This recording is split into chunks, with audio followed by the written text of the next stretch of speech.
Welcome everyone to Saturday evening uh, chats. This is episode 128, and for some reason it's not letting me put Foss in the live stream.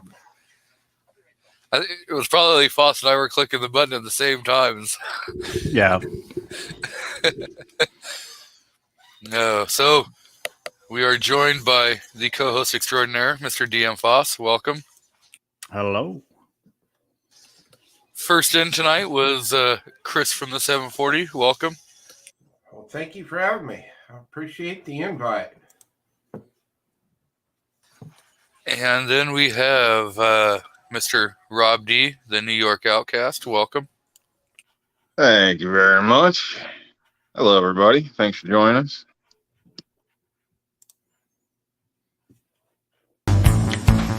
In a world of uncertainty and turmoil, one man stands alone, along with his faithful sidekick. A man who entertains and educates the masses weekly, 70% of the time. Born out of the dusty plains of Washington State, now from the coastal forests of Oregon. The man, the myth, the man, G23.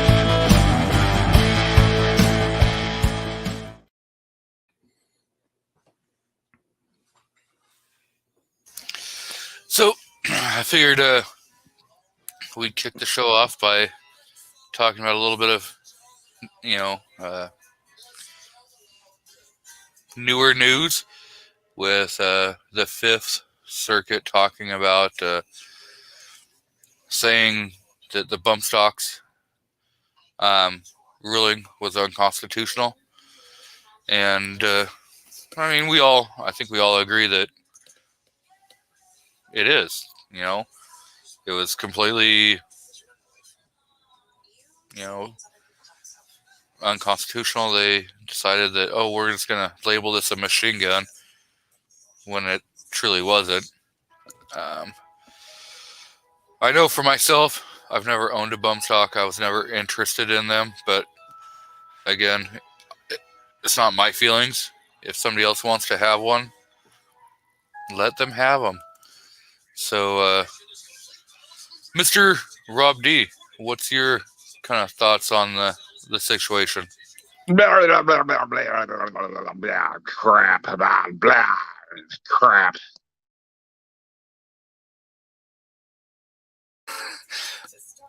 Okay. So, Chris, do you have any ideas or any thoughts on it? No, not really. I mean, like what we were talking about in the back chat. Hopefully this will kind of stem over into the pistol brace thing and the, the 80% stuff and stuff like that. Hopefully it'll just kind of be a chain reaction here. But we're just going to have to see how it plays out.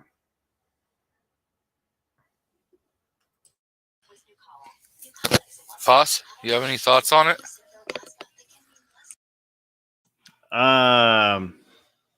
Well, it's good. I don't want one. I don't really care about them other than it's not their place. It's not the ATF's place to rule, to make law. And I feel don't give them an inch. Don't give them anything. Don't sacrifice the bump stocks to get something else. Yep. So let's do a quick rundown of who's all out there. I know I see a lot of people out there. First in, Krabby Turtle, followed by Tactical Fud, Mike, Chris from the 740 pulling double duty, Tactical Turtle, new name out there. David Walcott. Then we have Triggerfish 45, CNT Designs, MC, Mr. DM Foss, Mr. Keith Gregory is out there, M. Gabriel, the Crazy Scotsman, or the Scottish American, however you want to call him, CB, another guy out here, Wesley Foster, and the Misfits Darling is out there. So You didn't welcome. ask.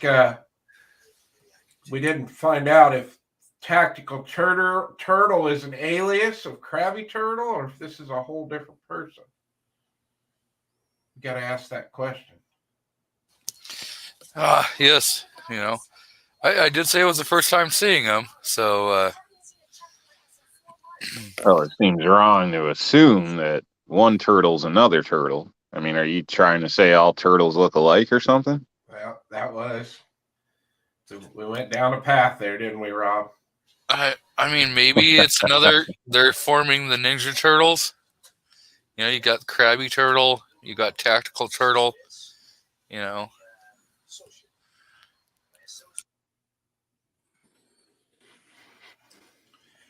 Krabby Turtle said it's another turtle.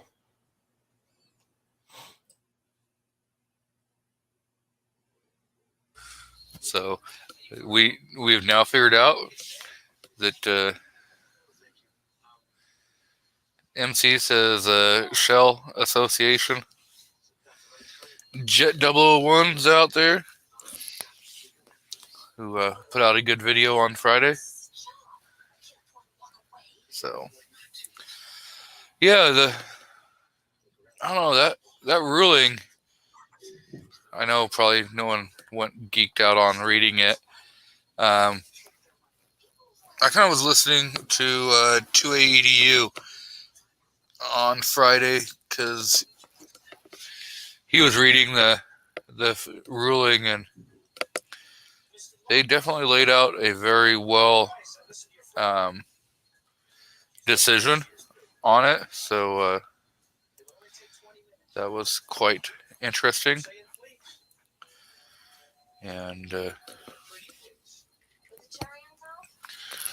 somebody said something about Squib. I haven't seen Squib out there yet. So if he's lurking, I think him Gabriel was wanting to know if it was the same person, or I'm gonna tell him it's the same person. So. Oh yeah, Squib Load and Squib Lift are the same.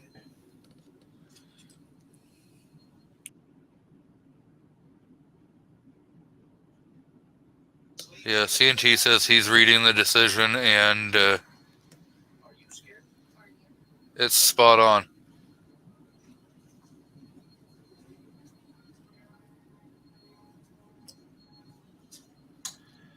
Tactical Turtle says, I'm neither Krabby Turtle or Tactical Fud. May have to go by another name. Oh, no, don't change the name. We like the name. We were just trying to figure out if you both were the same person. Yeah, Yep. G23 owes a turtle money, so he just wants to make sure you're not that turtle. Actually, I don't owe any turtles money, but I am in the middle of a patch swap with a certain turtle. Dude, I know you didn't like take a loan per se, but strapping that thing to your bumper and driving around town, I mean, the turtle needs therapy at this point. Oh.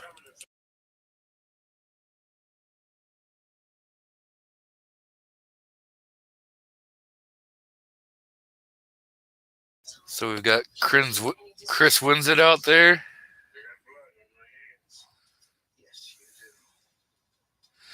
Oh, he says it's Mike. I was just doing a play on both names.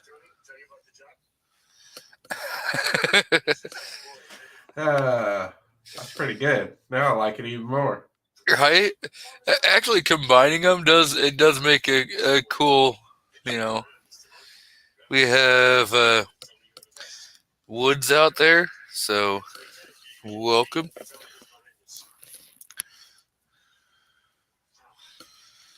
So that's short for Michelangelo. So he is a Ninja Turtle.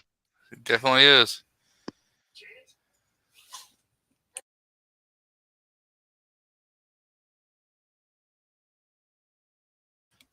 And Wood says we have knives, so just need one more to have 2A Ninja Turtles.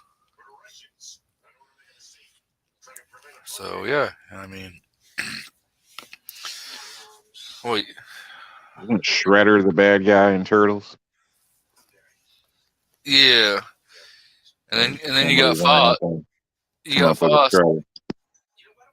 You got Foss. It's the mouse, so he could be what, the sensei or whatever. Splinter? Wasn't that his name, Splinter? I don't remember. Rings a bell. Yeah, it was Splinter.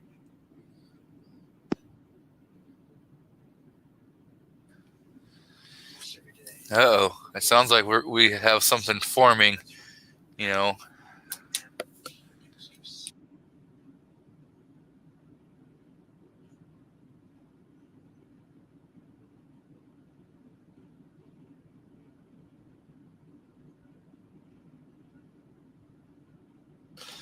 So,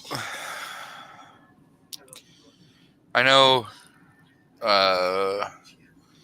New York has been called to the carpet in front of SCOTUS, saying that they have so much time to get their crap together and prove why SCOTUS shouldn't step in and throw out the latest ruling from was that the New York Supreme Court or whatever that ruled that it was constitutional and overturned the lower court's TRO. So now they're sitting and trying to get SCOTUS to overturn the stay so that none of that governor over there, her tyrannical decisions can go into order or go into place.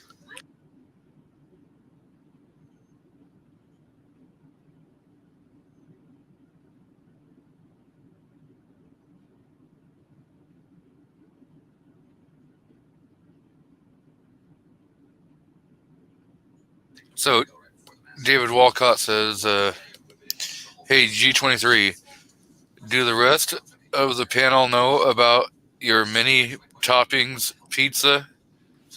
So we actually have discussed this, and we've had a poll about this. New York thinks that there was too many toppings on the pizza. Definitely. That was shameful. I don't remember if Chris ever weighed in on the pizza toppings, on if that was too many or too little. What Or was it? just No, right. I never did. What was the discussion? So I posted a picture a while back from Mod Pizza that had a list of like all the toppings that I put on my pizza, and Looked like soup, Chris. Looked like soup. Dude okay. had like 23 toppings or something, like 5 sauces. I mean, I don't even think you could cut a slice and actually hold it. Like, it looked like a fork and knife pizza. Actually, you could cut the pizza and pick it up and eat it as a piece of pizza. And it would hold with one hand. Yes. I don't believe you. I don't believe you. There was so much moisture on that stuff. That was a refrigerator full of condiments right there. Hey, woman, We're gonna Rob have to- doesn't believe that pizza that I posted a picture of, you could actually pick up and eat a slice of pizza with one hand. You gotta speak louder so the microphone picks you up. Yes, you could. It was a really hard crust. So. Well, I'm shocked. I mean, I almost think she's just saying that because you would hit her with a chair or something if she didn't. But yeah, I would really think that was slide a bite's worth off the edge of the plate type pizza. But talking about pizza, so Christian's got his driver's license now. So he decided to go out see my in-laws last night. And he called me on the way home and said, he asked us if he wanted him to bring pizza home. We were like, heck yeah, we don't have to cook. We don't have to leave. So there's a little pizza shop, and we normally don't drive out there to get the pizza, but he wanted to go there. So every month they have a dessert of the month pizza. And they've done all these crazy dessert pizzas. So last night, got on their website before we ordered, and the dessert pizza of the month this month is a cinnamon toast crunch pizza. So I don't know how many years I knocked off my life eating this thing last night, but it had, so where your pizza sauce would go, it was like a cinnamon, almost like a cinnamon icing was the base of it on the crust. Then they take like, you know how you have those crumbles and stuff on an apple dessert pizza? They made like that crumble, but they took cinnamon toast crunch cereal and you could tell they like ran it in a blender and made the topping. And then they just soaked the whole top of it with white icing, threw it in the oven. It was one of the greatest things I ever ate, but I mean, it had to just be horrible for you. I bet one slice of that was 1,000 calories. Yeah, that don't even look good.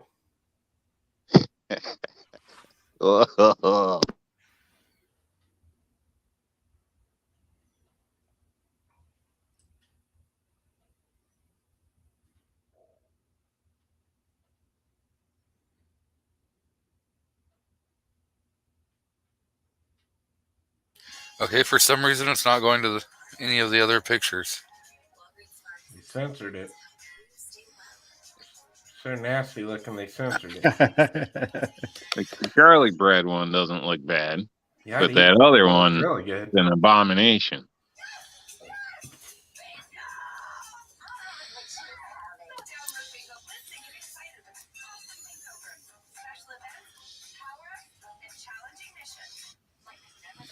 Yep. So some of the comments on there were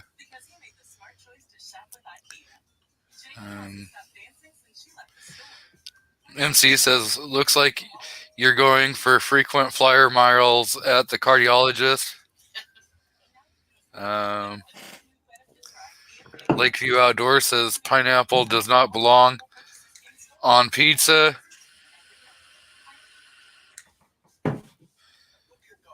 I'm telling you. Oh, there, finally. So, it says mega dough. It has pesto, basil, garlic rub, garlic, or chopped garlic, spinach, arugula, mozzarella, ricotta, Asiago, Parmesan, feta, gorgonzola, ground beef, pepperoni, mushrooms, pineapple, red onions, roasted garlic, oregano, fresh rosemary, with a pesto drizzle and a ranch swirl. My God, how much did that pizza cost? $10. Nuh-uh. Yeah. Are you serious? Yeah, Mod Pizza, you can make the pizza any way you want it with whatever toppings you want, and it's like $9.95. Oh, that's right. I think I ate at one of those, and I think the Cincinnati airport before I flew out to Vegas the last time. I think they've got one inside now. It's kind of like a Subway. You go up there and you tell them what you want, and they just throw everything on there and throw it in the oven. Am I right or wrong? Okay. Yeah. All right. Yeah, because they did say they were all like one price. Yeah, you can pick if you want like a personal pizza, or you can go with just a regular pizza. Okay. And I wasn't fond of the mega crust. Just going with the cracker crust that they normally use. But yeah, way better, way more flavorful, and it's in a brick fire pit. So that how they cook their pizzas. Yeah, they had a brick oven. Yeah. Yep. Defense Dad and I are on the same page when it comes to pizza. Except for that cinnamon toast crunch pizza. I'll definitely order that again. So, yeah. CNT says that abomination belongs in the trash as soon as you said spinach. I've actually been to one. I didn't realize it. I went to the Seattle Center. Well, went up to the Space Needle and walked around that area, and we stopped and got a little pizza thing, and that was Ahmad's Pizza. And I thought it was mediocre. See, I'm liking David Walcott more and more. He says that pizza should be called the G23. A little of everything plus some more. Yep. Crazy. Should be called the mental illness. That's what it should be called. See Vanessa Kitty put out there, she smokes channel catfish and then puts it on a pizza. That would be, that might be good. Had shrimp on a pizza before. I don't think I've ever had fish on a pizza, but I'd be willing to try it.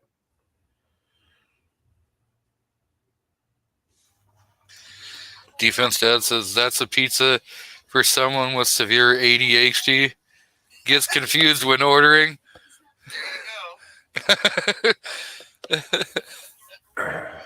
Keith Gregory wanted to know if I like La Rosa's pizza. I don't think I've had La Rosa's pizza.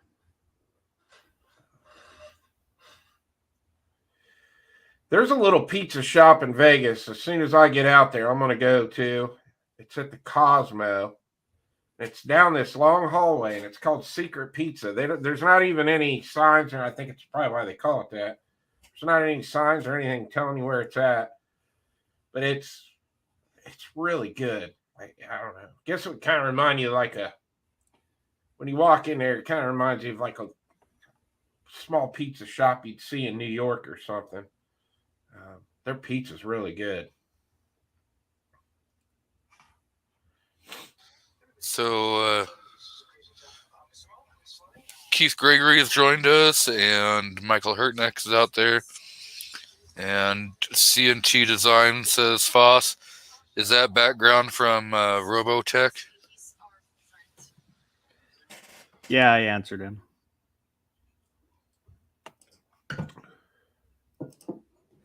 Oh, I guess I completely missed that.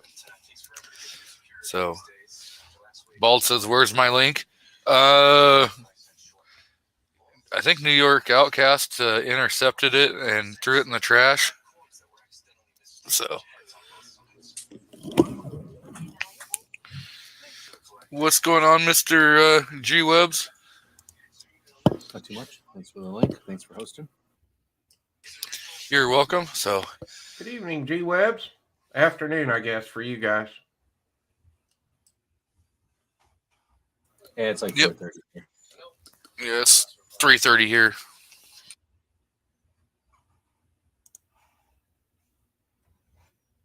So, what was it? Last night when G Webs was doing his recap of stuff that happened during the week, he brought up the riding shotgun with Charlie and Meet the Presser when they come together and co-host and interview people. And they had Adam Kraut on there.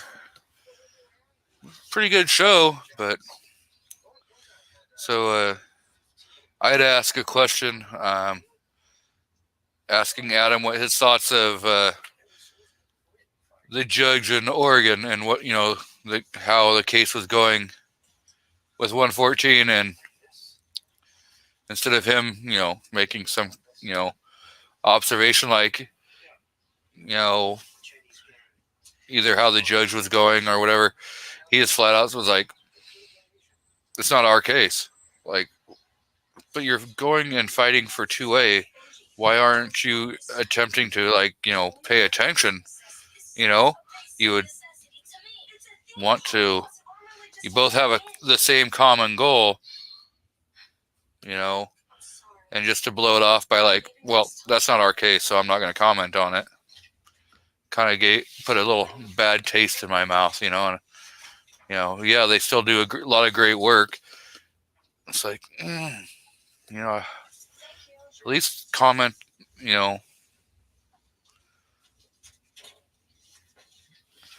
So I don't know if G-Webs was there when that happened or not.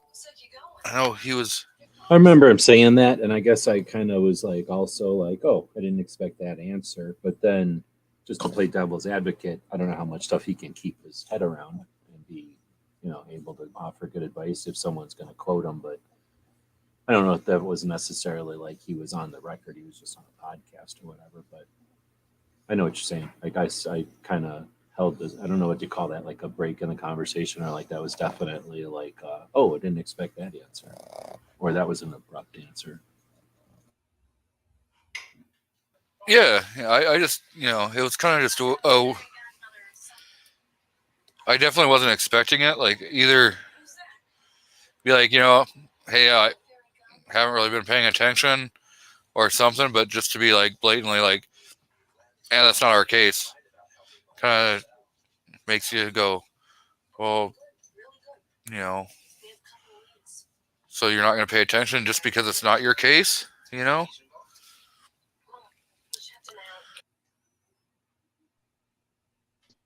I can understand not wanting to comment in a sense because people are going to hold you to it. And if you don't have all the information, it might be better not to say anything at that point. So doesn't necessarily mean they don't care. Could just mean, they have repercussions and a million people watch what they say. So if they're going to say something, it should be educated.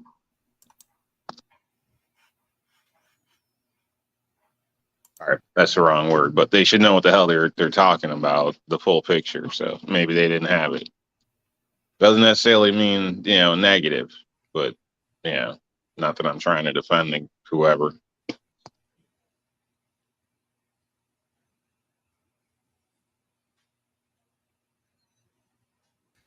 Yeah, I mean, I understand, maybe, like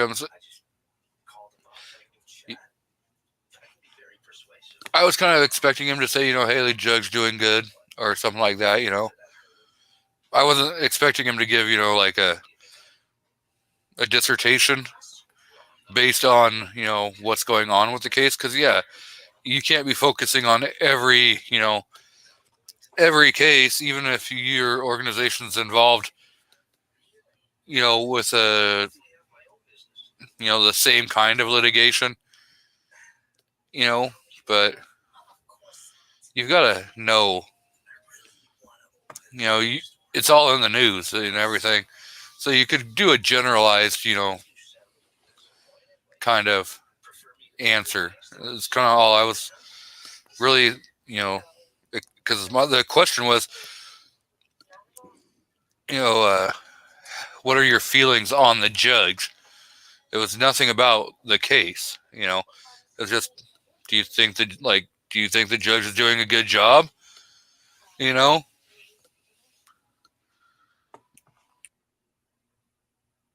Yeah, you're asking you're asking another judge what they think of this judge? Is what you're saying? No, No, Adam he's like a lawyer, and he's taken over for Alan Gottlieb at the Second Amendment Foundation. So he's like their executive director or whatever now. He's a younger guy.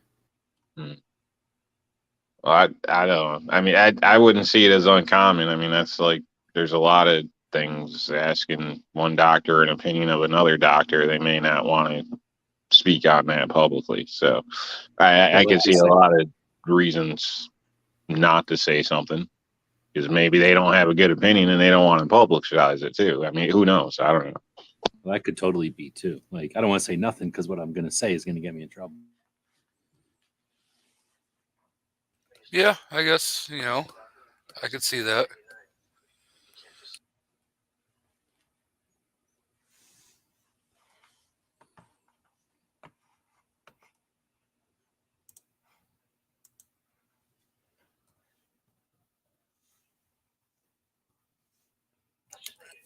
Daniel, none of us know what we're talking about. No. we were talking about an interview from Riding Shotgun with Charlie and Meet the Pressers when they were interviewing Adam Kraut, who is the new executive director of the Second Amendment Foundation. And some comments that were made during that live stream.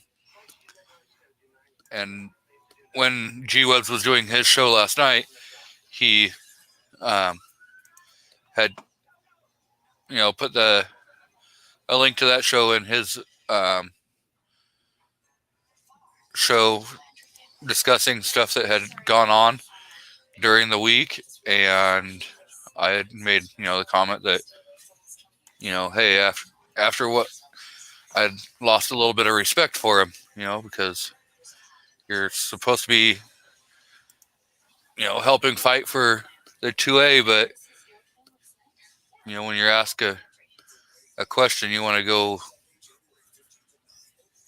and be kind of abrasive.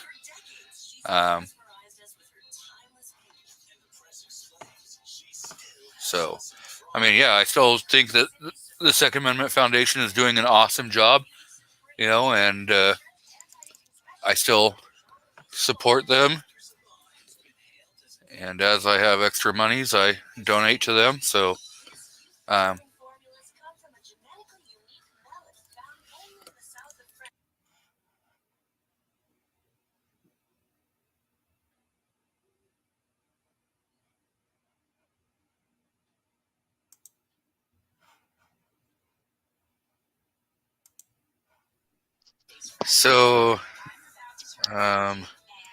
there's only really one person on the panel that runs competitions and who has a competition belt and is set up for running PCC in competitions.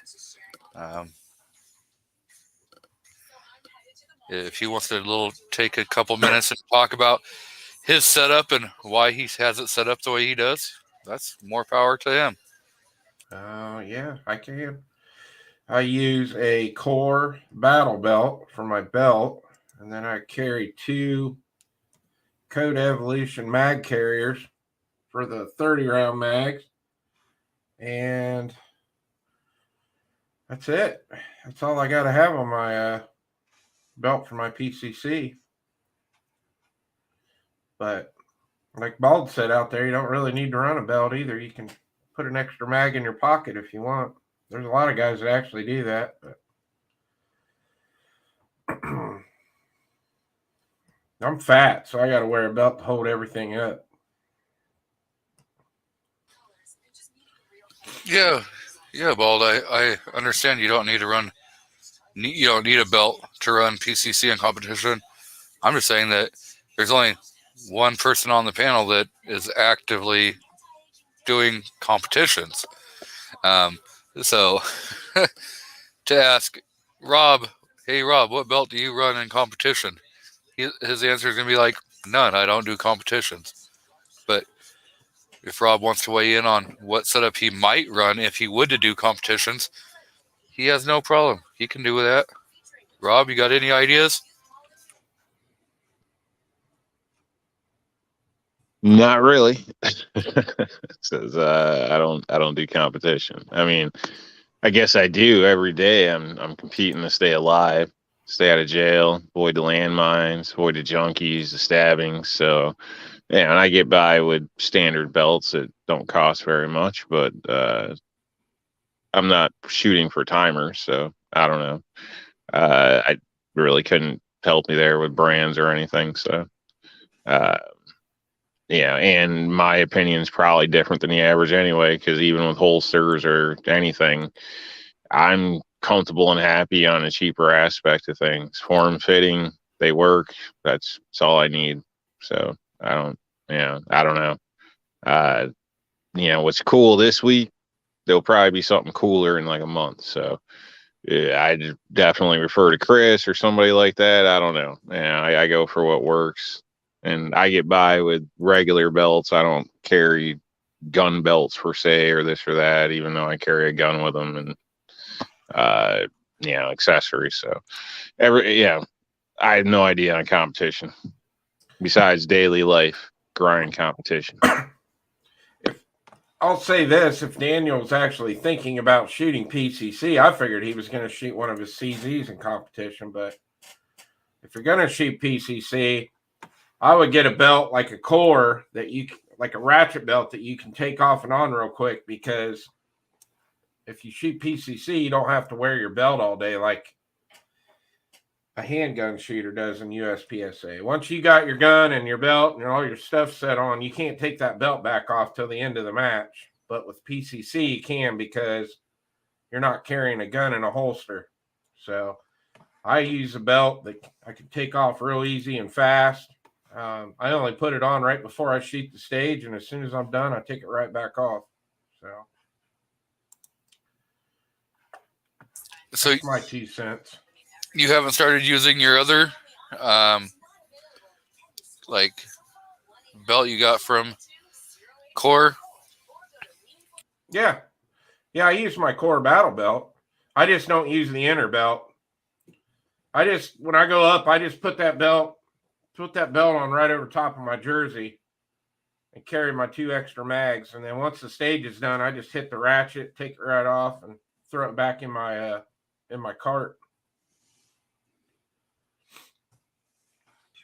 CNT says that he bought himself a Core belt for Christmas, and his wife decided to take possession of it.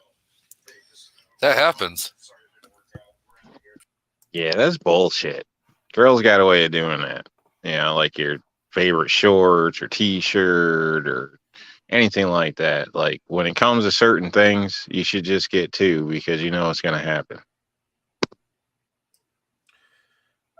No, Buck, I don't use a sling. I don't even think we're allowed to have a sling on them in USPSA.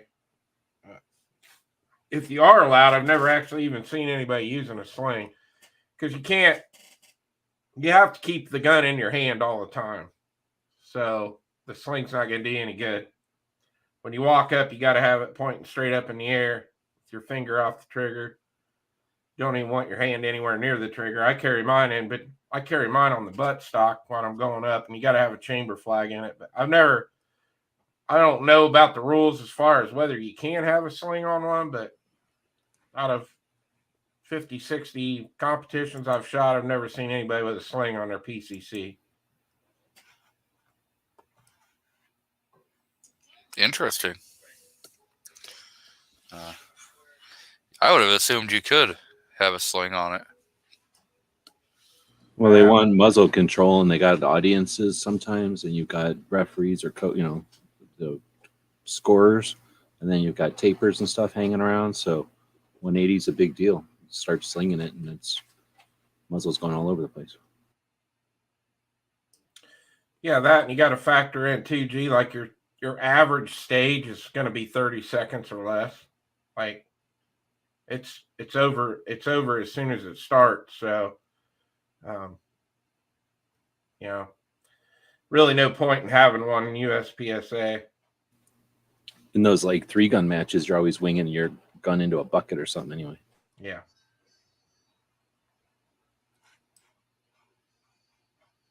Yeah, I haven't even thought about running any kind of competition, so never looked into any of that. Watched a lot of videos thanks to Chris, and Reloading from the Hot Pot putting out videos. Yes, Bald puts out some videos too, so we'll mention him. What about something like a postal match where you compete virtually, or not virtually, but remotely?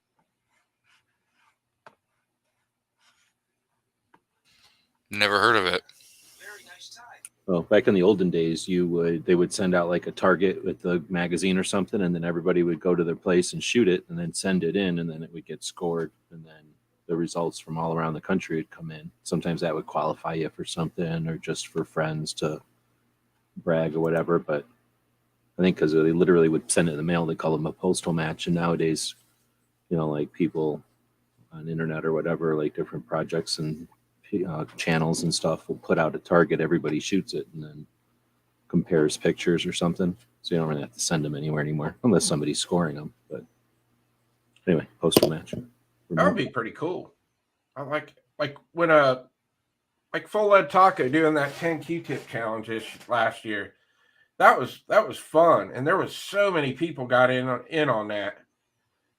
Granted, he was giving a lot of nice stuff away, but I think those types of things are fun when you can get a bunch of people that have YouTube channels to all jump in and do some sort of challenge like that. That would be fun, G-Webs. I like that idea.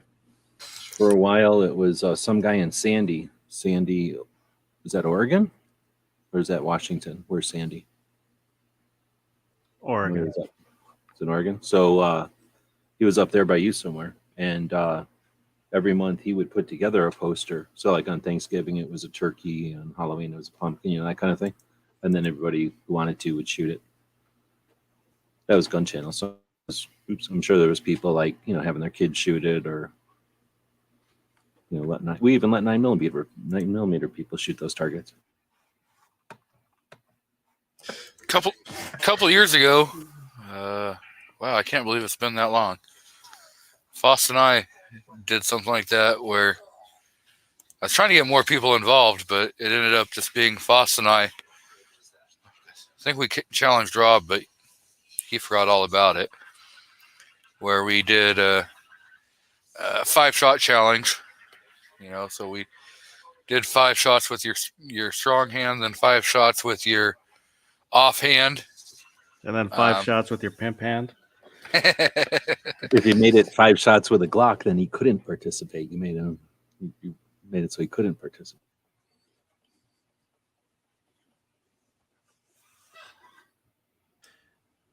Gosh, G, you're slacking. I can't believe you didn't jump on that question out there David Walcott asked just to get Rob riled up. I might have missed it. Thoughts on the new Gen 5 Glocks?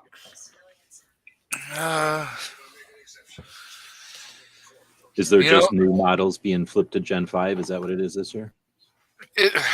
Well, they're taking some, it's now they've kind of removed the finger groove, so they're going back to like the Gen 1 style grip, adding some MOSs, more MOSs to different existing models that they already have.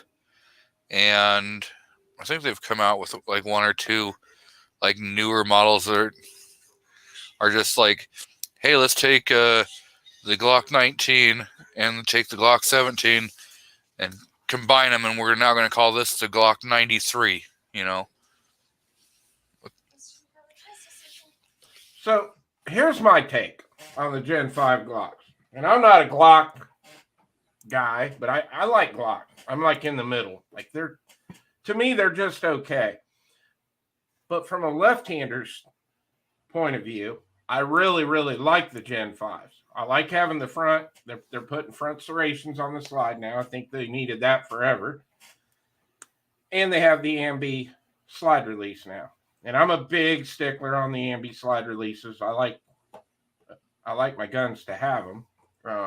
That's one of the reasons I'm such a big fan of Walther, because I like those big, oversized slide releases on the PPQs and the PDPs. But so for me, I would have to say, as far as design goes, this Gen 5 is my favorite, just because it's like the first Glock that's actually left-hand friendly. So that's just my take on it.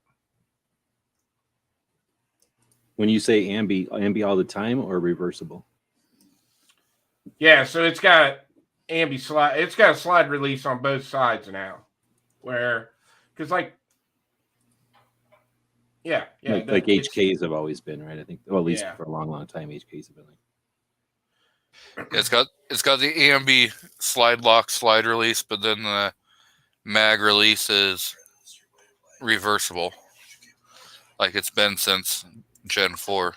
So when you talk about grooves, stippling, serrations, whatever you want to call them. Oh no, it's the forward serrations you're talking about on the slide. So even that's a thing. Like there was a time when people would slap you for asking for front side serrations. So if that's a thing now, are people doing press checks now? Some people do, but you can do it. I mean, Well, because that's what front serrations were, created for. Was people doing Yeah. press checks, and then it became out of style to do press checks.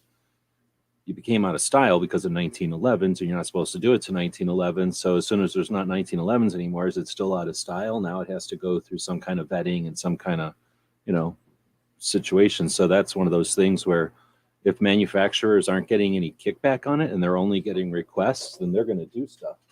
But I'm just saying, like, that's sometimes just, I don't know what to call them, like trends or fads or fluctuations in the awareness of people and what they're doing. Because for a long time, we all teacupped because we thought that was the way to go. Now we look at that like it's crazy. So it's not like we've achieved the perfection or anything in technique or style or anything. We're just all going along. And for a long time, it was all coming from one place and being disseminated. And now it's like a big chaotic mix of stuff. So that's what I'm wondering is like, if people are getting front serrations for press checks, then that's just the industry saying, oh, okay, nobody's going to yell at us for putting front serrations on anymore. yeah, some people, I guess, really like to do press checks. I personally don't, because if you're not really paying attention, you're more likely going to put your hand in front of the barrel and, just, especially with new people out there, they're seeing people on the internet do stuff, and they're like, oh, I should do that too. And next thing you know, they put a bullet in their hand, So I got mixed feelings on it. But again, just because I don't like the front slide serrations, I don't care if they're on a firearm. That's not going to be a deal breaker. Like, oh crap, there's, front slide serrations, so I can't buy that. No, I can overlook that one thing. What if you got front side serrations, you're having a gunfight, and now something happens and you scrape up against some red or pink paint, and now it looks like the front of your gun has been custom etched in red stripes, and you're like, now you got to deal with that? Now I'm going to have to get a new get a new slide.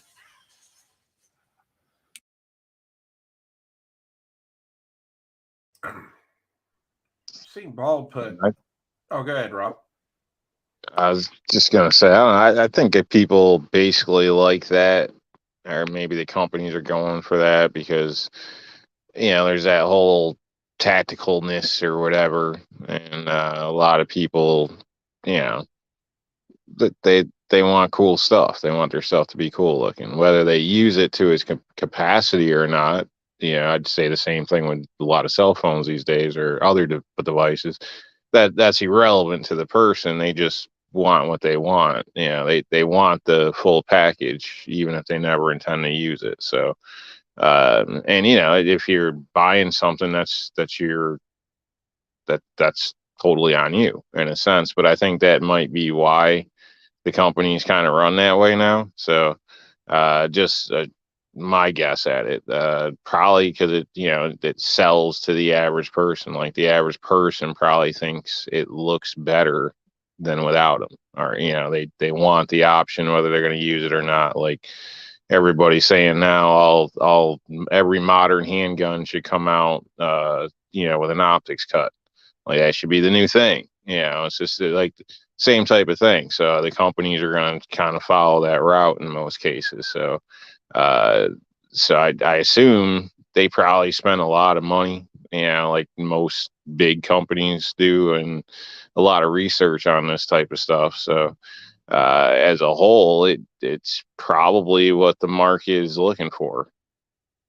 Well, for sure. Well, maybe not, because it's one of those things where if you're going to spend more time and effort on it, you're going to charge more for it. And now there's two models. Some people are always going to buy the more expensive model no matter what, right? And especially if it looks different, so everybody knows they bought the more expensive model. So they might just be making stuff for that consumer. It has nothing to do with anything else other than some people are going to want the fancier model. So David Walcott says, didn't know about press checks. Just thought front serrations just to look cool and weight savings. So it's not going to really save a lot of weight. Now, if you're talking about like cuts, like where they're actually cutting a lot of the metal out and stuff, that can be to save weight. That's kind of true. They did used to do stuff like that to tune guns back in the day. So I wonder nowadays if guns are just so strong with whatever, they don't care that you can just whittle a bunch of weight off of the front and back. And unless they're when they're whittling it, they are doing it off the front and back, so it stays weighted. It could just be that new guns aren't as finicky as the old guns. Yeah, in some cases, it might, in a way, seem counterproductive too, depending on the gun, the frame. As far as getting quicker follow-up shots, because then you're buying a, I don't know, slicked up gun with all these cuts, and then you're out buying a damn comp for the front to keep the nose down. I mean, yeah, exactly. Yeah, it doesn't make a whole lot of sense. You know what I mean? I don't know. Well, I think a lot of it is too. It's like, again, like, oh, we can all buy the same. Because remember back in the day, you'd all buy the same Colt, and then it's like, well, I'm going to take mine to the shop and put this on it or fiddle with that. Now it's my Colt. So if you can take it to a place and have them grind something on it, now it's definitely yours. So some of these places, they'd have like, these are our cuts or these are our, what would they call it? Checkering on the front grip. That's more of a practical thing. But there are a lot of people like press check, and those front serrations make it effortless to press check. I think for me, the reason I always rack all my handguns from the front of the slide, and I think it's just because I've shot with optics for so long. I tend to not grab the optic, and I just get up there in front of it. No, I totally forgot about that. Yeah, I don't shoot optics at all, and yeah, if you start grabbing optics, you're crazy. So yeah, exactly. That's why they put forward serrations on all these new ones. They kind of have to. Yeah, that's a whole thing where, like I say, if you would ask some people, there's some definitely, if I'm thinking it, there's some people that are still set in that ways where like, no way, you don't put forward serrations on guns. Not even thinking about that concept. So I don't have any problem or fear of a press check personally. I personally think if you're one of them people that are just afraid you're going to shoot yourself in the hand, you probably shouldn't have a firearm. That's just me. But what I mean? It's just round out a battery and not having it seat correctly. So if you got a bad anything going on there, doing a press check is just what's the word? It's like there's too many room for error. Like you can do other things to make sure you're loaded than to. Because that's not the way the gun's supposed to operate.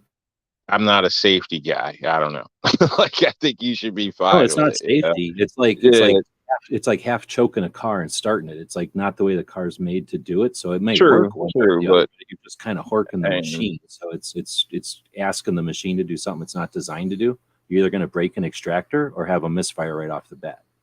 That's the danger. I don't know. I don't see how it's too much of a problem. I mean, basically, to my understanding, you're just bumping it back a little bit to see if it's chambered or not. I mean, most guns have a window or something for that nowadays. Even if it doesn't, you don't have to push it back far. I mean, so and really, you're kind of pulling it out of battery as you're doing it anyway. But by all means, your finger shouldn't be on the trigger at that point. But it has nothing to do with that. It has to do with the extractor hitting the rim. So depending on the gun and how it's if it's how it's designed and how strong the spring is, you're pulling your extractor out on the other side of the rim, and it's not seated right now. So you're firing out a battery. It's a firing out a battery issue, not a finger on the trigger accidentally discharging issue. Okay. And it's just, again, it's from old guns. It's not from modern guns. That's why I'm saying it's a thing from back in the day. Just like on old single action revolvers, there's things you wouldn't have done, like leave it on an empty chamber. As soon as they removed the firing pins and had firing pin blocks, that wasn't an issue anymore. But there's still people that'll leave an empty cylinder in a revolver, right? So it's that kind of thing. And press checks were like, that's what I'm trying to say. It's like that evolution came from the change in machines. And everybody pretty much was carrying a 1911. You just didn't want to press check a 1911 for what I'm talking about. The extractor override, and then it doesn't seat correctly, and you still throw the firing pin, and now either nothing or catastrophic potentially. So Bald and I kind of agree on this, which is weird. Bald says, don't be afraid to grab the optic. If the optic can't handle racking the slide, then it's a crappy optic or mounting system. No, again, it's not so much that as the trigonometry and geometry or whatever. You're not pulling your slide back now. Now you're doing some weird angly thing on your slide and pulling it up, and depending on the gun, you're taking it off the rails maybe. So yeah, you want to grab a slide because that's where the gun is designed to do, go backwards, not kind of upwards. Well, for me, it's not that I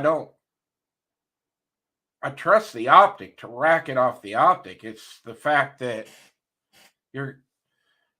sometimes when you're doing that, you're getting fingerprints, and if you got a bunch of gun, residue and shit all over your hands, and you're getting that all over the glass, it just makes it harder to see out of the lens. So I try not to grab the lens if I don't have to, or grab the dot. That's why I rack off the front. But I mean, I get what Bald's saying, but it's not that I don't trust the optic.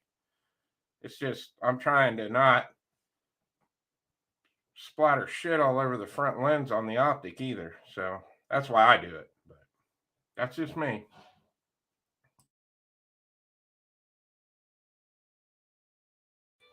So I have the wife's P320 that has the optic that's mounted to it. And then I have the rock slide, which has the Holosun mounted to it. But I don't run the Holosun. I don't run the rock slide in EDC because I just don't trust it. So it's been relegated to a range toy. So it hardly ever gets used. But when I first took it out with the optic on there, I racked it off the optic just to make sure, one, that I had the optic mounted properly. And I figured if racking the optic, against a tree, if the optic came off or broke the optic, then I needed to get a different optic. I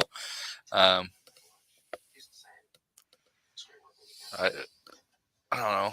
Some people with optics treat them with kids' gloves, but if you're not testing your optic to see what it can do, what if something happens and you don't have that second hand to be able to rack? And so you've got to rack it off your shoe. You got to rack it off, your belt loop, your belt. You got to rack it off a table, whatever, because you're down to one hand. What if you're playing tennis and all you have to do is rack it off a racket?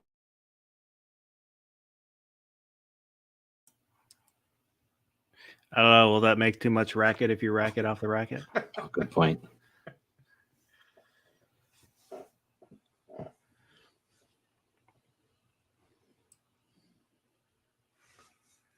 Sorry, I couldn't help it.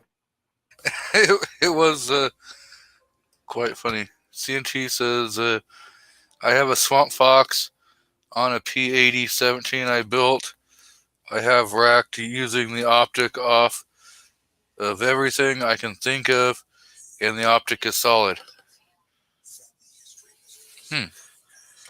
Yep, Swamp Fox makes a good optic. I've got two of them. I have three actually.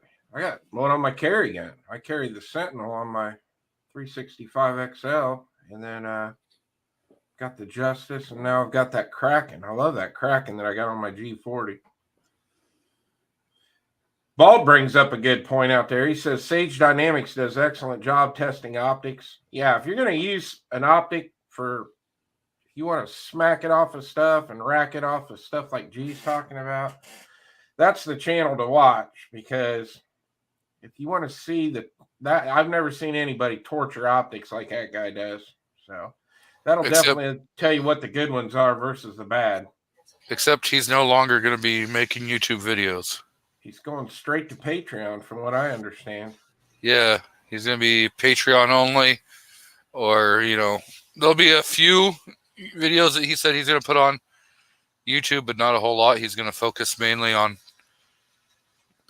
running his Patreon channel. So that'll take away.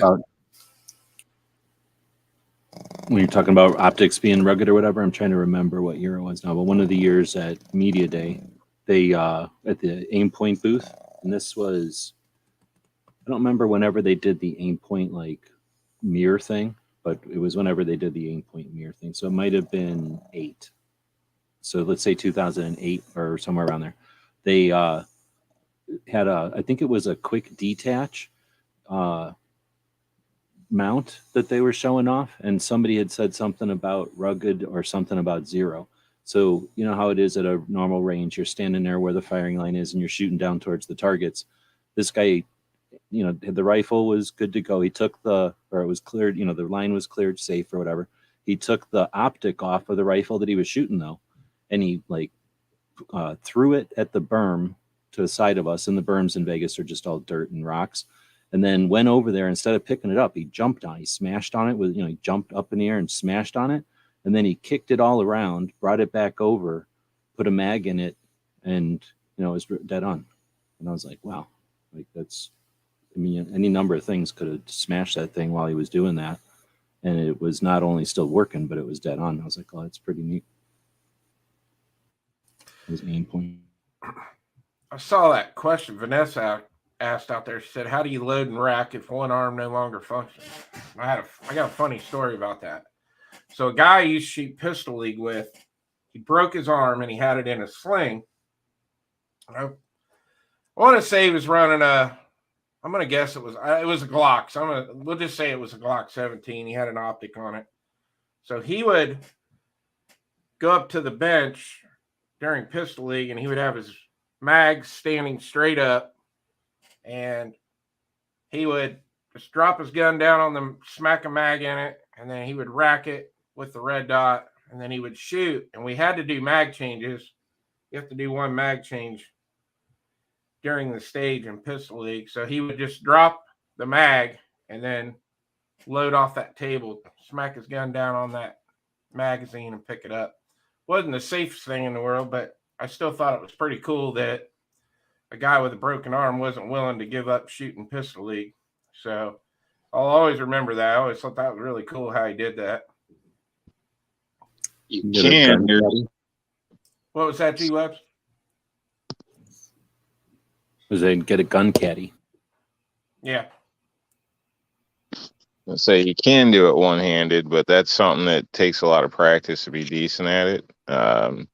But you can, basically with your good hand, remove an extra mag, and basically the 2 quick, easy ways, which aren't quick or easy unless you try doing it, because it can easily get screwed up. But is either your heel to butt or you're behind your knee, and basically you take a knee either way, and then you can drop a mag and you basically pinch it in between your knee the one way. You can slide in, pull out, slam against your knee, rack, off your boot, off your knee, whatever you need to do.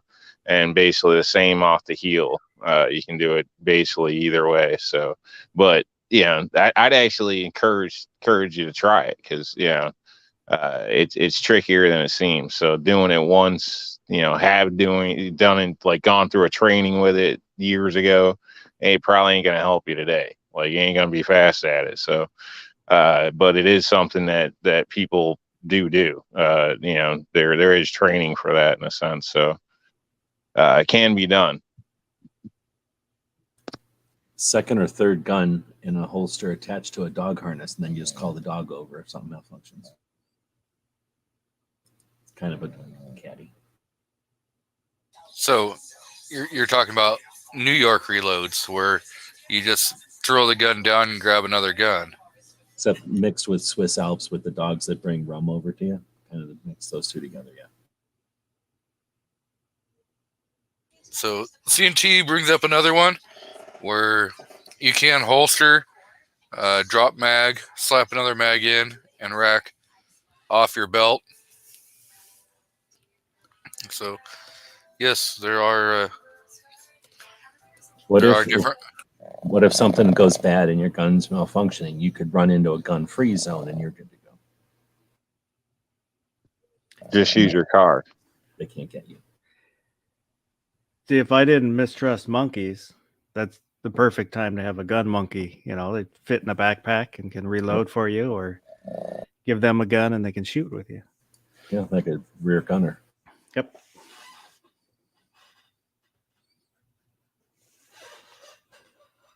That would probably definitely be a good time to have a gun monkey.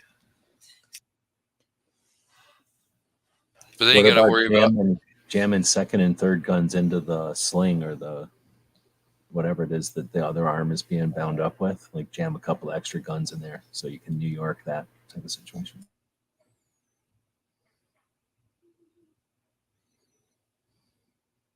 You ever notice that all the different ways to bring a gun into the situation probably started in New York? You know, That's funny. New York's a melting pot, so there's a lot of different characters in New York. I'm pretty sure prison carry started in New York. I'm not 100% sure, but I can't prove it either way. I'm pretty sure New York is the reason why prison carry started.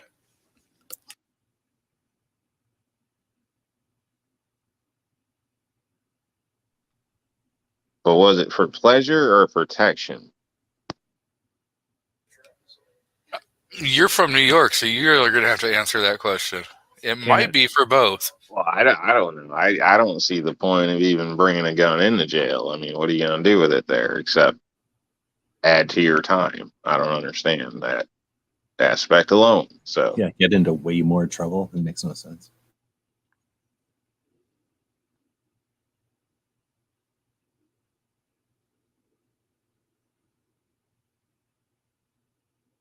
So what were you going to say, Foss? I withdraw my comment.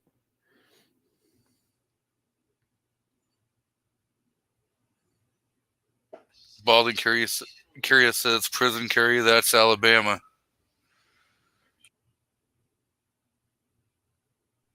like, I would think it's probably way more common for people to prison carry drugs in, drugs, tobacco, stuff like that. So probably especially with the people that are common repeaters, they know the deal, and they know value. So I don't know.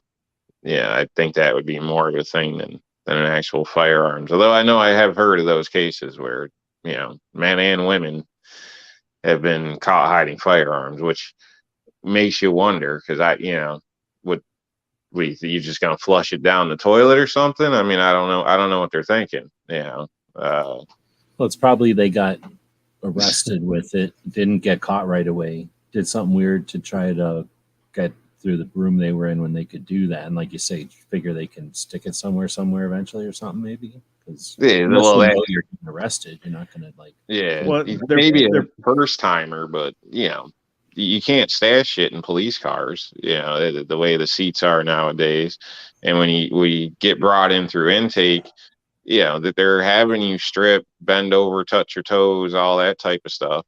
Take a shower whether you want to or not. So, you would think anybody that knew wouldn't attempt something like that. Maybe small council can. They're already making bad choices, so they I don't know. They're probably not. You're right. I don't know. It's just not very logical, I guess. I mean, I don't know. I don't know how much time you would get for tobacco or something like that, but I'm sure a firearm would be a lot worse.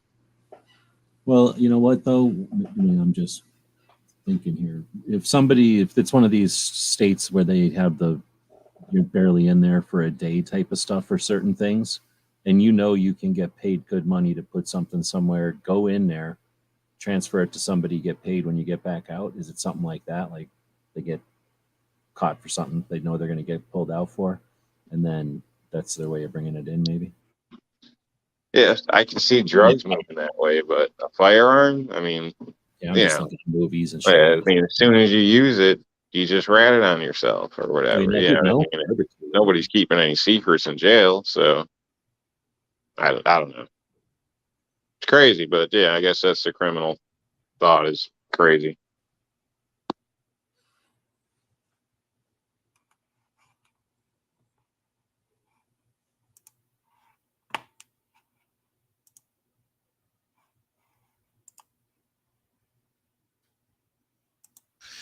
M. Gabriel says, lady prison first a NAA 22 mini revolver into Mo jail a few years ago here. Yeah, So- yeah, I know it does happen. It's just it's got to be, rare. I would think that it's probably, 8 times more likely it's drugs or tobacco or something.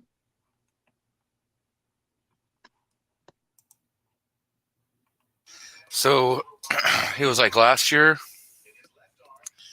or maybe it might have been 2021. There was a guy up in Washington State, in the central part of the state, that had a firearm. He decided to throw in his pocket. He was a convicted felon, and well, as he was walking around, he ended up shooting himself in his leg because his keys got in and pulled the trigger. And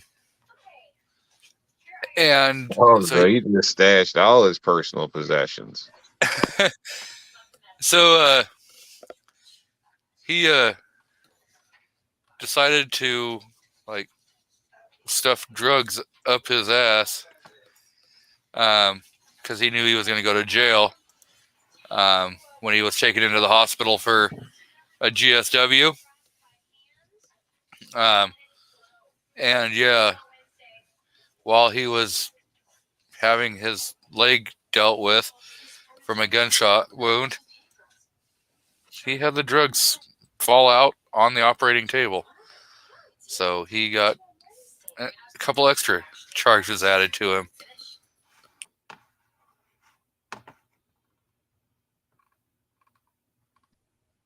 Yeah, it's crazy. All that's crazy, man. If you're willing to get high or smoke a cigarette that came out of somebody's ass, you got problems. That's all I got to say.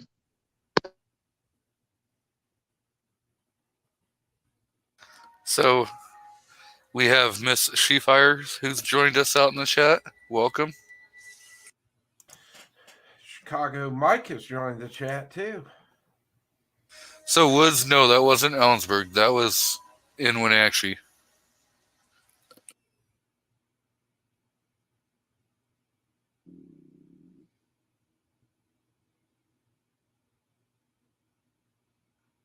To be fair, there's not a huge difference between Wenatchee and Ellensburg. Oh, there's a huge difference. No. not really. Eberg is a college town. Wenatchee, not a college town. Lots and lots of drugs. Yeah. So, a college town with less money and no college. Well, there is a college there, but it's not like a university. Whereas Ellensburg does have a university.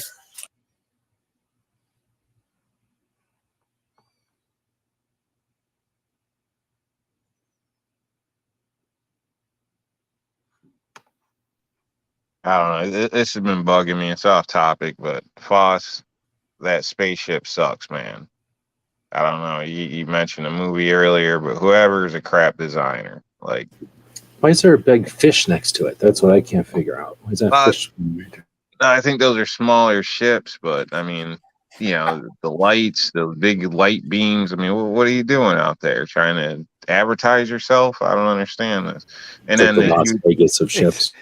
you what do you? got the It's in the middle of a battle.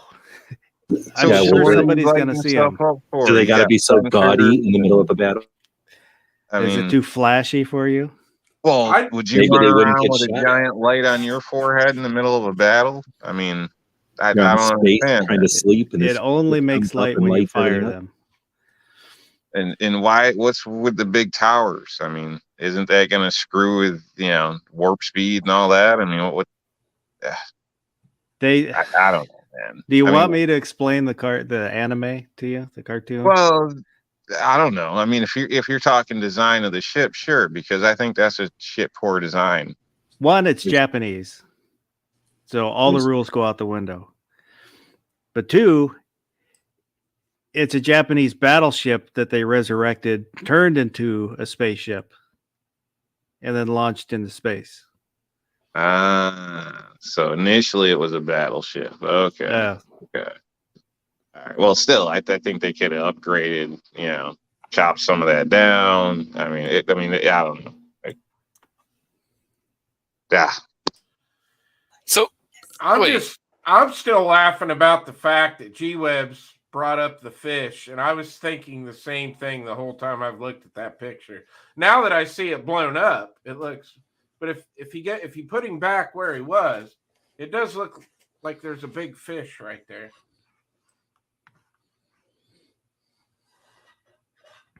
And that fish is looking at what the lights are on for. They messed up, man. You should never turn a battleship into a spaceship. I mean, that's like throwing racing stripes and wings on a damn Yugo or Honda? something. It Makes sense. Yeah. Because your battleship is designed to be waterproof, and then you've got all the support people to make the boat itself run. You've got all the crew for the operations, or like the whatever you call the deck, the bridge, whatever it's called, and then you've got all the weapons crews. So it's essentially like an aircraft, except that it can handle being in the water. So you would, it stands to reason you could do a couple of things to it and make it airproof also, and then pick it up in space. I don't know. I see the logic of the cruise and everything, but it's just it's not the right design. I mean, you're talking stealth, speed, Well, there's no maintenance, air resistance. all types of stuff you got to do, and it's just I don't know. I just don't like the design. If I ever have a spaceship, it's not going to look like that. That's all I'm saying. So let's take Foss's picture and equate this to firearm logic. Right? How many people put a light on their firearm? Right? And so half of my guns. So you're putting this light on the firearm, using it. What's the difference between a light on your firearm and a light on that battleship? My gun isn't in space. I'm not worried about the light on it. I'm just glad we clarified that actually wasn't a fish in that picture. I don't want to advertise my location to enemies on a battlefield or in space. But you could use the light. I mean, you're in space. I mean, it's not like you're 20 feet away from each other. You know what I mean? You're going to be firing all this shit long before you're standing next to you in space. I mean, come on now. Like, I don't. If space is dark, like what everyone thinks, it's really dark out there. Wouldn't you want the flashlight to be used as like a blinding mechanism? No, because they'd be using all types of other sensors. It wouldn't make no sense. It would just be like, okay, let's hone in on this giant globe of light over there. That makes it easy for us.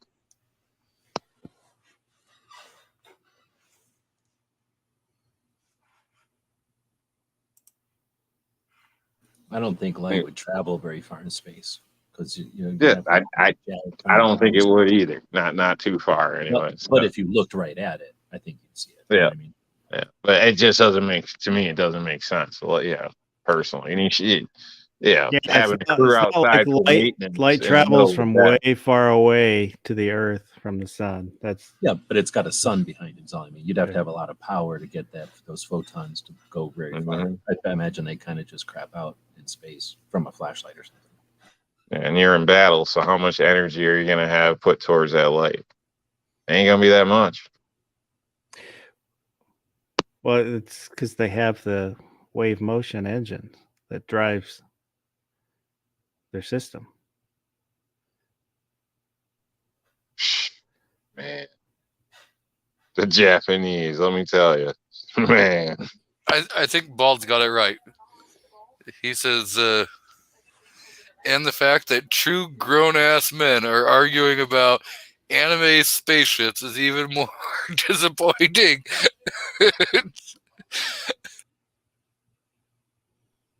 Sorry, man. Sorry. I couldn't help myself. So And then Daniel got his my joke says, really?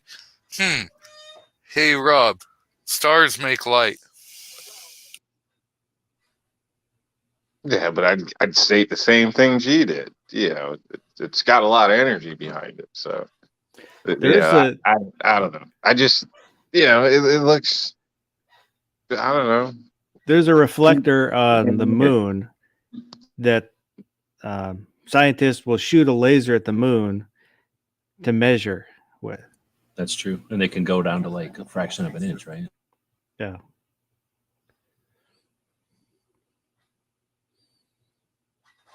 Bald also says, if Rob ever has a spaceship, it's going to look like that on... Let me try to figure out what he says. If Rob ever has a spaceship, it's going to look like one of the vehicles on Fast and Furious. Well, Rob's would probably have duct tape holding the bumper on. No. Mine would be nice. I'd have a freshly painted hull, probably something like a Corvette series. I'd have aft cannons. I'd be able to come up on you quick, stop, bob, and weave. Definitely missile tubes. I can go on and on, but it damn sure wouldn't look like that. I'd be able to do circles around that thing. So what Rob's saying is he would think that he could take a Honda and turn it into a spaceship, with duct tape and all these different kinds of parts, and probably have a couple different wings on it that probably are just going to like slow the hell down. You just don't know what you don't know, man. He's definitely gonna have a loud fart can exhaust. If he had superpowers, he'd have super strength, invisibility, could fly, laser beam eyes, and stealth capabilities, 6 to 8 man crew quarters if need be. It'd be hooked up. Little nightmare. Let me put it that way. So Bald and Curious just threw a link out to what Rob's spaceship would look like.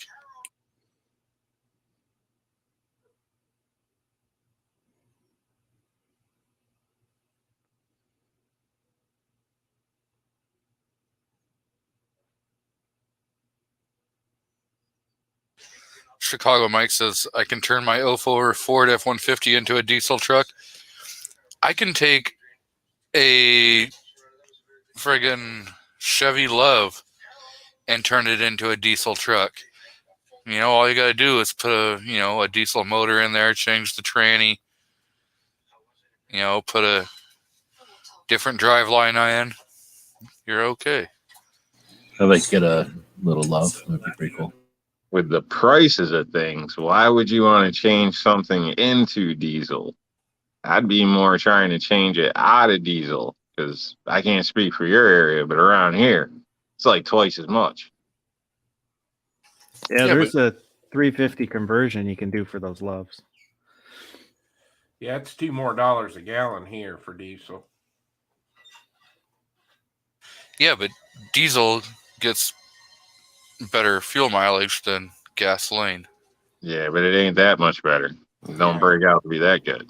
If you just increase the price of diesel, most people don't pay attention. That, and with a diesel motor, you can run biofuels, so you could, make your own fuel and don't have to worry about paying for diesel. You can, if you're going to take the time and energy and put in the work and, swap filters regularly and deal with the extra maintenance. Sure, you can.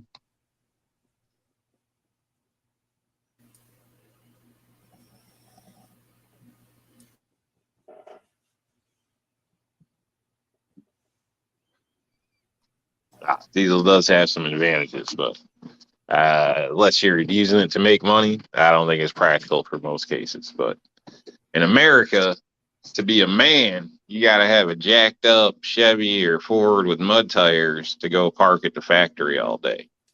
So it's just the American way, and a lot of people like diesel. But half the people out there don't need them. Just my opinion. There's so much truth in that.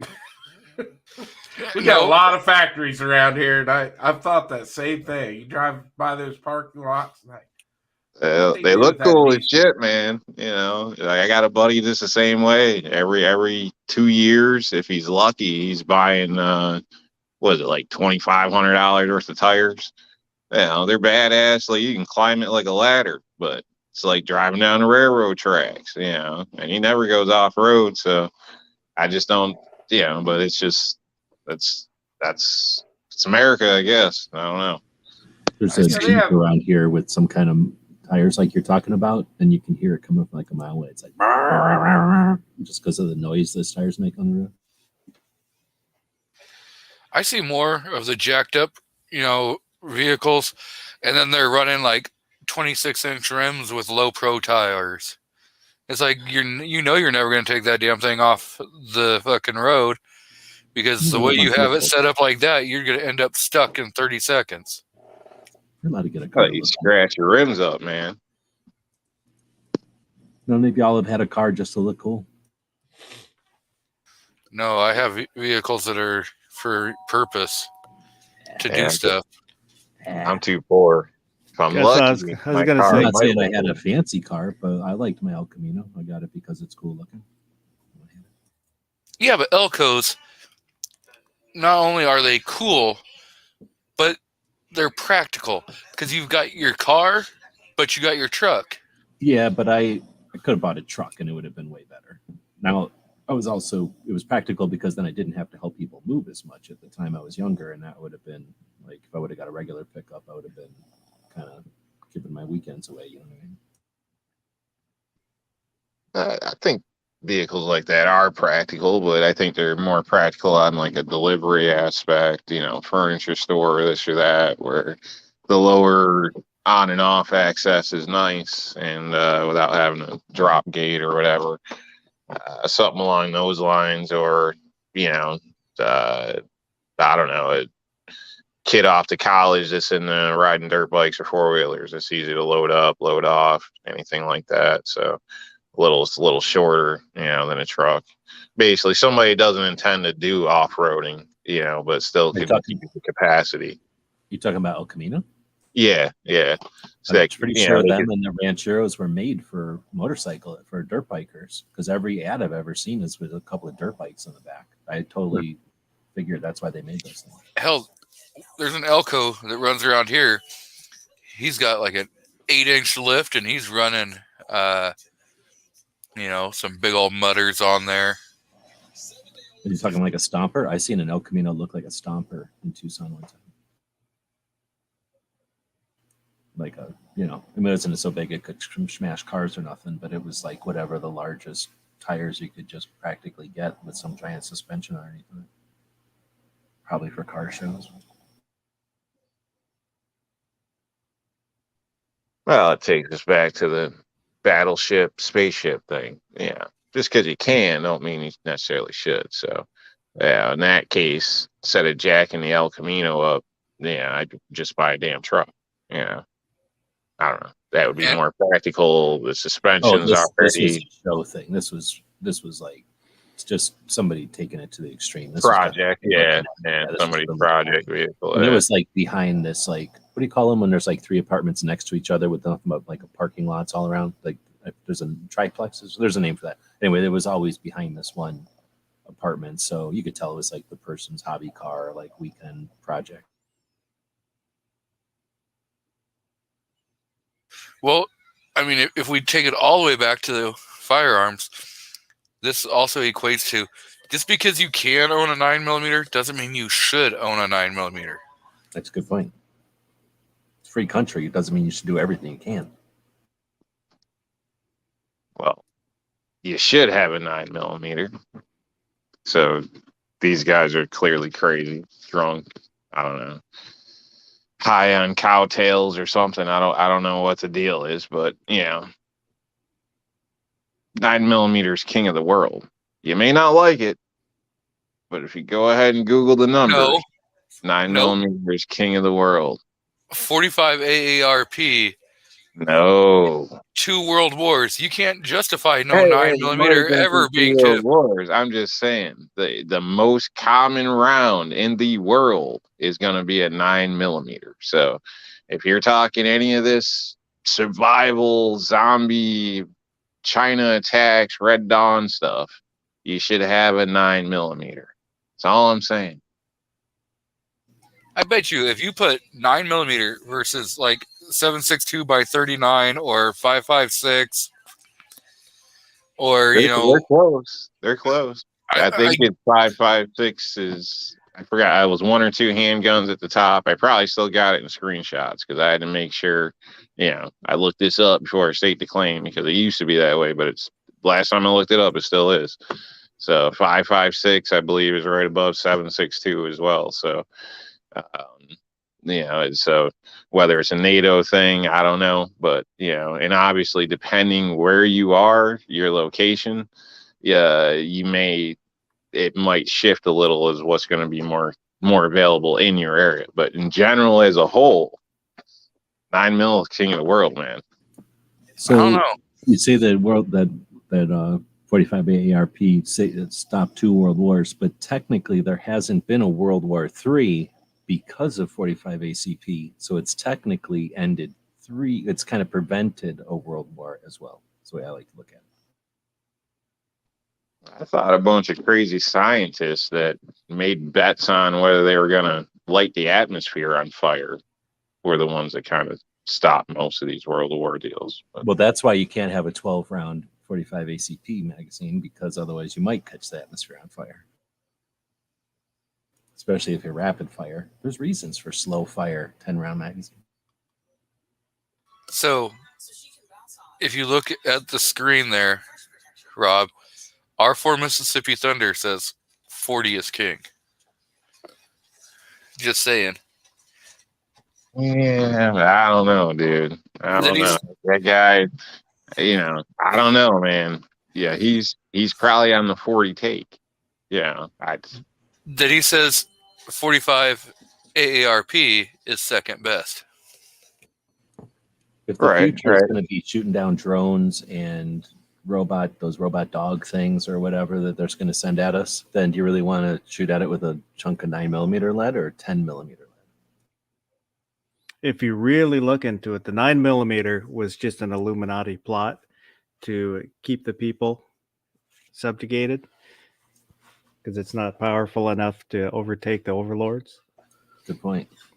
Just enough to keep everybody upset, but not enough to stop a world war. He says, R4 says 9mm is just un-American.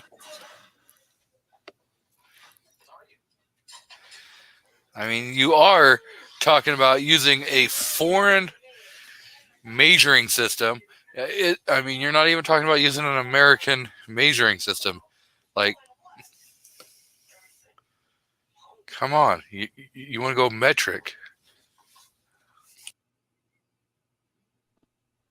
Metric and cheap. So let's look at the situation that Rob's arguing. I drive a Honda, which is a Japanese car. I fire a 9mm, which is, Japanese measuring. Did Rob sell out to Japan?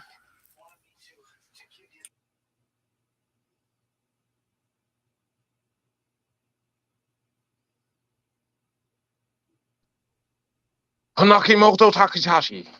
Are there any cars you can buy that are made in USA anymore? Nissan actually is made in America. Toyota's made in America. Honda. I don't think so. Yeah, Honda's made right here in Ohio. Yeah. My Honda was made in the US. So do they make Yeah. Hondas in the US and then sell them in the US, or do like Hondas from the US go to Europe? Or I think they make them here to sell them here. I'm pretty sure they make them in the U.S. and sell them in Canada. We make the Accords here in Ohio.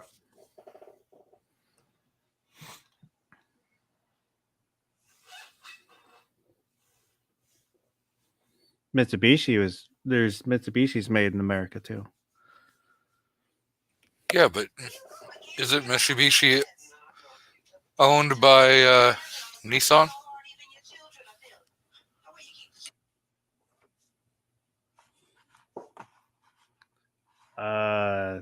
Don't think so.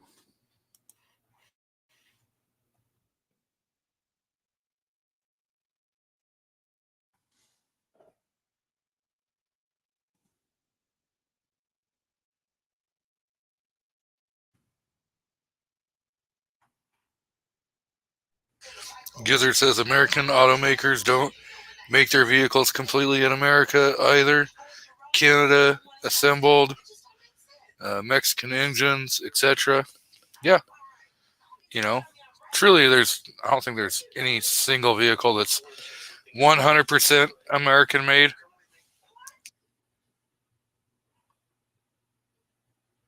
well, if it's made in Central and South America, then it's still American made, or are we just USA made?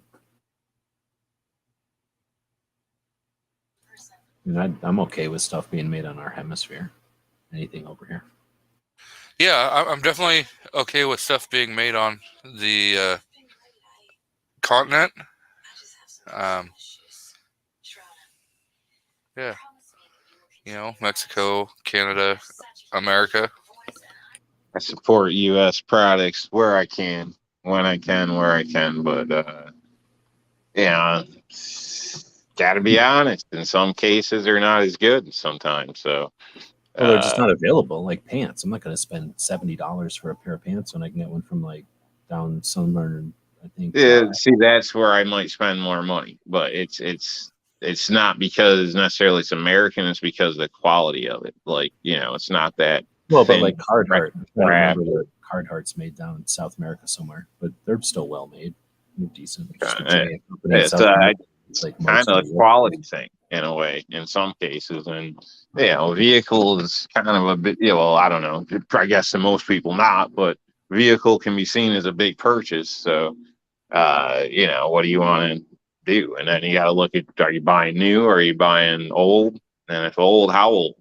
And then you can look back at what's the reputation of these vehicles from 10 years ago or whatever the case is. So, I mean, there's a lot of ways, you can look into it, but value isn't always stuck with a certain brand or, their country in some cases. So I hate to say it, but, I damn sure wouldn't want a 90s Chevy vehicle, Cavalier or something. I can tell you that. So, but this 90s Honda runs like a champ. So, it depends what you're going for. I have a 90s Cavalier. Thank you very little. Are you serious? Yes. That shit broke down outside, huh? I have a 91 Chevy Cavalier. That's funny. I don't use it, but But I is it still broke? have it. Is it broke? No, I could put a battery in it. It would run. Oh yeah. Yeah. Everything works in the car still. Yeah. Mm-hmm. They're on the driver front quarter panel. It's been dented because I had a tire blow the tread completely off doing 70 miles an hour, and it dented up that quarter panel.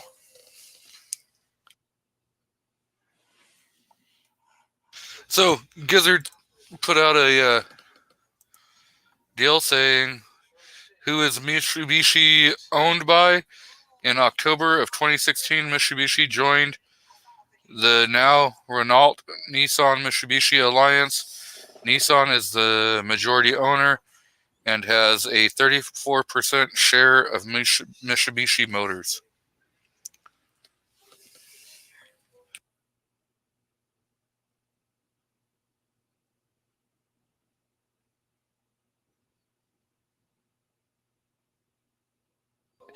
When what is it? Gizzard put the grill of the Jeep up there.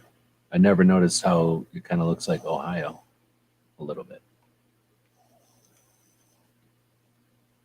Because at first I thought he spelled Ohio, and I'm like, oh no, that's a Jeep. I can't remember which all ones they make in Toledo. I know they make the Wranglers up there, but I don't know if they make the Gladiator there. I'm not sure. I try to stay away from Toledo. I don't say, is there anything good that comes out of Toledo? Just Jeep, I think. I've been there a few times. It's rough there. It's definitely a rough city. MC says, with some badges, you have a Cadillac Cimarron. Okay.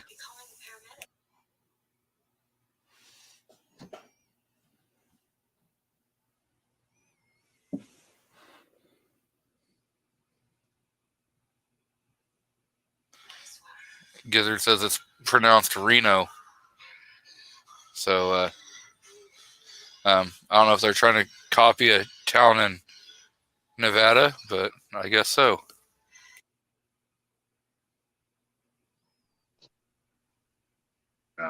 I had an old Cavalier. Oh, hold on a second. I gotta do something. I'll be right back. Rob's going to go get smacked by his woman for trying to steal strawberries. I had an 86 Cavalier. I think it was my second car. Yeah, it was my second one. It was a stick shift. It broke down all the time. I don't think they ever did make a good Cavalier. My wife had a Cobalt when we first got together. It broke down a lot. My Yeah. mom had a Cavalier. It was somewhere in there, late 80s, 90s, somewhere. I A don't know. lot of the 80s cars, Ford and Chevy, they all had a lot of problems with the computers going out in them. I know for a fact that Cavalier, we had to change the computer in it once or twice. I was so glad to get rid of that car. I hated that thing. There's the fish. Fish is back. Now it's feeding on that thing because the lights are off. It looks like it's closer now. It's closer to the ship. Probably thinks it's one of those fish, those like castles that you put in a fish tank, so it's going over to look at it.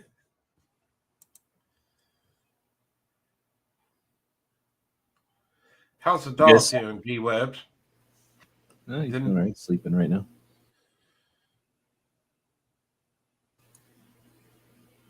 Been walking him a lot, trying to figure out what his maximum distance is. Somewhere around a mile, it seems like. Wow. That's pretty good. We can't get a mile out of mine. I know that. It's She good for wears out him. quick. I have to pick him up sometimes. It's a desert. That's why it's kind of hard to tell. Like sometimes he's like, "Yeah, I don't care. I'll jump over stuff," and then he's like, "Oh, I don't want to keep jumping over stuff." So then I pick him up and carry him for some amount of time. But it's kind of lame having to walk a mile at a time instead of walking. My other dog can go at least 3 or 4. Yeah, my wife has to get a pug update every day. She's like, how's G-Web's dog doing? I'm like, So I'm probably gonna get a little baby carriage for him. Scoot him around in a baby carriage when we're walking. No big So- deal. It'll be tactical. I'll make it multi-cam. So, G, you're gonna be in Vegas in about a week or so. Chris will be in Vegas in about a week or so. Chris's wife loves pugs. Could that not be a trade-off where Chris now takes the pug home with him as a belated don't do that Chris? to me. I can't keep up with the one I got. I can't keep up with the French bulldog I got now. She You're saying would, though. She loves that dog. She's gonna trade me Chris for the dog, and I'll come home with Chris, and then she'll get the dog. Yes. I got You some keep- plumbing I need done, I guess. You could just And keep him busy. slip bacon bits in his swag bag at SHOT Show.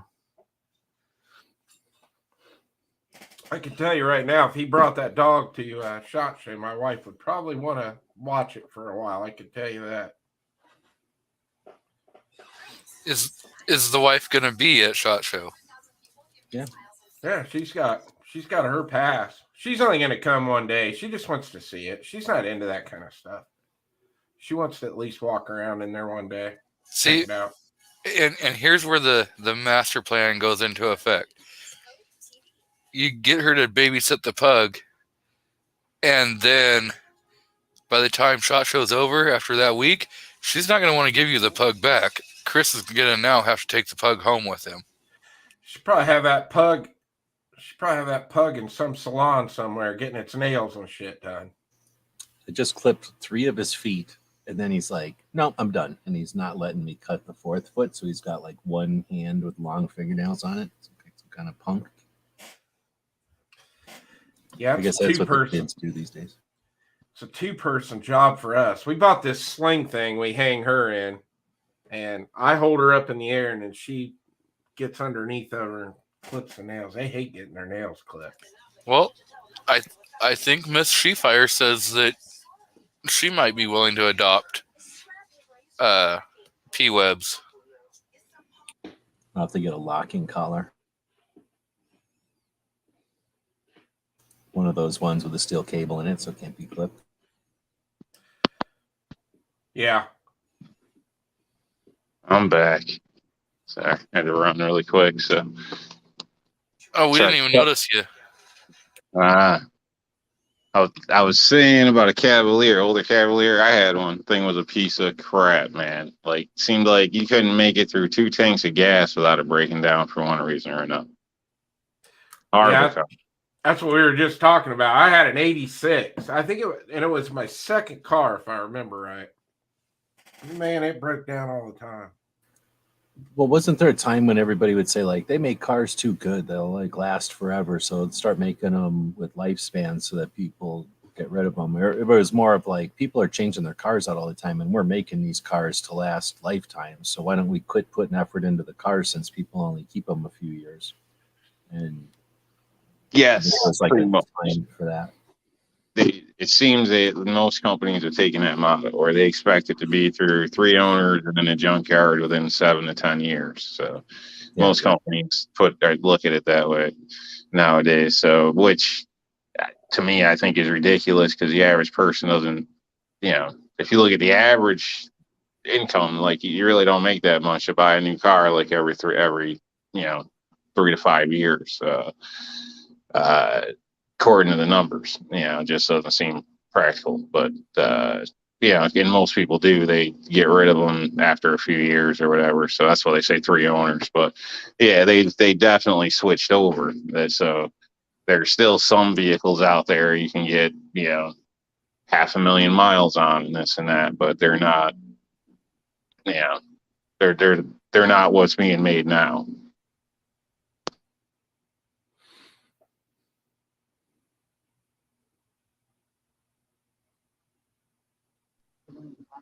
And maybe there's incentive because a lot of people just lease vehicles now too. So, to the companies, it would kind of make more sense to push things that way. more people are getting a cut and the vehicles get turned over quicker in a sense. Yeah, for like fleets, yeah, make it last 2 years because we're only going to keep it leased for a year anyway. So who cares if the car falls apart when we're done leasing it? Make it as cheap as possible.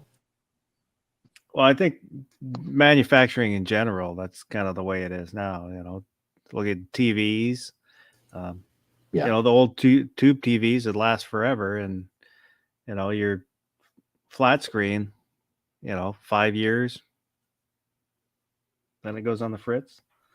Yep. And it costs a lot more. The prices of prices fluctuate with TVs in a sense as far as like new technology or whatever. But all in all, a flat screen now is nothing compared to what it was when they first came out. But still, that's if you want to compare one to an old style, to like not even what you're referring to as it may be a tube TV because it is a tube TV. It's just not individual tubes, but if you look at one of the old standard TVs, they're cheap as hell now. You know what I mean? So they are cheaper, and they still would last longer, but everybody wants them the other way now. So yeah, it's strange how a lot of that stuff works. So that's why, to me, I don't know. To me, it's not worth the value of a lot of these newer shiny products. Like the amount of effort and work I have to put in for it in the same time that it's going to be degrading just doesn't make any sense to me. But everybody's different.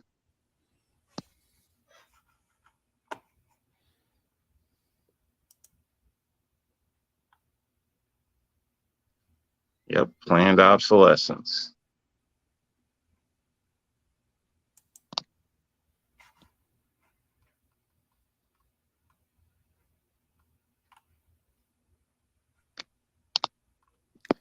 Killed the chat with all that talk, huh?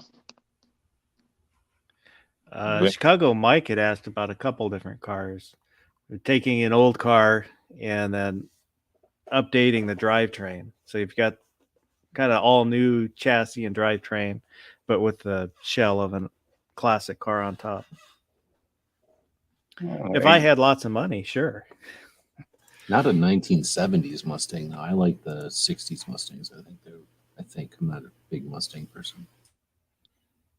I'd say for a project vehicle or something, I wouldn't see no problems with that. I mean, I wouldn't necessarily take that route for reliability because now you're all into twice as many, 3 times as many components in a sense with anything modern as far as engine and drivetrain. So, or transmission engine. So, but yeah, I'm sure you could come up with a cool car like that. Well, most of the ones I've seen are owned by people who can afford to have a car that doesn't work sometimes. Makes sense. Don't have it be your daily driver. Yeah, definitely makes sense. Hell, around here where I am, you see a lot of classic cars being used as like daily drivers. Yeah, but I mean, it's different versus a project car. Like when you completely change everything in a vehicle, all the computers, all that stuff, and you're doing it yourself and you're not a mechanic, you're going to run into problems. So eventually things are going to be issues. So even if you are a mechanic, but yeah, you're going to probably have more issues with a project built car than just an old car you can go buy parts off the shelf for, or not necessarily off the shelf. Sometimes with older cars you gotta really hunt for stuff, but you get what I mean. When you're not messing with stuff, it usually goes a lot more dependable. All right, another way, if you turbo the shit out of your little 4-cylinder, don't expect that to be the ultra dependable vehicle.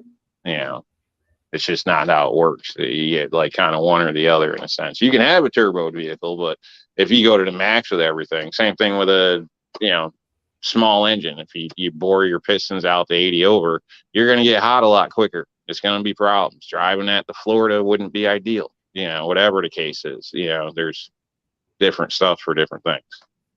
And now I won't. going on and on. I've had two different turboed vehicles, and they lasted quite a long time. I mean, Were they factory turbo? yeah, they were factory Yeah, turboed. that's the difference. But when you go slap something on from eBay or whatever and turbo something after the fact, that's where you start running into reliability problems in the long term. So, or when you're going like all out performance, like most race cars get trailered to the track. Yeah, they run a few times a year at their best, yeah. and they're pretty much shot and being rebuilt the rest of the year. Well, So you can't drive a car like that to work every day and expect good things. when you have like a drag car, yeah, it's going to be trailered because one, it's not street legal. Two, yeah, they're designed to do quarter or half mile trips. That's all they're designed to really do. And more likely than not, you're probably going to grenade a motor after about 7 to 10 trips down the track.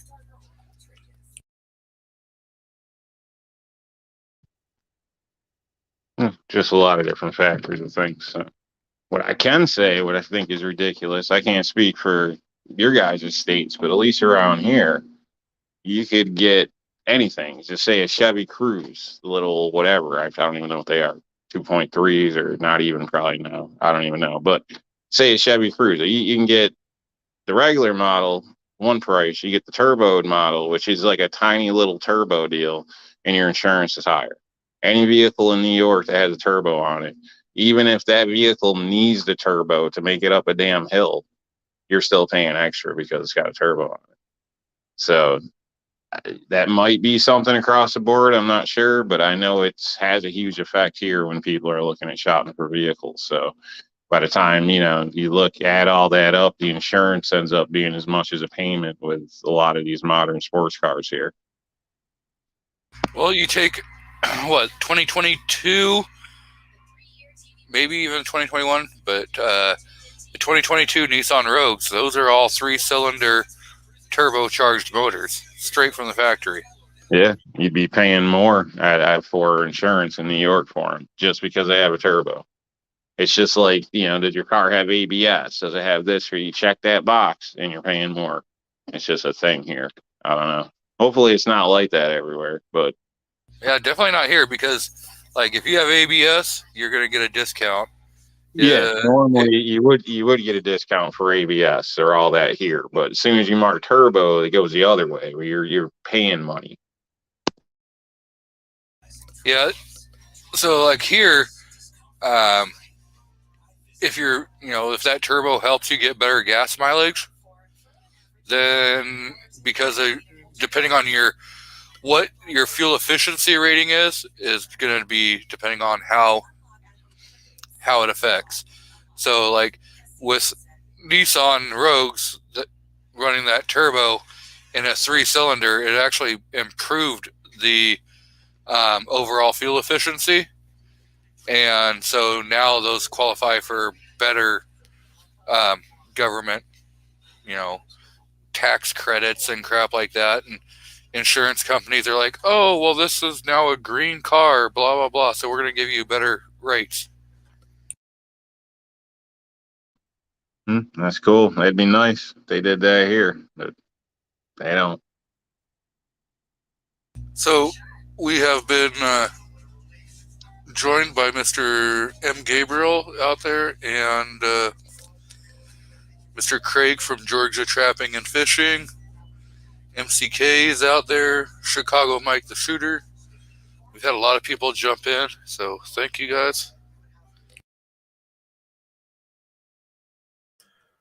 I just made an enemy, one of my neighbors. What's new? It's messed up. That's why I had to run earlier. So I had a landlord for the place next door contact me earlier, trying to get me to serve these people with papers. So he's gone over himself, but they never answer the door because they got security and all this. So I just seen them roll up, so I was able to catch them in person. They were pissed. This is just because they own Glocks. You're running around. No, they don't pay rent. Like I guess he's been going through it with them for like 5-6 months. Like he's got to submit paperwork and for them to want to pay rent. And now he's just tired of it. So he's just pushing straight through for a full eviction, hopefully. So it's his goal or whatever, but I don't know. So, I mean, yeah, we weren't all buddy before, but, and him and her, but she ended up apologizing, like, no, it's not me. I'm just doing a job. So, but, still, I usually have a rule about evicting my neighbors but I don't have young kids at my house to worry about if there is drama and problems with it. So we'll see how it goes. So hopefully my house don't get burned down tonight. When I did process serving, I had rules too. I served the papers for the person who was willing to pay you to be the highest bidder. Cash is king. Cash is king. Yeah, and probably in New York, there's probably a bunch of laws protecting those renters too versus the landlord, isn't there? Yeah, it gets pretty crazy. Yeah. I mean, landlords, and it can get to the point where a landlord can't even go to his own property. Yeah. So it's kind of crazy. So I thought it was funny when I was hired by one lawyer to serve an eviction notice, and then I was hired by another lawyer to serve the landlord with papers. So I got paid both sides. nice. Like, hey, I'm here to pick up that eviction notice that you want me to serve on the tenant. Oh, here you go. And then you bring it back, and then they're like, here's the money. And you're like, okay, thanks. And here's your papers.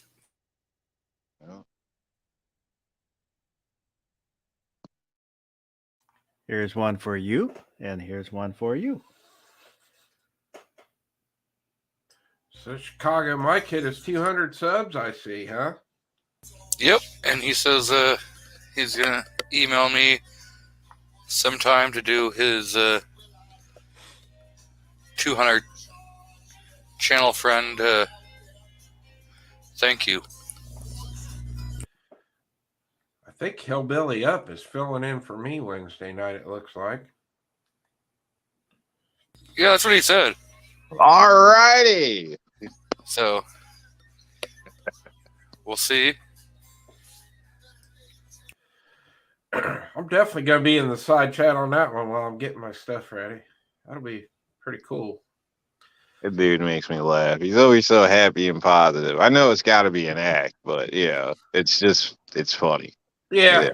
It's better, I guess, than I hate the world. Some people are just born that way. I know. I was say, you never know. He could just be that happy all the damn time. You know. Well, if that's the case, I need whatever he's drinking. You do kind of feel better after you watch one of his videos. You're like, he's just fun to watch. I like his stuff. So we have Mr. Mario out in the crowd. So welcome. Mario? Hey, we've got Sam out there. Yeah, Sam's always a good guy. I enjoy Sam being in the chat. Good to see you both, Mario and Sam. So I got a question we could throw around if you want. Why is Glock better than Smith & Wesson? Stop daydreaming. I don't know. It might be.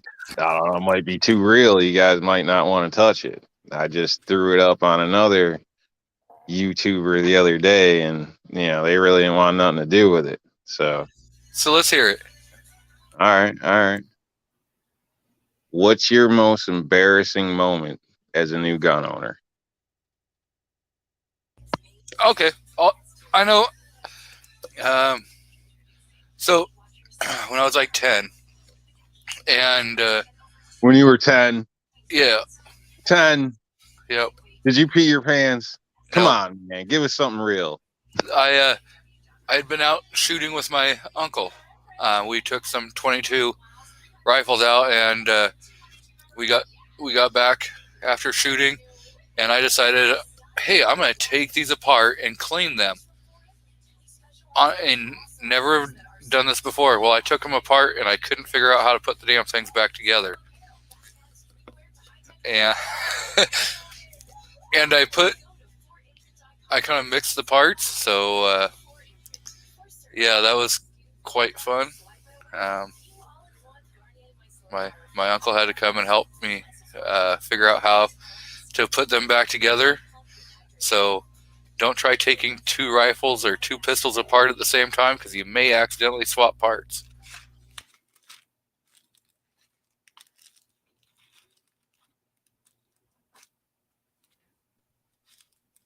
And the person you threw that out to said that they would be willing to do this, but they want a panel discussion to do it, and you had to be on the panel.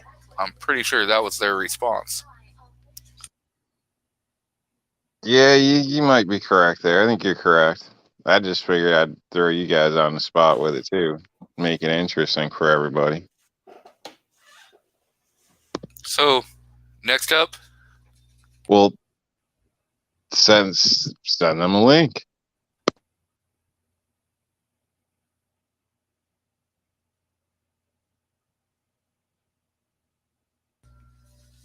Voss, Chris, G-Webs, Rob, anyone else gonna fill that question? I'll jump out there. I ran out to the store all excited and I bought the wrong damn ammo. I thought it was pretty stupid. I mean, but it happened. Yeah, that happens quite often. You'd be surprised, especially with 9mm people. Son of a bitch. I don't really have anything I'd consider embarrassing. I went to the range and forgot to bring ammo. I didn't feel embarrassed.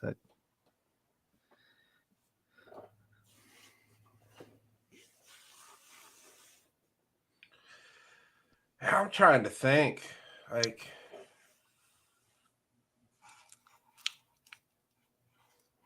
wow. I don't know. I'm trying to think of something that's happened to me that was embarrassing, but I've never had like the mag drop out or a slide fall off or anything. I don't. I do remember my most embarrassing moment. I shot my first steel challenge match.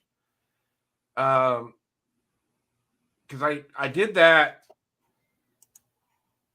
And this is crazy because I had already shot USPSA, so I was pretty good with safety and rules. I was at Crawford, and Matt, good friend of mine, he was the RO, and got done shooting, and I was supposed to. I don't even know how the hell I did this. I mean, it's just even embarrassing to talk about. So you're supposed to clear your gun, drop your mag out of your gun, clear the chamber. And I racked the slide to show him the chamber was clear, but I never dropped my mag out. So I released the chamber and I pulled the trigger on the gun. I had the gun pointed in a safe direction. Damn. So yeah, that was embarrassing, especially when there was like 15 people on your squad standing behind you watching you do that. But yeah, Mario out there said DQ'd. You're absolutely right. I was DQ'd, but that was probably like my second or third match I had ever shot. But yeah, that was definitely embarrassing. I think even if I wouldn't have got DQ'd, I still would have left. I was so embarrassed that day when I did that. So, but I never did it again. So, Wood says, as a kid, my dumbest gun thing was trying to load a 12 gauge in my 20 gauge break. Thought I brought the right ammo. I was like 12. I've heard of that happening. What about Foster G. Webb's here? What you guys got? Who was letting the dog out? What's we talking? I already answered. What's the Oh, deal? sorry, I didn't. Must not have heard yours. But the question was most embarrassing moment as a new gun owner. Well, I was a little kid when I was a new gun owner, so I don't know. That's something I haven't dealt with, I guess. Oh, it's the most embarrassing moment. What's the weirdest thing you've done or accidentally? Well, or, I got something. So I went to a Front Sight, which is like a ripoff of Gun Sight, but it's a pretty elaborate training facility. It's now gone, but it used to be in Vegas or outside of Vegas. So it was a long time ago, and I was just getting into training, so I wasn't really aware of it more than the concept of it. So in Vegas, you have to bring, well, in Vegas, when you get a CCW, in Nevada, when you get a CCW, each gun that you might carry needs to be on the permit, your state permit, and then depending on the county, the actual gun serial number needs to be on a supplemental permit thing. So I knew I was going to be getting a Nevada permit, and I needed to bring up all the guns I might carry. So I brought an XD45, a Glock 40 in, no, probably a Glock in 2023, and then a Kel-Tec 380, because those were the three guns I was going to probably carry at the time. So I'm going through the class with the Glock 23, which is a 40 caliber midsize, and 40 Smith & Wesson midsize. And I shot the whole class like that. And then at the end, when you do the qualification or whatever, and this is a class where it's just for like bragging, right? You know, kind of how you're going to rank in the class or whatever. And it's a class with a whole bunch of mostly people that are new shooters or new to this kind of shooting, and then a bunch of people who are ringers who go a lot and shoot well and everything. So I wasn't going to win and I wasn't going to lose. So it's just me, you know, kind of seeing how I can do. And for whatever reason, I decided like, oh, we're about to do the quals. Let me go switch out from the 40 midsize Glock to the full size 45 ACP. I don't know why I thought that. And then I did, and I just shot very poorly because all day I'd been, like for a week, I'd been shooting 40, and I decided to shoot 45. And again, it just wasn't, I don't know. For some reason, I thought like, no, this is the best way to test if I can shoot the 40. I don't know what I was thinking. So that was probably, and it's not like I embarrassed myself in front of anybody, but I embarrassed myself for like coming up with a brilliant idea that was pretty stupid.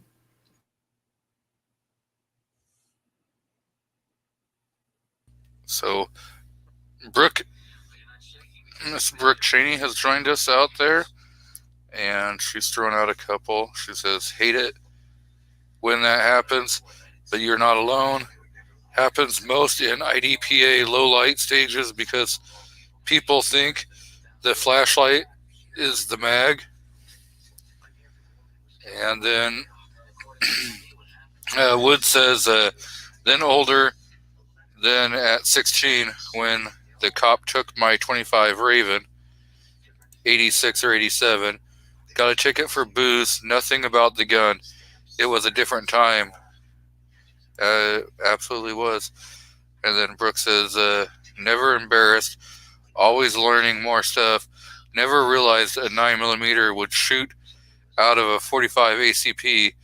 Doesn't shoot far, but it does manage to run the slide.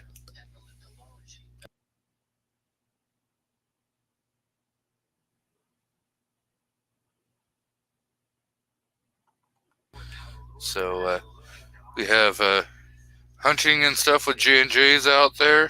So welcome. And I did forward the invite there, Rob, to see if they would join. Get in on this conversation. So sorry, getting harassed by my cat here. Got a snack time, I guess. I was gonna say I got a horrible buying story, which, you know, I think I was a lot, you know, fairly new at the time, and went out and liked what I saw and wanted that, didn't do any research, bought it and realized I could have bought basically the same damn thing and ordered the parts and put it together myself and saved like $200. So I call that like, oh shit. Now I can't even think of it, but, yeah, fool's tax. There you go. Thank you. That's my own word I can't think of, but yeah, I kind of like paid a lot of fool's tax on that. But that was like I think a newbie mistake, I guess. You know, it was a shotgun as well. So, basically just due to the furniture on it, the price was it was up there. Like I said, at the time, looking back through, I could have easily saved myself, bought the plain Jane one and got the accessories, spent 40 minutes putting it on, figuring it out, whatever, putting it on, and saved myself like $200. So I still regret that to this day because, I don't even like paying full price, but the overpay, man.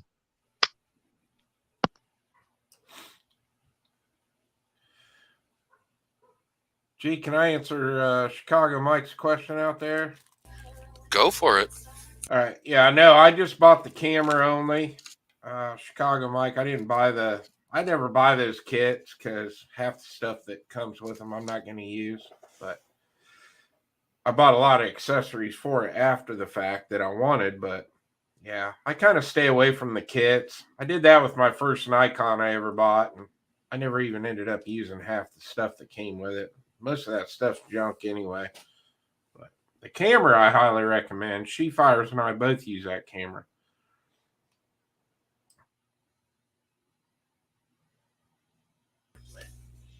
So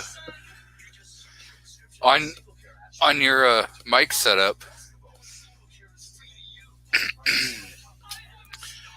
yeah, when you were doing the video yesterday when you released it, Yeah. I was like, hey, that's a pretty good setup, but I was like, I'd like to see that with, the where you can direct connect it to the phone without having to run it through a 3.5 headset. Because anymore now you got to buy the Type C to 3.5 connector. Because most phones are going away from having headphone jacks. Yeah, I've got that connector for it. It works with my phone too. I just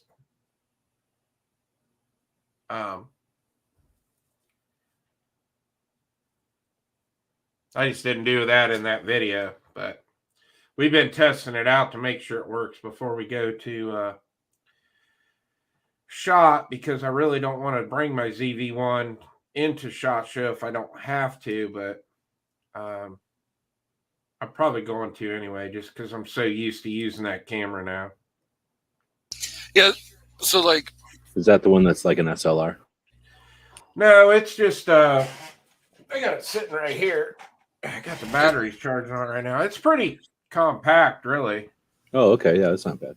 I got a The lens cage on pops the out. bottom of it. This is made by, can't even read it now. It's starting to get scratched up and stuff because I did put a cage on the bottom of it, so you can see it or not. But Just to make it easier to go on a tripod? yeah, it's got like 9 different places so I can move it around. But what I really like about the cage is here I've got another spot so I can mount it this way if I want to use it for like shorts and stuff. But it's a cool camera. It's I don't have a battery in it right now. I'm charging all the batteries, but you can flip the screen so you can see exactly what the camera is seeing. You can flip it any way you want. You can have it like this, or it's really nice. And What are those I've from? got about 6 batteries for it now. So, but I tend to, when I put it on a tripod, I try to move it all the way like over in this area so I can still access the door if I got to switch out a battery or pull the SD card and put a different one in. But it's they're not cheap. It's about $1,000 camera, but Okay. they're nice. I mean, Well, being compared that to small, you can put it in your pocket.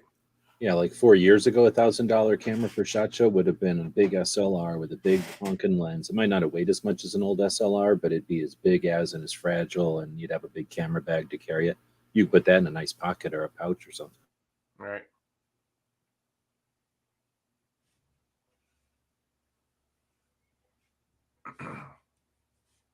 KG, you can take this off my ugly face anytime now. I was reading the side chat. Well, Thought he was highlighting that sign back there. that is a damn good sign Yeah, from look from his wife. at- wow. Wow. She must like him. That was a birthday present. Funny thing is well, Chris can tell you the story behind the sign. Yeah, I ended up with two of them. The first one got broke. FedEx put it up against the garage door and it cracked it in half. And it set on the box. Make sure you lay it flat. So we contacted the guy that made it, and he said, "Well, does it still work?" And we were like, "Yeah, it broke right on the E." And he said, "Well, I've got really good insurance through FedEx or whatever." So he said, "Just go ahead and keep it, and I'll send you out another one." So he ended up taking the broken one, put it down in my reloading room, and it only took him about a week and a half to get the replacement out for it. But he was super cool. We went on all his social media and left him 5-star reviews and talked about how great the customer service was and everything. He just an awesome guy to deal with. He's out of New York. It's called Manhattan Lighting or something like that. But yeah, I'll definitely buy more stuff from him down the road because he was just super chill to work with. So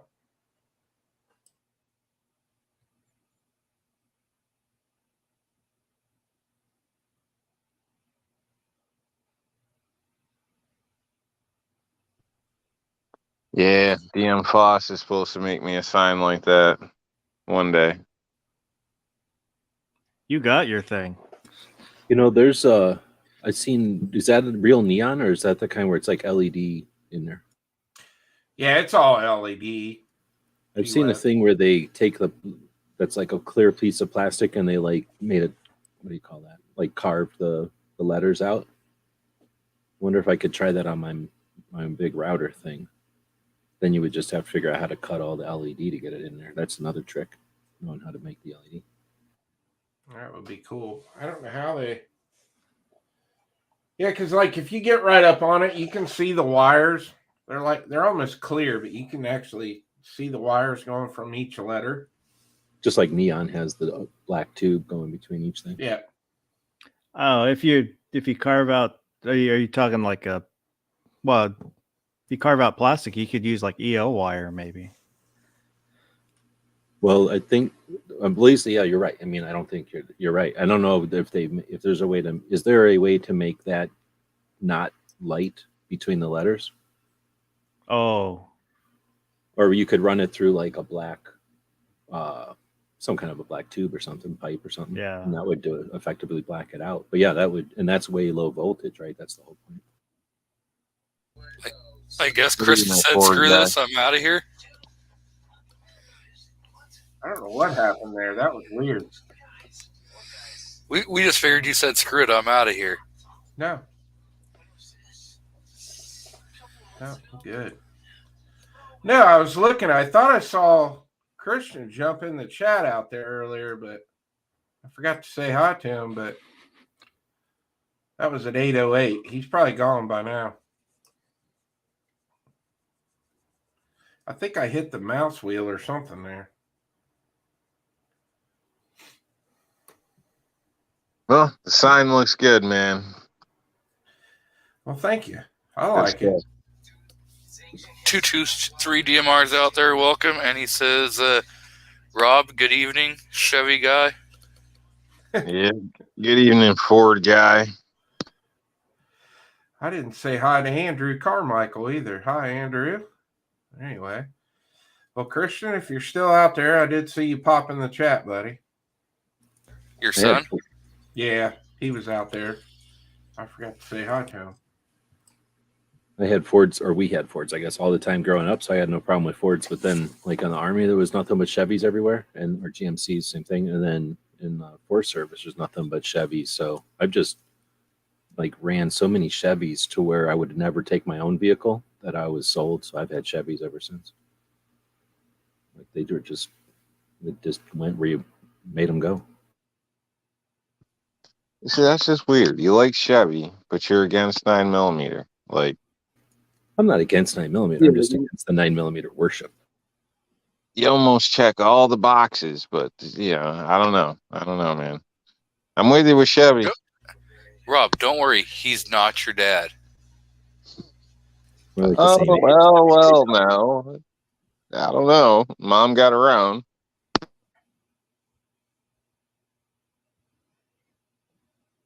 I grew up with Fords. I got no problems with Fords. I just like the looks of most of the Chevy muscle cars. Like I had an El Camino. I didn't have a Ranchero. I gave Bob shit for having a Ranchero.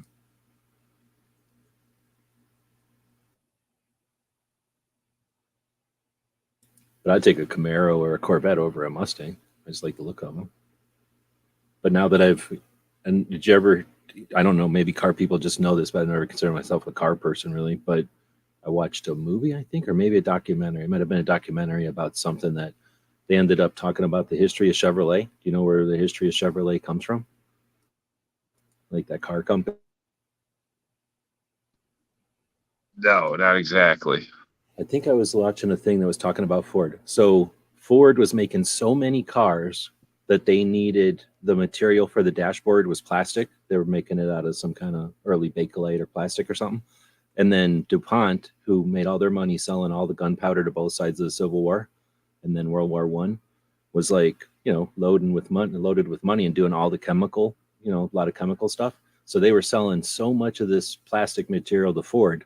They were like, why are we selling so much plastic to Ford? What's he doing with all that plastic? And they're like, oh, he's making a bunch of cars. So they're like, okay, let's make cars. So Chevrolet is DuPont, who decided Ford's making too much money making cars. Let's try with them. And then it's more elaborate, but that's where it started from. If I remember the nutshell, or So, Wood says Wranglers have a wave. Just saying. I have a wave too, and it doesn't matter what vehicle I'm in.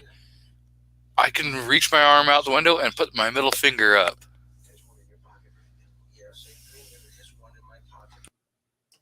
That's the only thing I loved about getting rid of my Gladiator was not having to do that stupid wave anymore. What, all the Jeep people wave to each other? Oh yeah, yep. Like and they think it's only the Wranglers, but when you're coming at somebody in a Gladiator, they think you're in a Wrangler. So they do the wave, and then probably after they drive by and they're like, oh, screw that guy, he's not driving a Wrangler. But, So they think they're bikers or something? Is it like literally a fancy wave or like a certain wave or just waving? No, they just wave at you. And then they have this other crazy thing that they do where they go around and put ducks on people's Jeeps.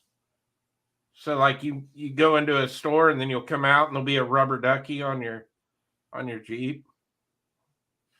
I don't know where that comes from either, but And they do have a specific wave that a lot of them do, which I think it's like a 3 fingers or something. I don't remember, but you see them with the sticker on their Jeeps all the time, like the Jeep wave. Yeah, and yes, they're trying to be motorcyclists. They think that they're Harley riders because,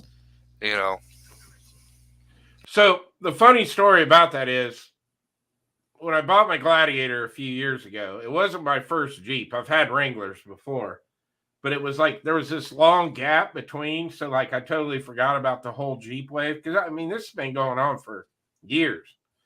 So I would be driving by and I'd have my wife in the truck or my son would be in there and we'd drive by and they'd be waving at me. I was like, who is that? And they're like, I don't know. You're driving a Jeep. I think they're doing the Jeep wave. And I was like, oh man, I got to start this all over again. But yeah, it's every single one you pass. They're going to wave at you. It's like, you know this guy too? What the hell? Who's this guy? So, Chris, Chicago Mike is throwing down a challenge to you, and I think you guys need to do it with GoPros. What kind of truck does he have? Does it matter? Well, no, it'd be fun. It's just like I don't think there's going to be too many stock gas trucks out there that are going to run with mine, but we could try that. It'd be fun. I'm down. It's only 4.5 hours for me to drive to Indianapolis. So we've been joined by Hasbro TV or Hasbro out there. Welcome. Mario says that he wants to race.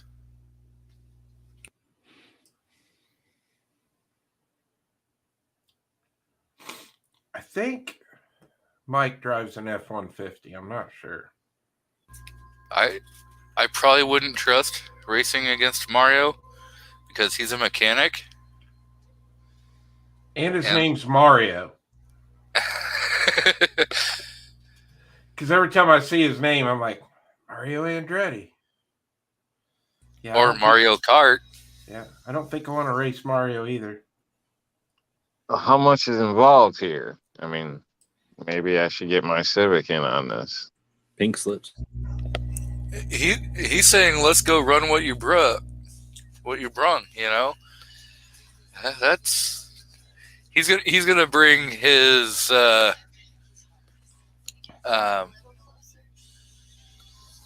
he'll bring a Chevy. I guarantee you he'll bring a. Bald said, I already know Bald would kill me in that 5-ton thing because I haul 8,000 pounds around with mine. But Bald's got a 3,500 and mine's a 1,500. So, Yeah, Mario says he's bringing a 68 Nova. My van's a 3,500. G-Web is coming to Indy for the race. Doubt it'll go very fast. It's probably still got the Vortec in it. Yeah, I mean, every once in a while, like I run it like a old person who doesn't want to waste any gas. So every once in a while, when I actually have to go across, beat some traffic or something, I'm like surprised how fast the thing can actually go.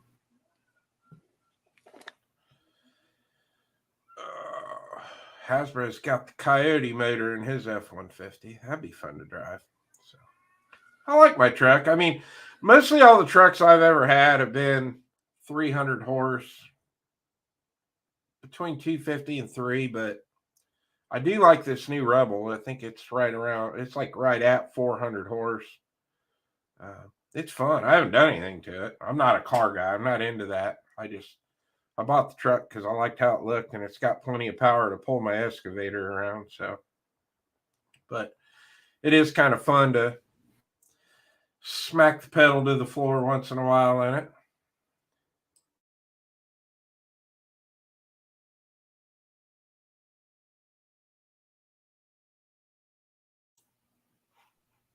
Just don't be like Bald and smack the pedal right in front of a state trooper. I have to get him to tell me about that story. I actually threw a video up. Yeah, I think there's a video if it's the one I'm thinking of. Yeah. He's test driving the car. So let's see what this thing can do. All on camera, and then bop, and then right there, state trooper. Yep. Just like that.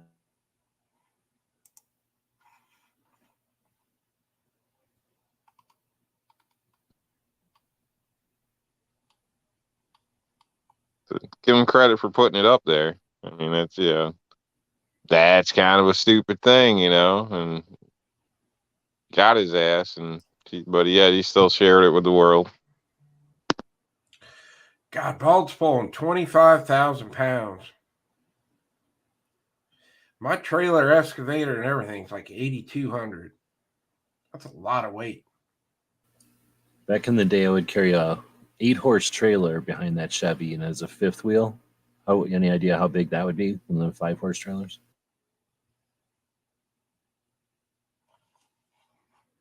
I don't know if it was super heavy. It was like long, obviously.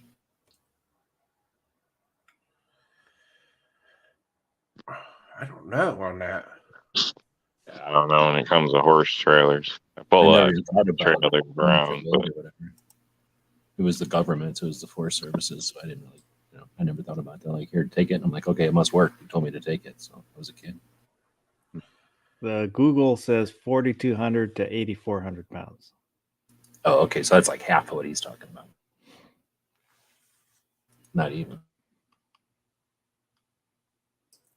Oh, he said all together with towing, he's at 20. He's towing he's still towing 14 to 15,000. That excavator he tows is a lot bigger than mine now. That's still a lot of weight. 14. Yeah, I've never 15 carried days. anything that heavy. Then that truck, that trailer with the horses in it, was the most I've ever carried, and that wasn't too bad. I imagine that's like carrying a lead brick or something if it's that heavy. What's a horse weigh though? I don't know. And plus, I'm going super slow because I had a bunch of horses back there. You know, I'm a kid. I'm not- Right, yeah. I think they're close to 2,000 pounds a horse. I mean, you don't want a horse stepping on you. I think.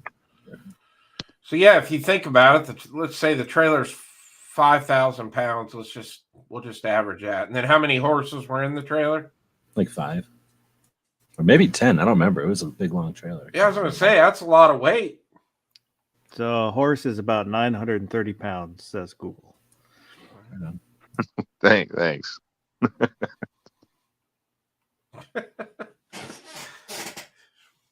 Thank you, Google.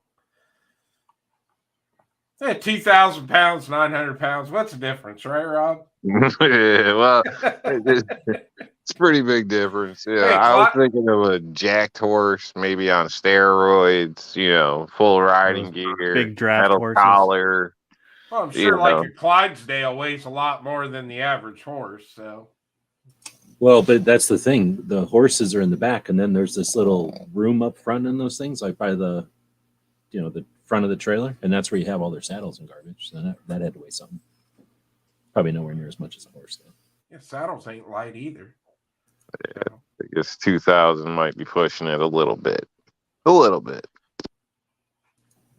There was this was in Wyoming. There was a place that had Percherons. Those horses are huge. They're like black Clydesdales, so they're huge, and they might weigh that kind of. I don't know if they'd be twice as much as a regular horse, but they're huge. They're like bulldogs of horses, actually bigger than that.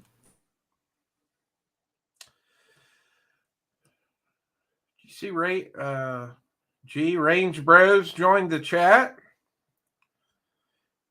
And we got Moo out there.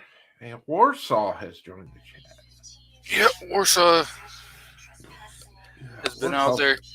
He's got a question. He said, have you ever watched a driving in Russia video? I have not. Oh, like the car, or what do they call them when they put a camera on the front and haul ass and just break all the road laws and race through the streets. I've seen a lot of them where they can't drive for shit. Like, and every 2 seconds there's an accident everywhere. I've seen a lot of those from over there. That's why there's so many videos, because of the accidents and no insurance. Because So everybody's everybody has- taking evidence. Yeah, everybody has dash cams. It makes sense. I mean, it obviously you're seeing a big collection of them in some of these videos, but it looks more dangerous than driving around here.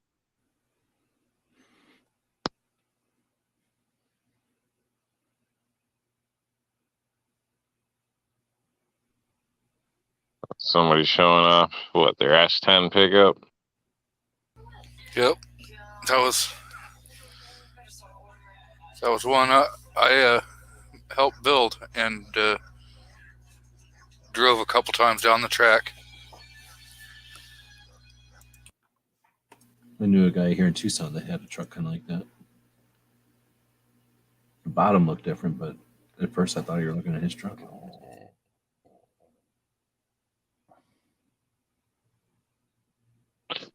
Yeah, I've ridden in one of those. I wasn't. Yeah, I know you can do a lot to them or whatever, the platform in a sense, but as far as interior and stuff, was not impressed at all.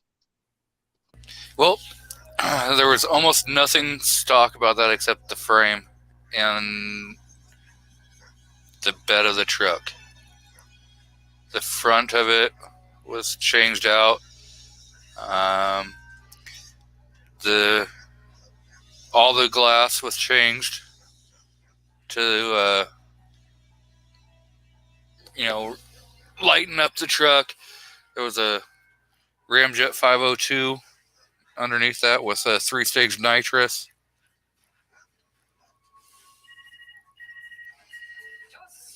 So that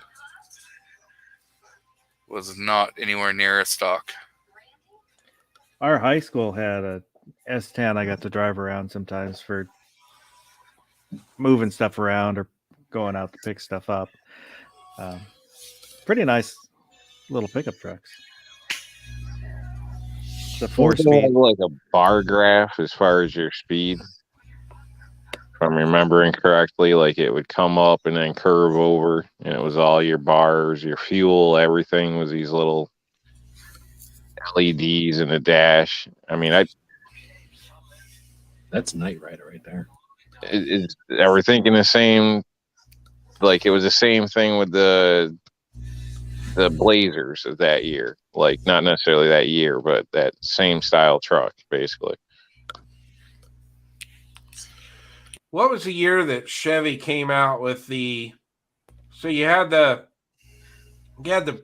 Buick Grand National came out, and then you started having they made a Blazer. Now, I always get the two mixed up. One of them was a Typhoon, which was either the Blazer or the S10 pickup. Then you had the Cyclone. I think the Cyclone was the S10. Okay, and the Typhoon was the Blazer, right? I might have them backwards. I don't know. I think. Didn't they put the Grand National motor in both of those trucks, or whatever you want to call them?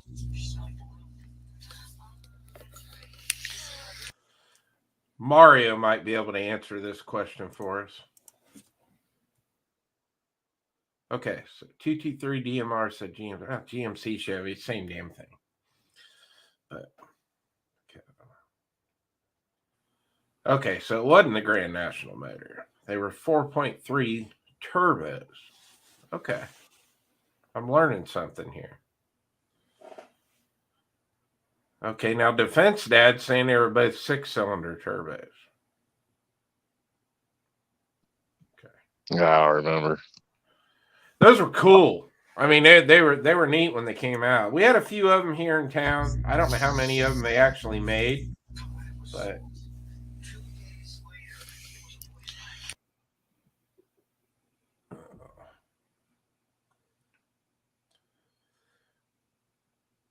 so where'd G-Webs go?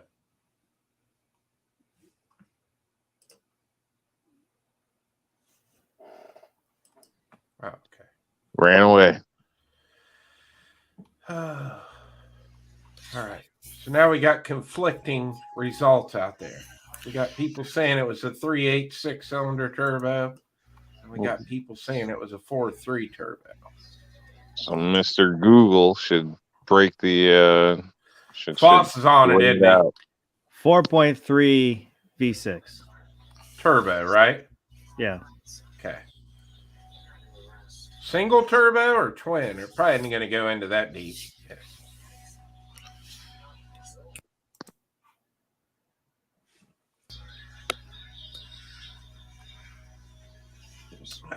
Yeah, Mario said not many more. They're rare nowadays. Yeah, they probably are.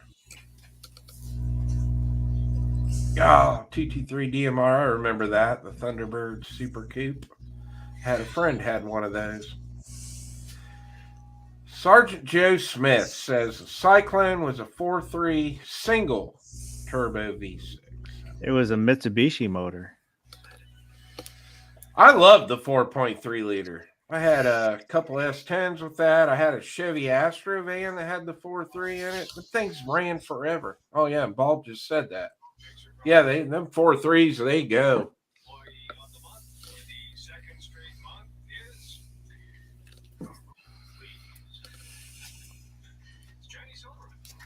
Yep. I totally believe you, Sergeant Joe Smith.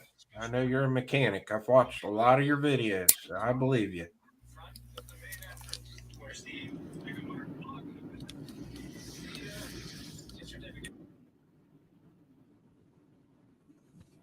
See the people in that space tug finally wised up and turned their lights off.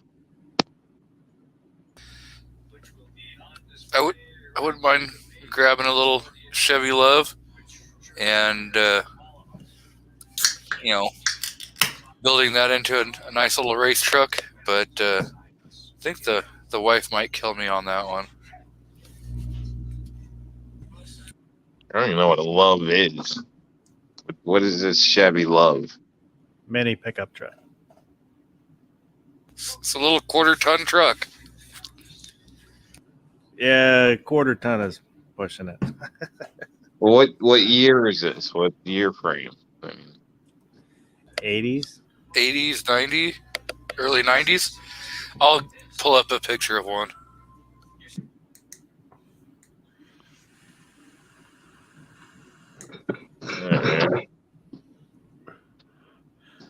Moose said he had a college roommate, bought the Cyclone right out of high school, got too many speeding tickets, couldn't afford insurance. Yeah, I bet. That would probably get you in trouble.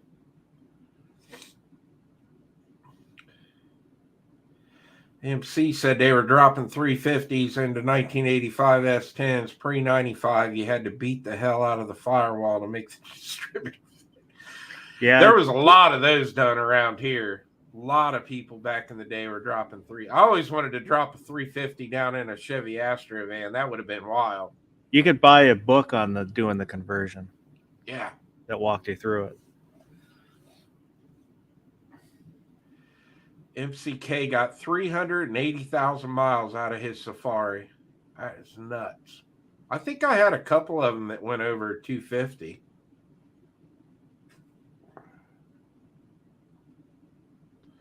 So here's a nice little Chevy Love. Look at that thing. so what motor came in that standard? Probably a little 4-banger. Those are popular little trucks, though. You see a lot of them when I was a little kid. Right there. Look at that. It's a nice 1/4-mile truck. Yeah, I like that blue one.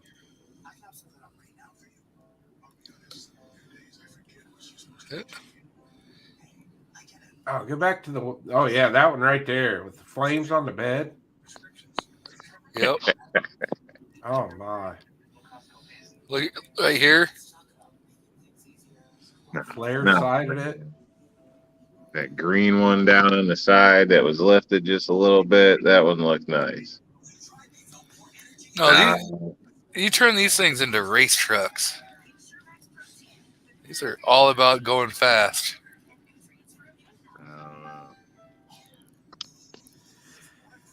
So 223 DMR said he had a Chevy Love. It had a 1.5 liter Isuzu motor in it. And he said his was a 4x4. Yeah, he can get the 4x4 version. Right there. Chicago Mike's trying to get me to go to a dirt race while I'm in Vegas. That's not going to happen.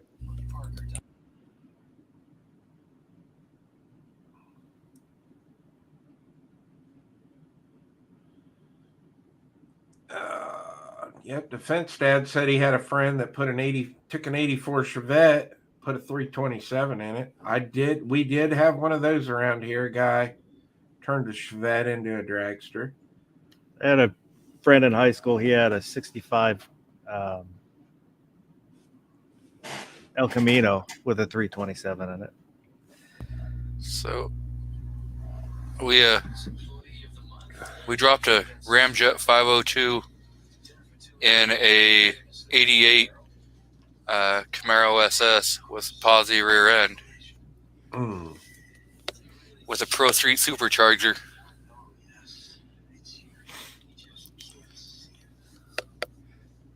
That was a fun car. It was my neighbor's dad, who was also he liked to race up at the Wenatchee Super Oval, and it was pretty well known up there. It's funny, Defense Dad brought up the 84 Chevette. I was in my first car accident in a Chevy Chevette. We got T-boned. I was with a bunch of friends and hers, and got hammered in that car. That was a bad wreck. I'll probably never forget that car accident. One of my mom's boyfriends at one time had one of those, and remember going to visit her, and we took a ride somewhere, and I never heard her bitch so much. She hated that car, and the car would stall out like right downtown in front of everybody, and my mom would put this invisible shield up, and I'd have to get out and push the damn car, and it was a stick, she'd get it going again or whatever. It was like the car was just such a piece of crap. She hated that car. I hated that car just because of how much she hated that car. So it wasn't around for long. I don't know what happened to it. I heard people yelling about aluminum blocks and this and that. I was a kid, so I had no idea. But all I know is any car I got to push downtown, I'm not a fan of. They would max out at like 90 miles an hour. A friend drove one in high school, and we'd go bombing around at night. It took a long time to get up to 90, but eventually you could do it.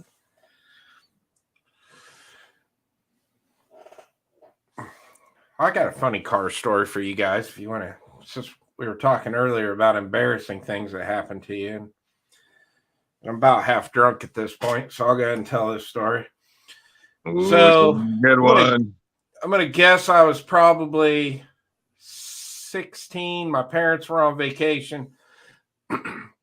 My dad used to collect international scouts when I was a kid, so a lot of people out in the side chat probably ain't gonna know what those are. I think we had, at one time we had 3 of them. We had a couple of them where you could take the tops off of them, and we had another one that my dad had put a V8 in. So we had this 4-cylinder one, probably an early 70s model, I would guess.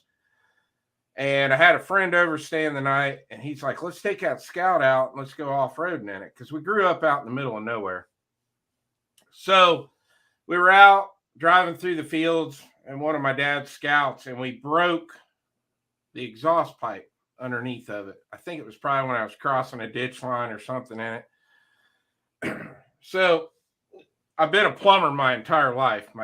That's how I became a plumber, because I'm 3rd generation at this point. So we ended up coming home, and we took, I want to say we actually took pop cans, and we cut them in half, and we wrapped the aluminum around the pipe, and then we took a bunch of hose clamps off Fernco's, and we tied that exhaust back together. And so my mom and dad came back from vacation, and we were out driving. I was sitting in the passenger seat with my dad one day out driving in that Scout, and that exhaust started getting real loud in that truck, and that it finally burned a hole right through the aluminum on those cans that we wrapped around that exhaust. So that was a bad day for me.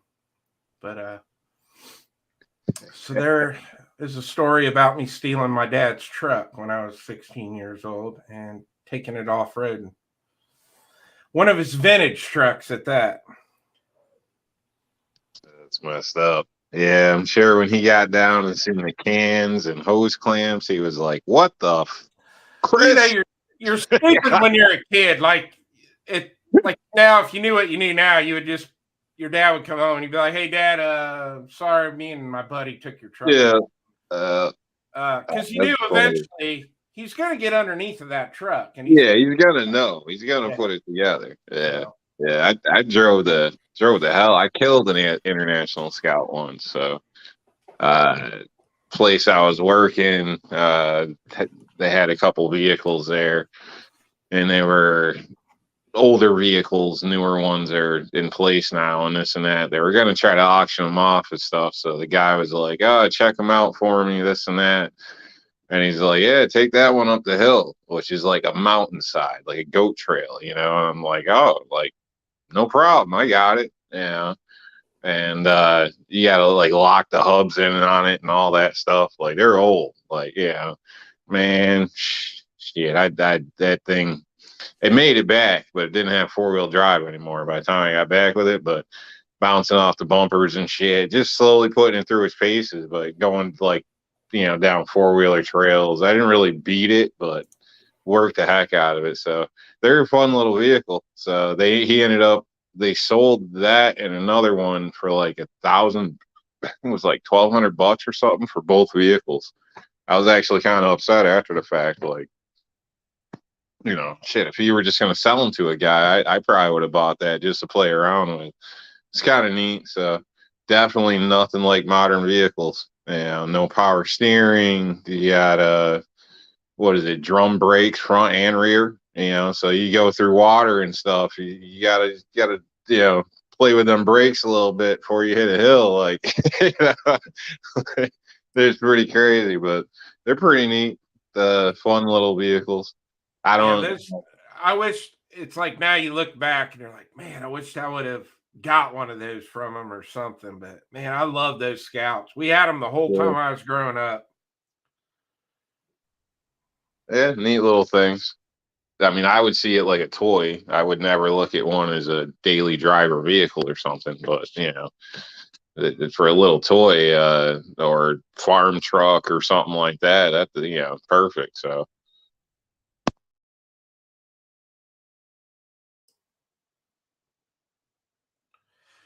Gee, you're being quiet.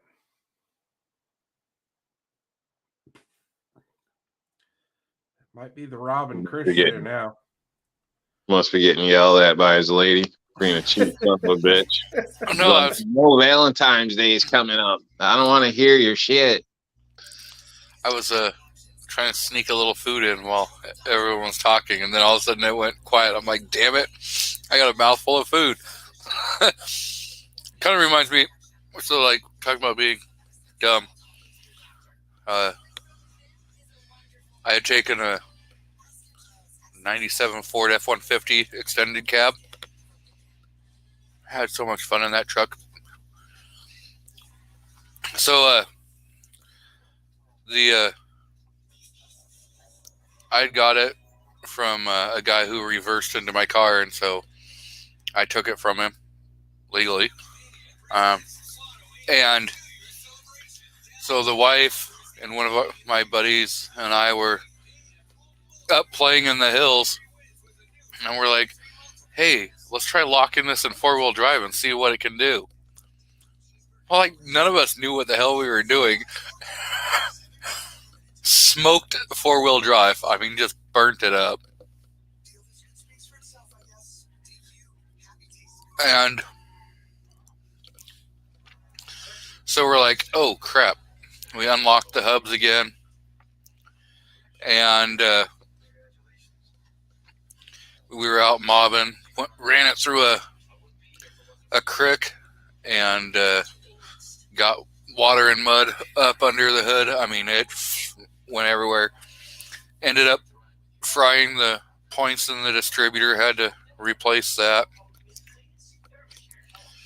And then a couple days later, we took it back up in the hills. And as we're coming back down the mountain, I was like, I'm gonna take it off road, and I'm gonna go 4x4ing in this thing. And there was 2 tracks that were like perfectly like spaced, where I could run the wheels like right down there, and people were using them as motorcycle trails. And the wife's like, let me out. So I was trying to stop before I hit that path so that the wife could get out. Well, ended up cresting the hillside, and I'm like, I'm not stopping. I'm not getting high centered. So yeah, we ended up taking that damn thing down motorcycle trail get close to the bottom, and all of a sudden, here's this Escalade that's coming up the dirt road, and he sees he sees the truck coming down this motorcycle trail and starts reversing. And then two motorcycles come around, and they're like, "Oh crap!"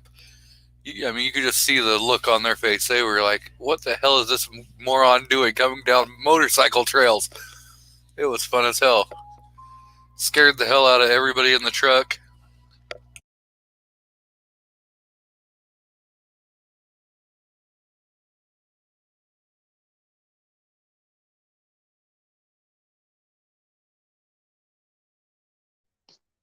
Get yourself another beer. Did I? Yeah, Yeah. that's what I figured. I was reading through. Well, I ran out of my first stash I brought back here. I had to go get more. I don't have nothing to do tomorrow, so I'm like, I'm gonna drink some beer tonight and have some fun. There you go. Yeah, I'm probably just gonna have a couple, just a couple. So I didn't, wasn't working until just a little while ago for state, and maybe I would have had a couple more, but just one or two, a couple a night.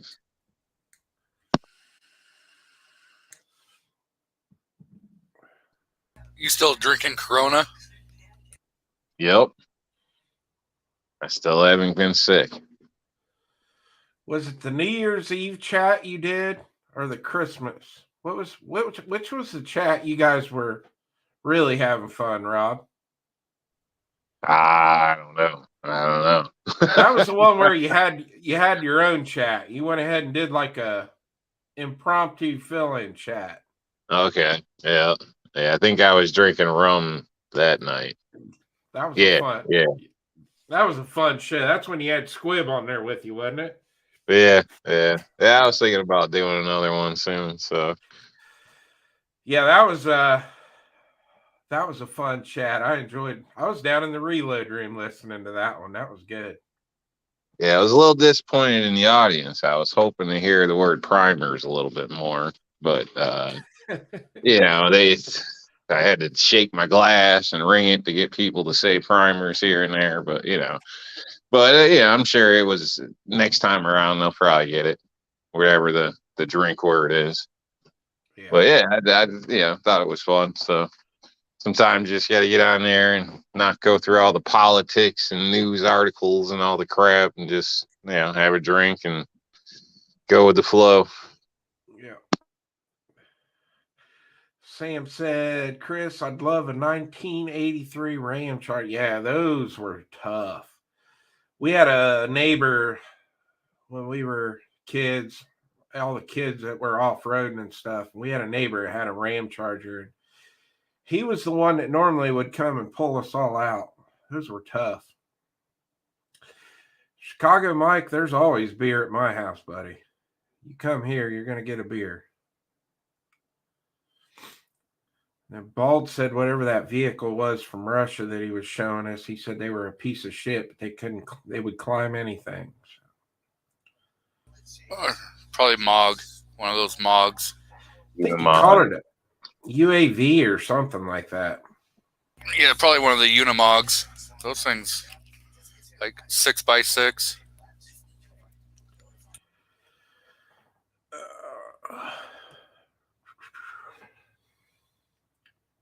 What are we going to talk about now? We still got 24 people watching. No idea. I got a bunch of car stories, but if we all get into car stories, it's going to get long-winded and people won't believe half of us anyway, so it don't matter. We should probably come up with something different. Talk about all these co-hosts that abandon you. I mean, G-Webs took off. Your co-host, he was coming back. What was it? She Fires. You sent an invite. She was like, "The hell with those degenerates." The last message from G-Web said BBIAF. What does that mean? I don't know. I'm not hip to the lingo, I guess. Here, BBIAF. Somebody out in the side chat, tell me what BBIAF stands for. I'm guessing be back in something. I Be think back it's in a Be Back Flash? Oh, it could be. Your Or if kid you- right there, Chris? Huh? Is your kid right there? You could ask your kid. They probably know. Oh yeah, they know all that stuff, Yeah, don't they? shit like No, that. He's got his driver's license now. He's never here. He's out with friends at B-Dubs tonight. He's got his driver's license, he's got a job, and he's got daddy's truck. No, he's got his own car. He bought his own car. Yeah, but you know he takes your truck. He ain't driving my truck. Unless he can drive my truck if I'm in the passenger seat of my truck. Now, he's not taking my truck anywhere. You wouldn't let him take your truck out on a date? No. You know what he would do to that truck? I wouldn't even have back tires when it comes back home. He would have the tires melted off of that truck. Well, yeah, he's a kid, you know? Well, yeah, because I would have done that. If my dad would have said, hey, Chris, take one of my trucks and go out on a date, I wouldn't have any tires on it when I got it back. Chicago Mike says, you got a link I can bring in.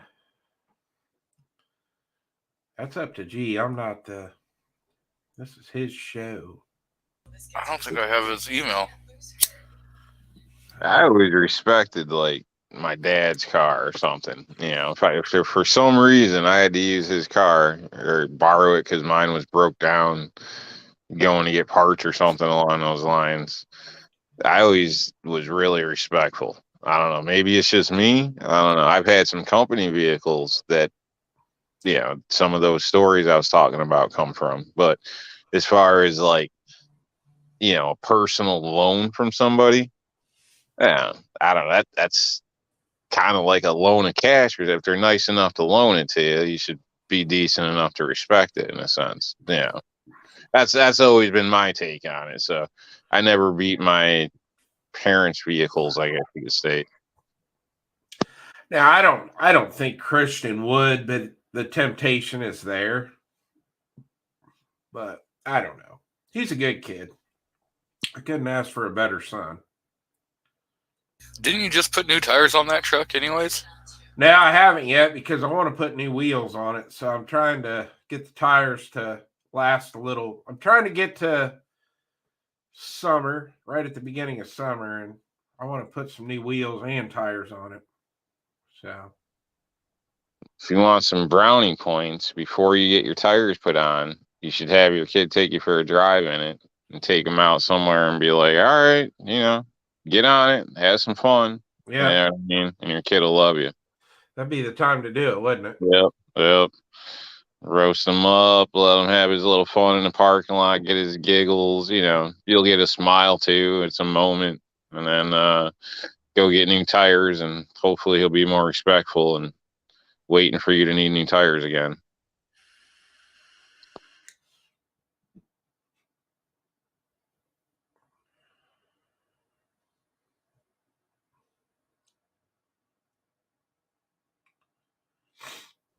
I'll have to check my emails.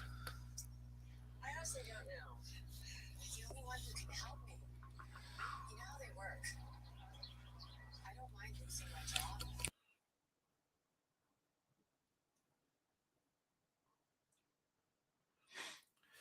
Wood said his dad had a company car, 87 Chevy Celebrity. I remember those. He would let me drive it because they gave him a new car if he reached 50K. Man, Wood's dad was smart. Let his kids crank up the miles so he could get a new car. It's good. It's good thinking there.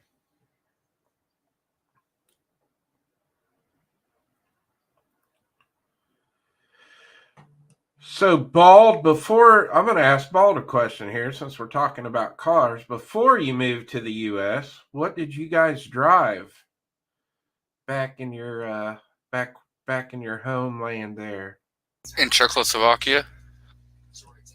Doesn't he get really mad if you call him Czech? No, he gets mad when you call him a Russian. Or Polish? Yeah. He's not from Czechoslovakia either, though, is he? I think he is. I think he's a Slovak. Oh, okay. This isn't just about a mother losing her daughter. This is also about a daughter But I'm not sure if that's actually a term of endearment. I will make a decision. You know, that might be some fighting words. Yeah. You're never gonna figure out where this KGB agent guy is from. So don't even bother. No, I just remember when I first met Bald, if people would call him a Russian, he didn't like that. No, I was just curious, like what they drove over there.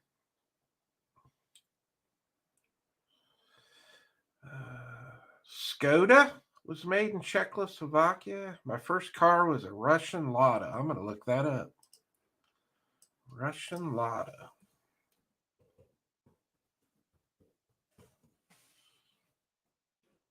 Oh my, that's a weird looking vehicle.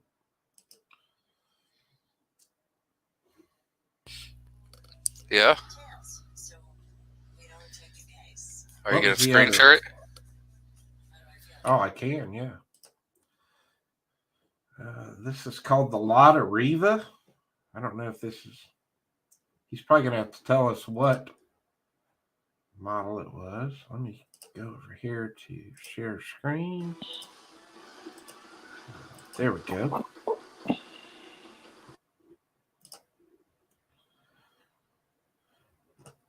He said a Skoda. What the hell's a Skoda? You know, that. Oh, what kind of car does that remind you of? The poor Russian gangster car. That's what it reminds me of.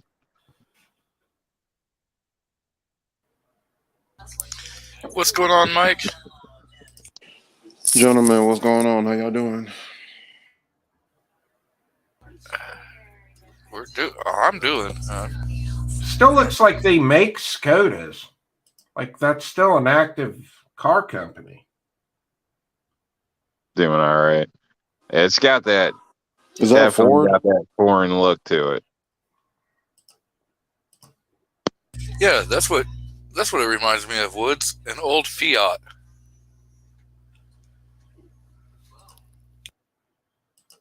Huh. That looks like though that car looks like one of those cars that Paul Walker was driving in the Fast and Furious. It was like a blue Ford something. Yep, Bald said Skoda is still because when I put up Skoda in the Google search, it they're still an active car company. Yeah. He said they're still sold all over Europe. Huh. Interesting.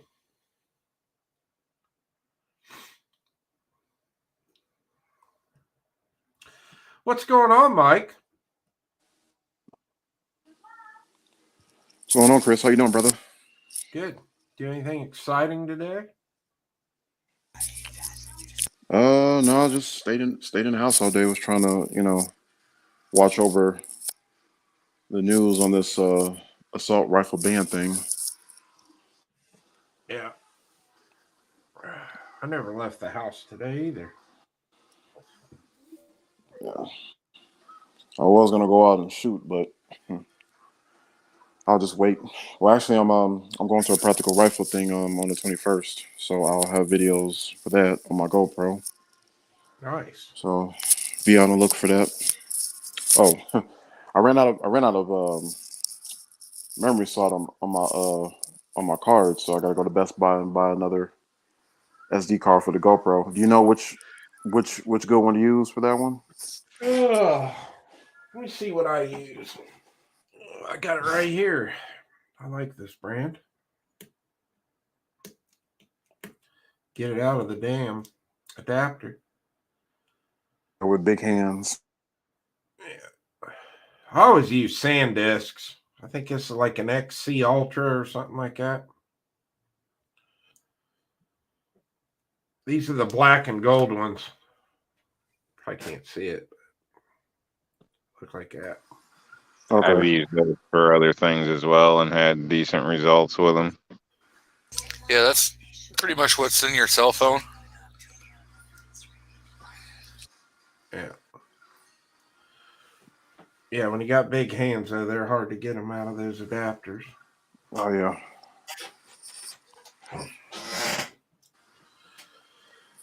Yeah, Bolt's Yep. throwing out So links like crazy. He said his father's car. Let's see what his father's car is. yeah, those older vehicles. I mean, they're better off than these brand new cars that people be driving.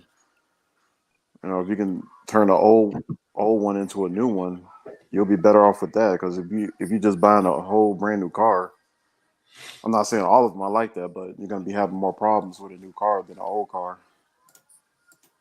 You know what the difference is? What's that? A new car has a warranty, so you just take it, drop it off at the shop, and make them fix it for free, while they put you in a rental car until you get your car back. Possibly. Not everybody Yeah. gets the rental, and it's still an inconvenience to have to do that. So I know I you mean- guys say it isn't, but it is. It's still an inconvenience to drop your car off and search out for a ride in some cases. But I mean, sometimes you can get completely ripped off with that. I Yeah. mean, not all of them are like that, but with people that got like Allstate, if you're paying between $150 and $200 a month for that, I mean, hey, I guess that's the way to go. But people ain't got it like that. So the warranty I have on my car, I can just call the dealership and be like, hey, I'm gotta bring my car in. I need a rental, and they're like, okay, and it goes through the warranty. I don't pay a dime. Because my 05 Mercury Mountaineer, I got like 160,000 miles on it.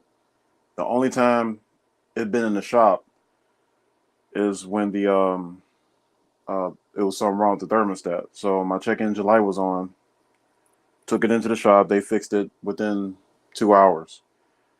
After that, it has not been in the shop. Like it drives really good. It's a luxury car. Like I can drive out of state with it if I want to.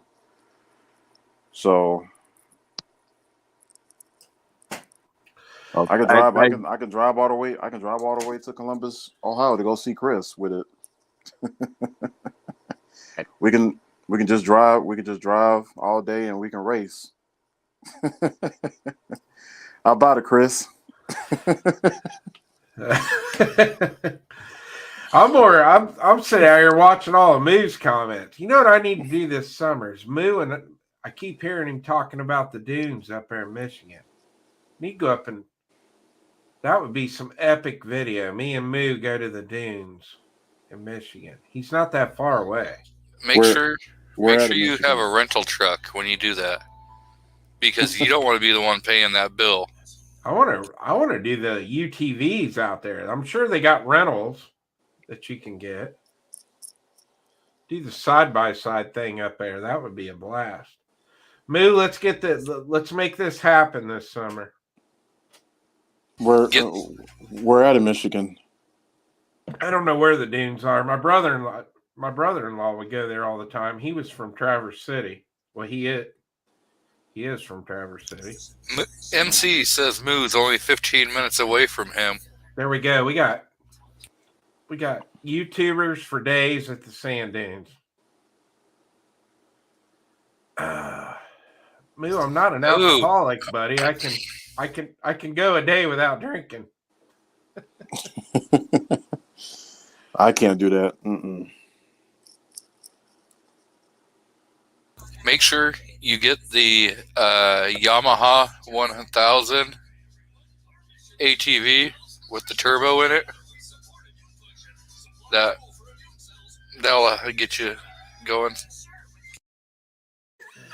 Moo said we can't do it because he's always drunk. That would be fun. I've always wanted to do that. I've never been to those sand dunes up there. It's supposed to be beautiful too. So Actually, we have a sand dune beach in Indiana.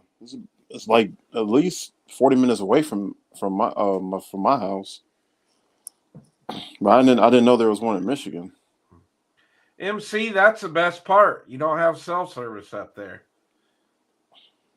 That's even better yet. Nobody can bother us. We can do all the video editing when we get home. Yeah, I'm down for that. Moo and MC and me, that would be a great time. I remember when I went to San Antonio for a family reunion back in 2019. The Ford, the brand, it was a 2020 Ford Expedition. It had a turbo boost in there, and it burned a lot of gas. I spent like at least $700-800 going there and back.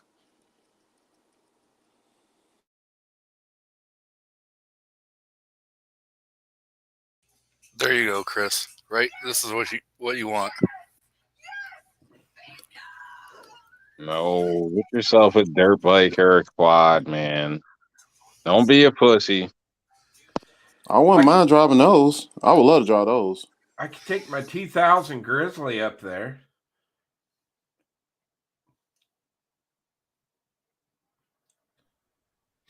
There you go. It's crazy how far them side-by-sides have come. Yeah, they have, but they're still.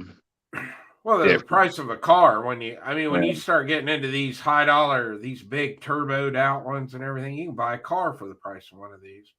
Yeah. I get it for like older people with disabilities or something like that, but I don't know. I mean, I don't know, man. It's different. Yeah, without the shell, without the seat, without the possible seat belts and all this crap. I mean, it's different. Yeah. And MC's out there saying they rent them out there. I'm sure they have rentals. Rentals are expensive. In my opinion, it's not worth it. But for a fun day in the dunes, it'd be all right. Yeah, but that's what you say, day. But most rentals are by hour or quarter day, and it's a lot. Like if you're talking a side by side, you're probably looking at like I don't know, $200 for an hour, $300 an hour. Like it's expensive. So that's why I'm not. Rentals is a bad way to go unless you know somebody or something. But you can get the experience, and most of those are guided tour things. Like I've looked into all this stuff because I thought the same things going places, but yeah, I'm not going to pay crazy money to be on a governed machine putting along behind some dumbass. Like that's not what I want to rent it for. So Yeah, I mean, some places are different, but they're pretty damn expensive. Yeah, let's just ask MC and Moo out there. They're out there, so they've been there. Let's see what they say. So, okay, Moo said he rented a 4.0 Jeep with 100 miles on it, beat the piss out of it on the dunes. It was $150 for a half a day. But that was quite a while ago, yeah. Must have been. If you look around online now to search anywhere these places, because we've done it just recently, it's expensive. Like, so I mean that sounds like a really good deal for a half a day. Nothing I've seen in research is half a day. Or it's not for under like $350. Yeah, that's a huge pass for me. I'm good. Yeah, when you look at those prices, if it's something you're going to do a couple times a summer, you're better off just buying a used machine. Yeah, in the end, honestly. Well, speaking of rental, Chris.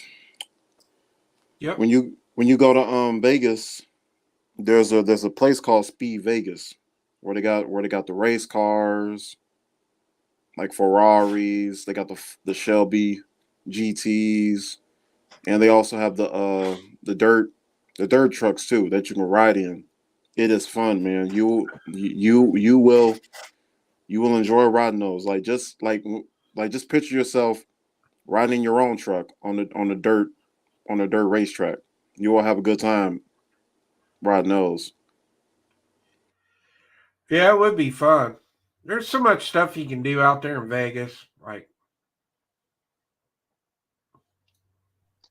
Yeah, you can actually pay to like drive a Ferrari or Lambo or whatever on a track out there too, from what I've heard. But that's also very expensive for a 5 minute ride or whatever it is. So The only vehicle I know, like me and Chris will fit because Chris, he's 2 inches taller than me. I'm 6'1", he's 6'3". So the only vehicle I know we would fit in is the Ford Mustang. Ford Mustang has good amount of leg room, besides those other vehicles. Here you go. This is renting one of those over here on the Oregon coast at one of the dunes. The full day for like a single seat, you're talking $800. A 2-seat RZR XP1000 is $900, and it's all three of them have a fuel charge on this vehicle per hour is $8. And if you go with that's a rip off, two-seat, if you go with a 2-seat RZ R Turbo S, you're talking $989 for the full day. And so yeah, that's rentals, and with those prices right there, it's ridiculous. Yeah, when you can buy a new 14 grand, think about it. That's ridiculous in my opinion. Because I don't even. They're also expecting that you're going to quads and dirt bikes or whatever, so it's a little cheaper than the side by sides, but it's still the same damn thing. It's crazy. Like, the quads I owned were better, and I paid like, way less than what, I don't know. It's just, to me, it's a ripoff. That's just crazy. I guess, people that got too much money just want the experience, go for it, something to do once. But damn, if you like it, you're gonna feel like a waste when you buy your own. I mean, it's just crazy. 1100? Hell no. This is 1019. Oh, 2019. For a 4-seat turbo. All full day? Yeah, for the full day. Shit.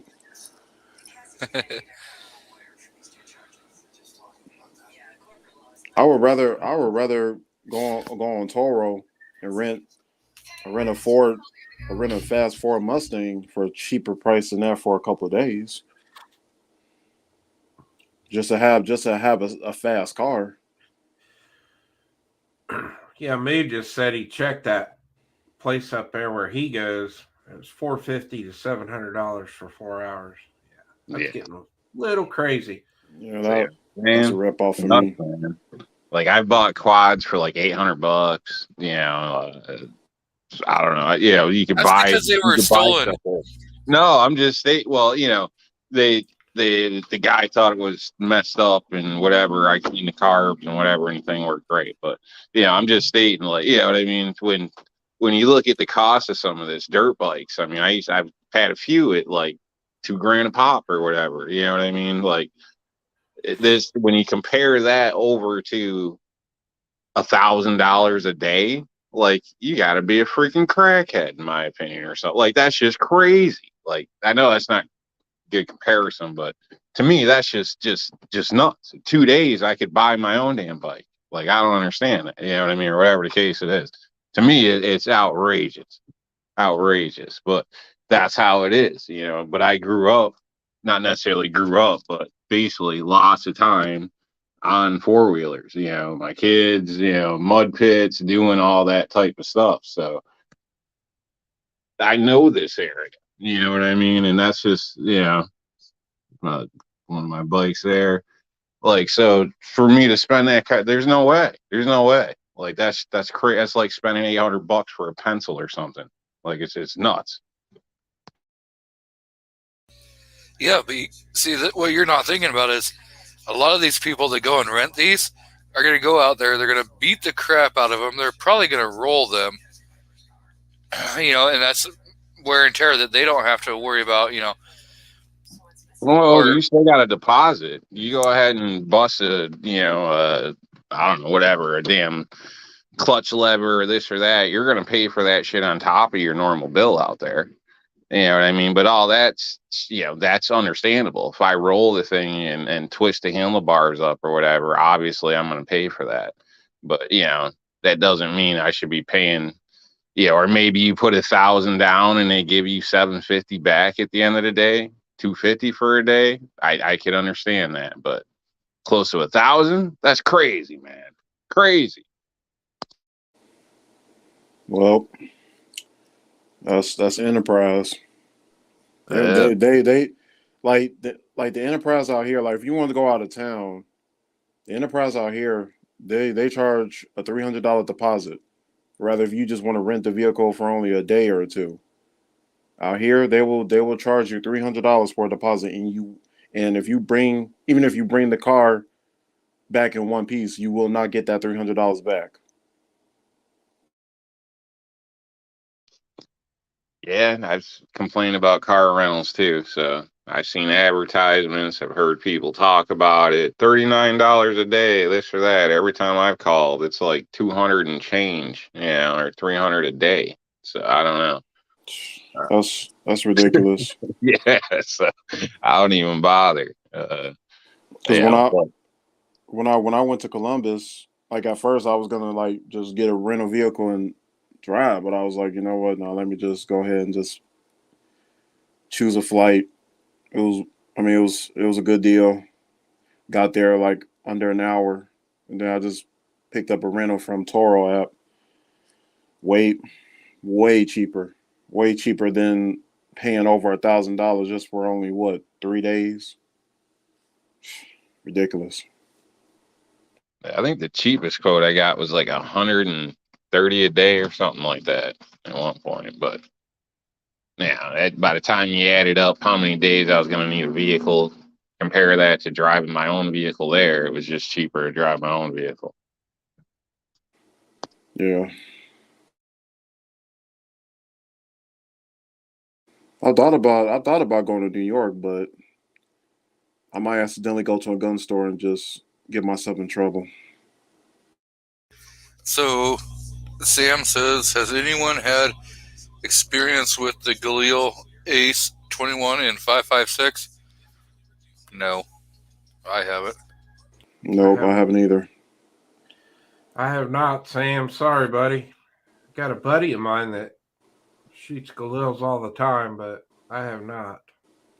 Only on You're talking a long time ago, so I don't have any knowledge with them.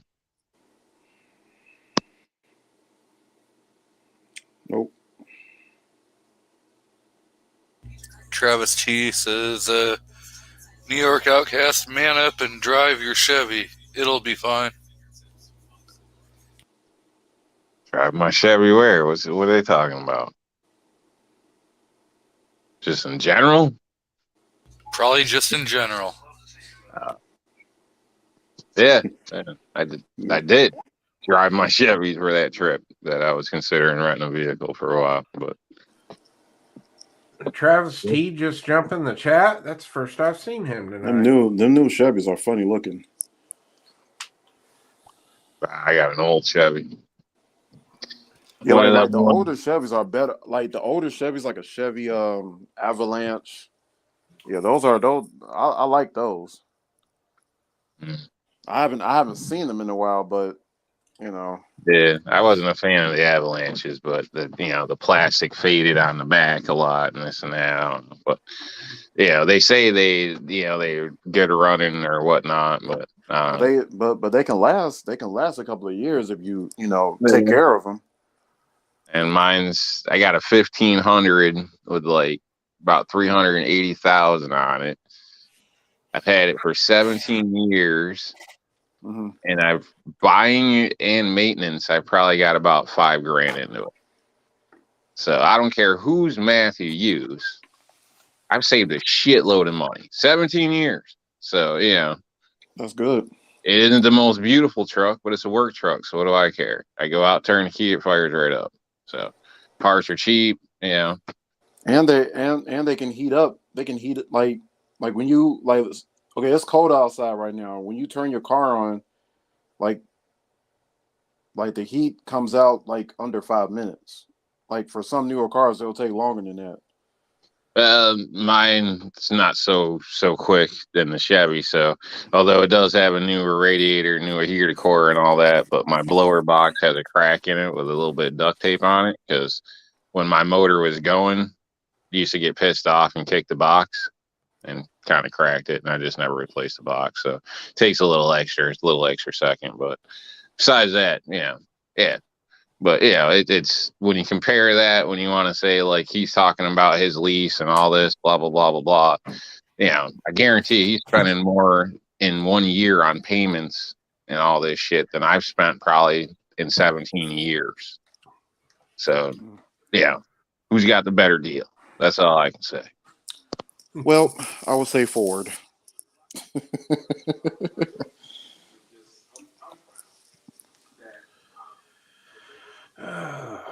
Travis T said, I got here late. Didn't realize I was past tense. Rental discussion.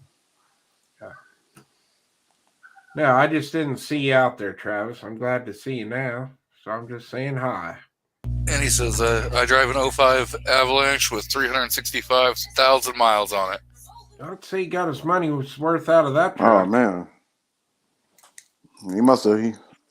Do you have a? I mean, how's the engine? Does it still run good? I mean, you must have put a whole brand new engine for that vehicle to last that long. I'll bet it's still the original engine. 05, I'm going to guess he's got a 5.3 in that, maybe?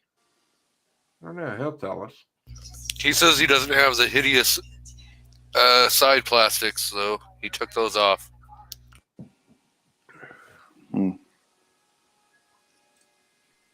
Yeah, those things look horrible. So I believe they're basically similar to my truck. So except for I believe they got the 700R transmission in them. So I think that's only really one of the major differences, besides some of the interior trim and stuff. So it doesn't really shock me in a sense. I just know visually I'd never cared for those side panel things they had going on there. Transmission, that's like one of the most expensive things to get repaired on the vehicle. He said he had to rebuild the trans, but the motor's 5.3. Yeah, that was a damn good motor too. So I've swapped my trans, but it was pretty much my fault. I was trying to do stupid shit. So, but instead of like rebuilding or whatever, I just swapped out with a junkyard trans, put a new filter kit, this and that in it, swapped the radiator, flushed the lines, was up and running the next day, basically. So, and then that lasted, I don't know, 6 years, something like that, for $75 transmission. And then, when my other one went out, I was actually coming back from work over an hour away, and you could start to tell it was getting crazy. So I'm driving, but we ended up making it home. And once I parked it, you couldn't get it to go back in gear again. It was done. And then same deal. Searched around. I think I got that one out of PA, picked up because I got to find the 4L60Es. So I snagged one of those up for like $7,500, new filter kit, blah, blah, blah, slapped it in, and here I am again. I don't know how many years later. So, but yeah, so training for me have been cheap. Like, training itself. Yeah, I think the most I paid was $75. So, Moose says, you can't say blew a tranny today. You'll get in trouble. No. Rob's used to blowing trannies and picking them up cheap. But no, I don't, not in that sense.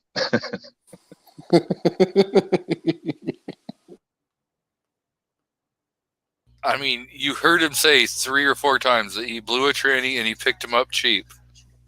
Man. Oh God! Oh man! When you try pulling a buried 60-foot boom lift with your 1500. It's just not a good deal. It's not good for your training. So, like I said, there's been a couple times I've done some dumb stuff. So Oh well, we get the story, Don. We get the story. No. Don't worry, Rob. You'll think about that in the morning. I know what you guys are getting at, but that's not me. So, I'm not going to dwell on it. So that's not the context I had it in. So laugh, have your fun. Ha ha ha. Moo's out there laughing his ass off because he says $20 is $20. Well, nowadays that 20 is actually like 40. So don't be getting shortchanged out there. That was in back in the days prices, wasn't it? Mm-hmm. I mean, I wasn't even born. Well, I'm a '90s kid, but hey, I'm a young buck.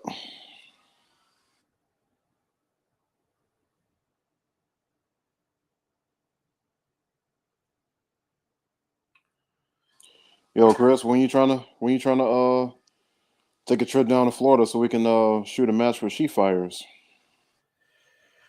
Oh man, I don't know. I love Florida.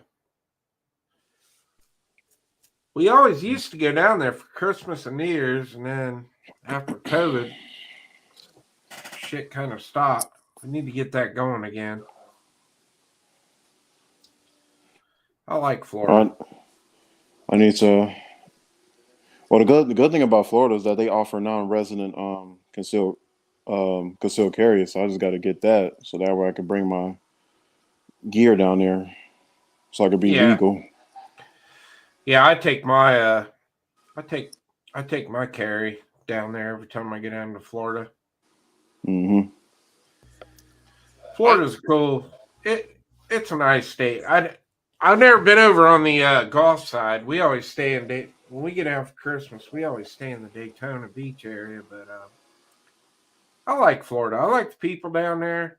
They're I've only been to Orlando a couple times, but down in Miami, that's the bougie city.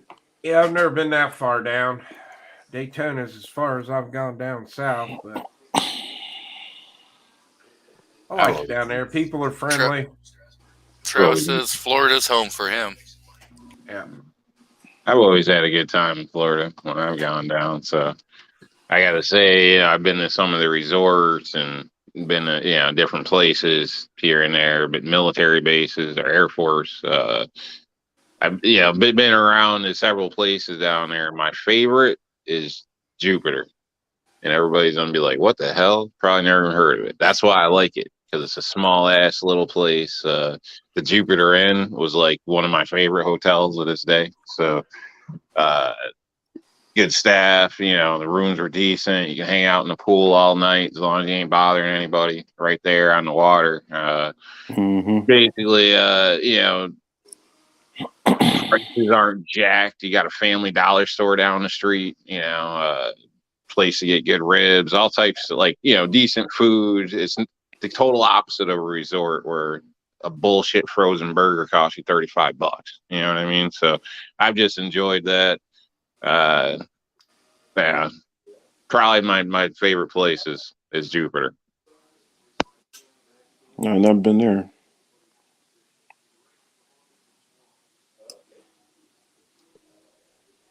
Yeah. Well, you have to check it out. If you're into the relaxation of it, then that's cool. They got boat rentals right there, all that stuff. Like there's a bar down the street. You get a free drink when you if you stay at the Jupiter Inn. They'll transport you back and forth with a golf court or golf cart. Damn, having trouble speaking. They'll use a golf cart to transfer you back and forth to the bar if you want. Boat rental place, all that type of stuff. It's basically, kind of a low key place. So that's why, what I'm into. The resorts, I had a horrible time. The rooms were dirty, like most expensive rooms I've ever had. They looked like shit. Everything was overpriced. They kick you out of the hot tub. They got 5 hot tubs and they want to kick you out at like 11 o'clock. Everything's shut down. It's like, what what the hell? You know what I mean? Well, just when you're ready to have fun, everything closes. So, and they're strict about the rules at the resorts. So, I don't know. Think you get ripped off. I just looked that up, Rob. That does look like a nice place. You're right above West Palm Beach there. Yeah, yeah. Then there's the beach down there. I can't remember the name of the place. Probably look it up. I did a video a while ago. But best ice cream I've had in my life. I mean, the shit was expensive though. Holy crap! You're talking like $14 an ice cream cone, but that shit was good, man. Good. like, yeah. So yeah. I might have to check that out because it's a little shorter drive too. It's not far from So- a few places, depending what you're into. Like if you're gonna go scuba diving or anything like that, snorkeling, there's places for that nearby. There's a couple gun ranges as well that anybody can go to, even if you're from out of state or whatever. So they're like public ranges. So it's a decent place. Nice restaurants too. Damn, I wish I could remember the name of that one place, but I could figure it out if you really end up going. I'd highly recommend this one place. I think you'd like it too. But That's in Florida, you said? yeah, right in like Jupiter. So Jupiter area. Yeah, it's like right in between West Palm Beach and Delray. I mean, it's right on the water too. So Yeah. if you have an Ohio permit, you can carry in Florida with restrictions. So Yeah, it all depends on. All you have to do is check on what states are, good with Florida, and get a permit in that state. Yeah. Illinois does not accept any other state. That's how bad Illinois is. Well, depending where you live in the country, I think it's pretty much like this anywhere, but it's a pretty much known thing here. There's like a Florida, Utah permit deal you can take. So there's probably classes in your area. I mean, here they come around like every quarter. You might have to travel to go to one depending where it is, but you can pick up, like he was stating earlier, Florida will do out of state residents or non-residents permits and stuff. Yeah. And you can get one of those permits, which will cover Travis- a lot of states. I can't remember how many it is now, but a lot of people here in New York do that. For me, it was easier to go down to PA, I think, and get that for like $15, which covered a crap load of states that also were ones that I actually went to, so it was cheaper. But So Travis was saying that Florida doesn't have a non-resident. What it is, you get the same permit as if you actually lived there. So that's from somebody who lives in Florida. all right, yeah, things may have changed or whatever. My memory may be slipping. It's been a couple of years since I've gone down, but I've always enjoyed Florida. I don't think I could do the summers there, like working on a roof. Like I did a roof down there in the winter. I was actually on vacation. I ended up doing a roof, installed windows. What else did I do?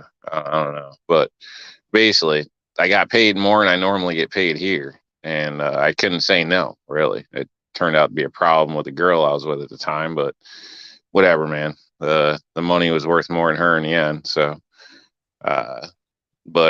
man, even in the winter doing a roof, like, holy shit, it is hot. Like, hot in Florida. I guess they all show up at like 5 a.m. and leave from like noon to 3 or something. I don't know. I had no idea. People were out there yelling at me that I was on a roof and all types of shit, asking where my keg was. I guess it's required you have a water keg on the roof or something. Different stuff. I don't know. I blew through that with a few Gatorades, knocked the thing out, was good. But I'd hate to be stuck working outside in the summer in Florida. I'll tell you that. That's got to be hell. So with my carry, I can carry in Ohio.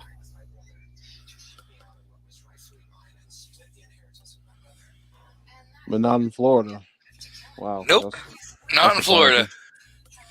surprising. Try Illinois. Click on Illinois.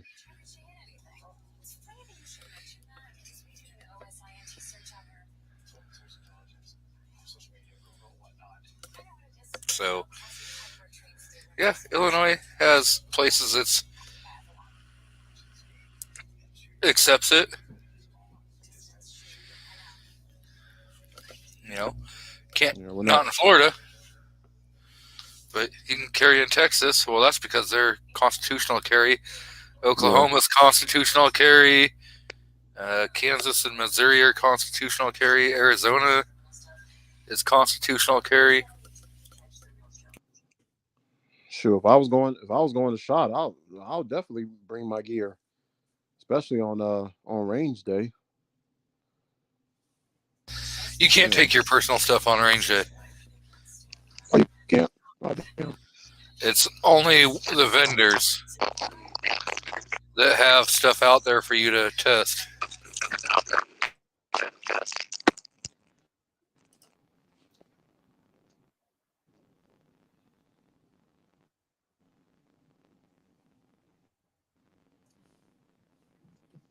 Hell, Oregon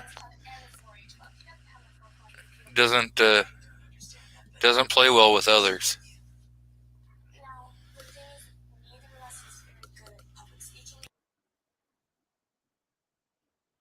No, they don't.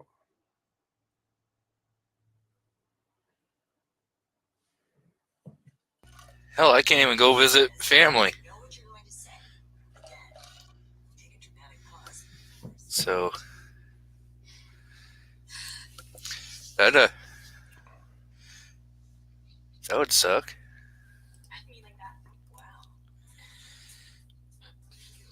But I can go to Indy, Ohio, Arkansas, Mississippi, Alabama, Georgia. So, not too bad.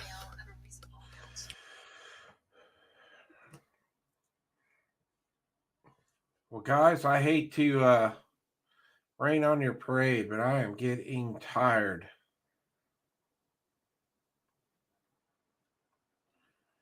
Wow. You know, Chris, you can carry out and visit Foss. Yep. But you can't Hey. you can't come visit me and carry.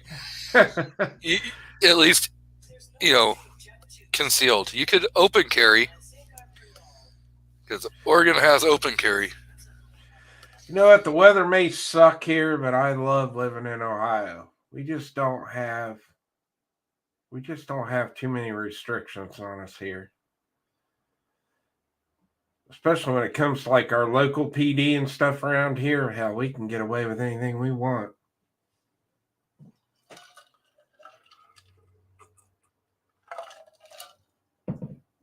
So, well, Taking out, Chris? before you bail there, Chris, you got any closing plugs? Not really. I guess Hillbilly Up is going to be filling in for me on this Wednesday night. I'm going to be off live chats for a couple weeks. I didn't want to do one this week because I got to get all my stuff packed up and I got to weigh stuff. I got to figure out what I can take and what I can't. And, I'll be putting a lot of videos out next few days.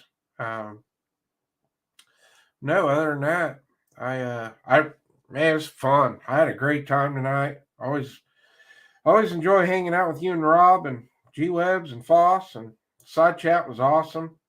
It's cool to see Mike jump in the chat, but yeah, I don't really have anything to plug other than Foss will probably be doing an overnight tonight. I take it, won't he?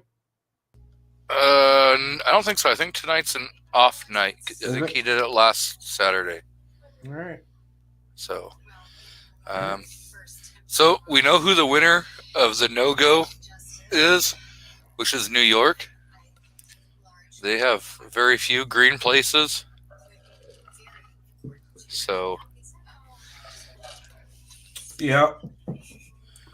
Yeah, they don't recognize anybody that doesn't recognize them as far as the state's concerned with permits. And considering what 98% of people aren't up to the standards they put on us in New York, then doesn't leave many options. So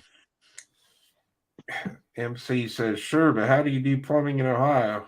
Is there no hills for water to flow down? You just got to put those mains down really deep, MC. So,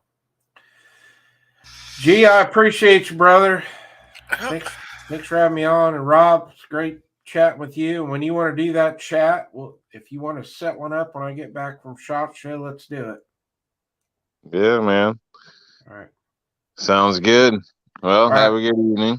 Yep. Everybody have a great Sunday tomorrow. And I might pop into Gizzard Gary's side chat for a while. And He no longer does Sunday. Oh, he's not? Oh, he posted that on his community tab that he no longer does Sunday live streams. Oh, wow. I did not Hey, know that. we've got I'm Not From This Planet out in the side chat. What's up? What's going on? All right, guys, I'm out of here. I will talk to you somewhere tomorrow, either over on Craig. I guess if Gizzard's not having a chat, I'll talk to you on Craig's chat. Yep, I'll be there. All right, guys. Have a good night. Thanks, G. You are so welcome. Thanks for showing up.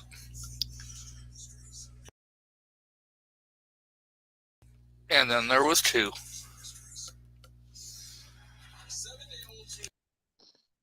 Yep. Damn Glock guy and me. Damn M&P fucking fanboy. No. Oh, Shit. yep, it was fun, Mike. That is one thing with StreamYard. It will make your phone overheat.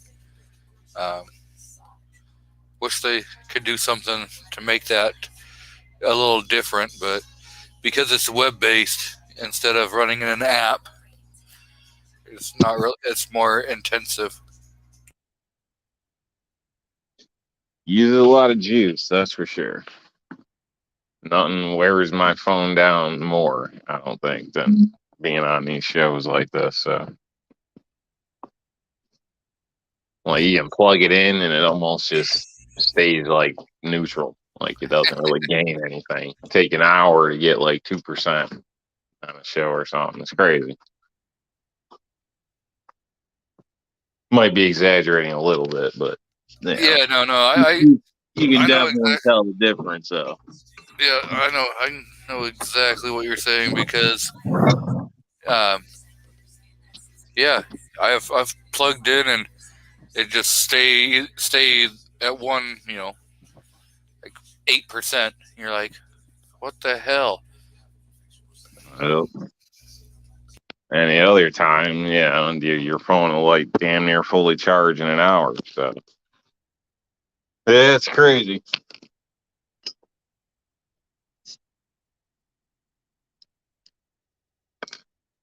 Use my AK to hasn't met a cap it can't handle yet. So accept no substitute when you need to open every cap in the room. So, what you need to do, instead of buying Corona, look at Sol, S-O-L. Way better tasting beer. Way, way better tasting. Ah, see, that's where you're wrong. I don't drink for the taste of it. Come on now. That's that rookie stuff. Oh, try Sol and you'll be way more hooked than Corona. Way better.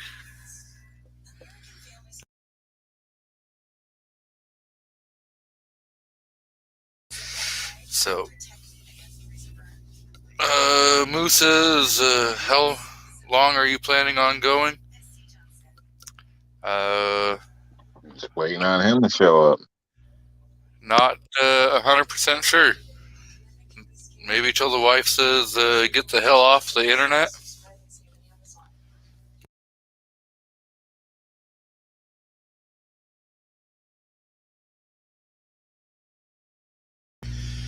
So MC, they do not sell that out here. So I I will never know what that is like.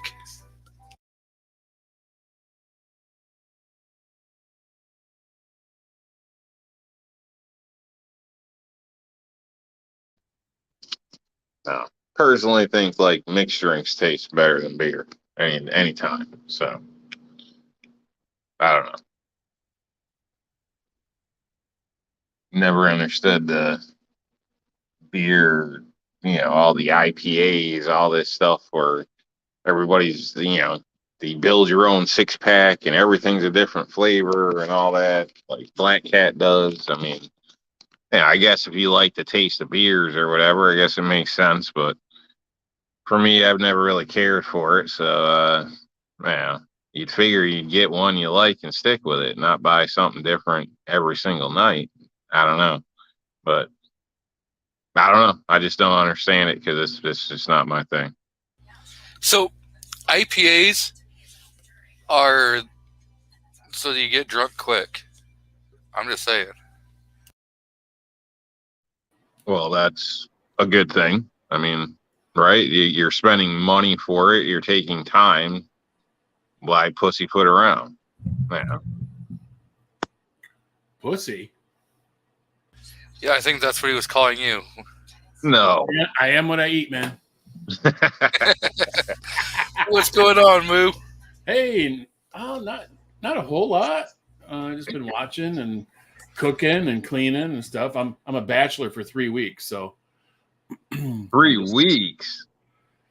yeah, my in-laws, they winter down in the Keys, and so my wife and her brother are towing their 30-foot fishing boat down, and then my in-laws fly down on Wednesday to go to the house. So, so once they get down there, they open up the house and get everything unpacked and put the boat in and hang out for a bit. And then, yeah, my father-in-law, he's got colon cancer, so he's going through some chemo and stuff. So, so the kids don't want them to be down there by themselves with no help, and they're my in-laws' best friends rent the house right next to theirs, so they're not going to be down there for 3 weeks. So they're going to kind of hang out with mom and dad until their friends get down there to kind of keep an eye on them. So, yeah, the old lady, she doesn't get back home until the 26th. Wow. So I didn't get an invitation to the party, bro. Dude, I'm like, it's like I'm on vacation. Yeah, sure. I get to cook all the stuff that she hates. So I had I had venison tonight. Shoot, what did I have yesterday? I don't know, something else you don't like. Just leave your coffee cup on the counter for a while without getting bitched at, like stuff like that. So what Moo is telling you, Rob, is you're not worth the invite to have come over because he just wants to be all by himself. I don't want nobody. I can understand wanting the me time. I get it. Dude, the thing is, now that she's you gone, have to put pants on if I came over. That would ruin it. yeah, at least one leg. Yeah, no, I mean, actually, now that she's gone, there's clean dishes all the time, and she's messy. Yeah, I got the same problem here. I mean, I got to understand what you're saying. So. The only reason why there's clean dishes is because Moo goes out to eat instead of exact opposite. I cook. I destroy the kitchen, but then I clean it. She destroys it and leaves it. Yep. You get it later. You gotta let that soak. I clean as I go. You know, me too. It's easier that way. Same thing at work. Thing at work. Yep. Yeah, it's not all dried on and crusted and stuff. Yeah, you can basically damn near rinse the shit off as soon as you're done with it. That's right. You still got to wash it, but it basically just rinses off. Well, you don't have to leave it there. Yeah. You know, that's a whole nother story. I totally get you. Yeah, you don't have to scrape it, and everything's in like the biggest bowl has been sitting in the same water for like 3 days, and it's all got this layer of slime on the top. No, man, just clean it as you go. It's way easier. Yeah, I'm same You're way, sitting there- man. You're sitting there waiting for shit to cook anyway, and Yeah, keep it moving, man.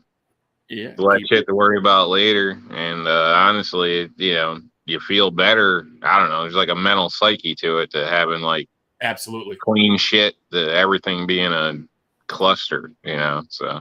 Yep. Absolutely.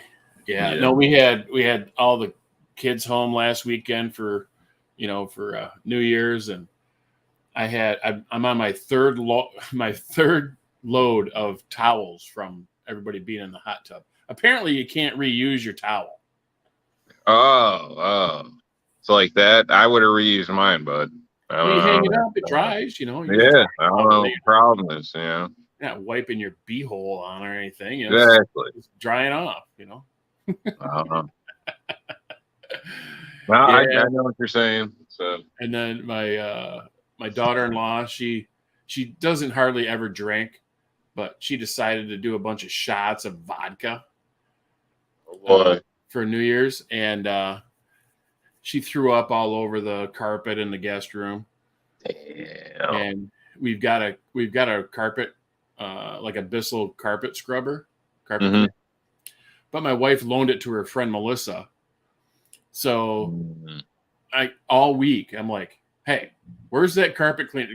I can't. This looks like a crime scene up here. I can't handle it. And she's like, oh, she's gonna bring it back tomorrow. And then it was like, okay, So tomorrow. you didn't.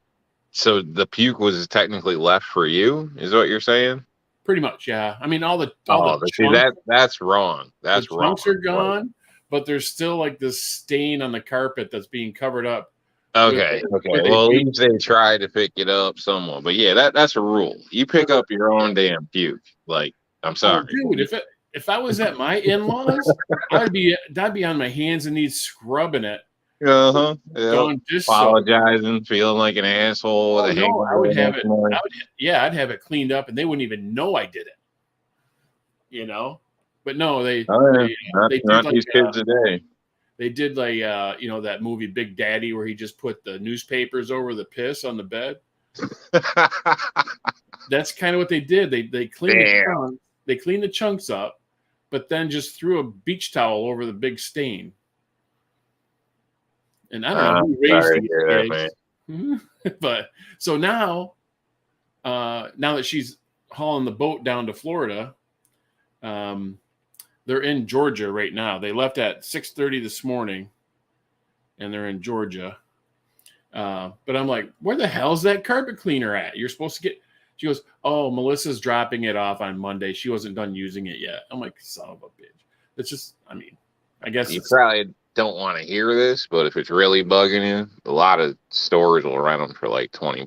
The cleaners really get you, but you can use laundry detergent, and it way almost works just as well. Spot cleaner. So yeah, the upstairs guest room, it's like those carpet cleaners though weigh like 9,000 pounds, and I just tore my rotator. I tore my rotator cuff on last weekend, so I can't carry a whole bunch. Well, I've rented like the rug doctors. They're pretty small and light. They're not too heavy or whatever. And that was like the same type of thing, like $20 or something like that or whatever for half a day or something. But they have pretty good. They have companies that will come out and clean your carpet for you. Yeah, but he's not trying to spend $100 and some odd dollars when he owns a damn machine. He just wants to get rid of that nasty smell that those assholes left. That's right. Yes, but you spend the money and then you give them the bill and say, "Hey, you fucking pay it." Yeah, right. Dude, I had to give them gas money to get back home to Ann Arbor just to get them out of here. Dude, they were here from like Thursday to Monday. I'm like, time to go. I'm like, my beer is empty, all my drinks and all my food and shit all over the place, puke all. I'm like, get out of here. Oh man, I had a friend piss in the corner of my living room one time. I was pissed, like the worst part. My girl was pissed. That's how I got woke up. She was freaking out, like one of them. I don't know, the housewarming parties or whatever. supposedly he thought he was in the bathroom. Like, I made sure to show his ass where the bathroom was. You know, everybody go through this, and sure as shit, he pissed in the corner. It was horrible, man. It was, dude, we yeah. had this, we had this when we were in college. We had this guy. His name's Richard, and he would he'd come over and he'd sit in the recliner. He'd bring a 30-pack of Stroh's Light with him, and he would put the box of beer next to him, drink all 30, and then pass out. Never And got then up once. Never got up Pissed in once. the chair. No, and then so he'd get up. He would wake up like in the middle of the night and stumble around and try to find the bathroom, and he ended up pissing on my roommate's girlfriend. She was laying in bed with him. Oh, that's horrible. He pissed all over her while she was sleeping. Now that cost you $150 today. That's a golden shower. Yeah, that's messed up, man. David Walcott says, "What's the dark beer called again?" Well, you've got stouts and you've got porters that are dark. And if you're thinking about like Guinness, that's a name brand. So I got two more stories on the public pisser here. So I got one, but go ahead. So my wife, who's now my wife, she was my neighbor. We're on the 3rd floor of the apartment. She was on the 2nd floor. So they invited us. We're all friends for 4 years before we even started dating or whatever. So we all kind of hung out and did a bunch of stuff. But anyway, so Richard came down, same thing, brought a 30-pack of Stroh's Light, sat in a chair, drank them all, passed out. And we're all still awake. And he gets up and goes towards the bathroom. And the girls, it's like a 1-bathroom, 2-bedroom apartment. And there's 2 girls in each bedroom. The bathroom is in between. And there's like this kind of vanity outside the bathroom where they kept all their like hair supplies and their curling irons and hair dryers and stuff. He walked over, started pissing all over their hair dryers and shit. He didn't know it, because he's like, oh my God. That's messed up, man. And the other one was kind of the same thing, but he pissed in my roommate's. He had one of those. Remember back when there was cassette tapes, and you had the gigantic like double-decker cassette tape box that all your tapes were in. He filled that. Yep. He pissed in that and filled it right up. Oh my God. So, right, what's your pisser story? We'll let Rob go with his pisser story, and then I'll tell mine. Well, this one doesn't involve alcohol, but as a kid, I had a friend that would come stay over at times, and this kid snored like a son of a bitch. Like, he'd wake the dead with his snores. So I used to kick him out of my room a lot. And basically, he also sleepwalked, but we didn't know this at this time. He still does it to like this day. He's got, issues or whatever. But kid ended up sleepwalking into my dad's room and then laid down in the bed. And I've never, some kids will sleep with their parents. I was never that kid. So I don't know. My dad was like thinking maybe it was me or whatever, confused or whatever. Next thing you know, the kid pissed the bed. Like, so not only did he hop in my dad's bed, but he also pissed in my dad's bed. That was pretty messed up, man. Like, I woke up to my dad yelling and screaming, like, what the hell are you doing in here? Like, freaking out. My dad's carrying his mattress out to the dumpster, threw his whole mattress away. It was kind of cool. We got new beds like the next day because he got a deal and ended up just getting 2. But yeah, a sleepover friend went in, laid down with my dad and pissed the bed. Real story.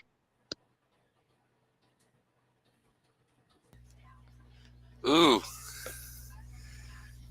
So Chris is like, I see how it is. Well, I just got done eating venison. I was watching the show, and I was watching his glorious beard, and it intimidated me. So,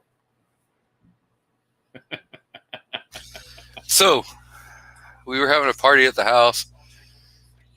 I think I was like 14 or 15, and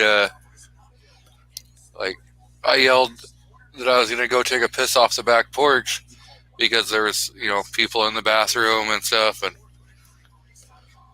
so I start like pissing off the back porch, and one of my brother's friends like walked up and was yelling, "Hey, you're pissing on me!" But he never moved the whole time, and I'm like, when you're drunk, you're not gonna stop stream.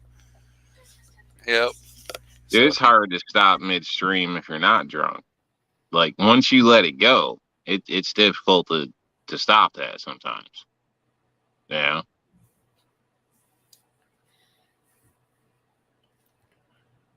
Well, maybe I'm getting too graphic. Sorry, I didn't mean to kill the chat, but yeah. So my buddy shot a deer this year. I didn't go hunting this year. My buddy got a deer, and he's like, "Hey man, you want some deer meat?" I'm like, "Yeah." So we met up yesterday, and he gave me a whole grocery sack of meat, and so I cooked that up tonight since the wife isn't here because she hates venison. The kids love it. Both my kids love venison, duck, goose, and anything that killed they would eat. And so my dog is like pawing at me the whole time. So I just put a shorts up earlier on YouTube, feeding her some swamp donkey. So go check that out if you want.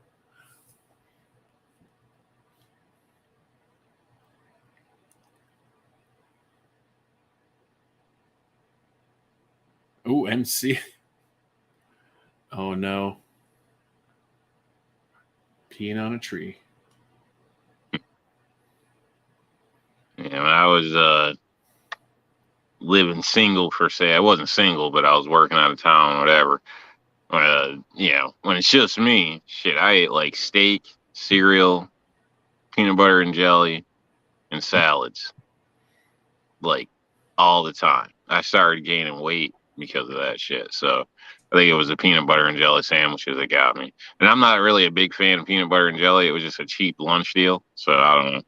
But what I tended to eat, like when I find my choice, it's like steak and salad, cereal.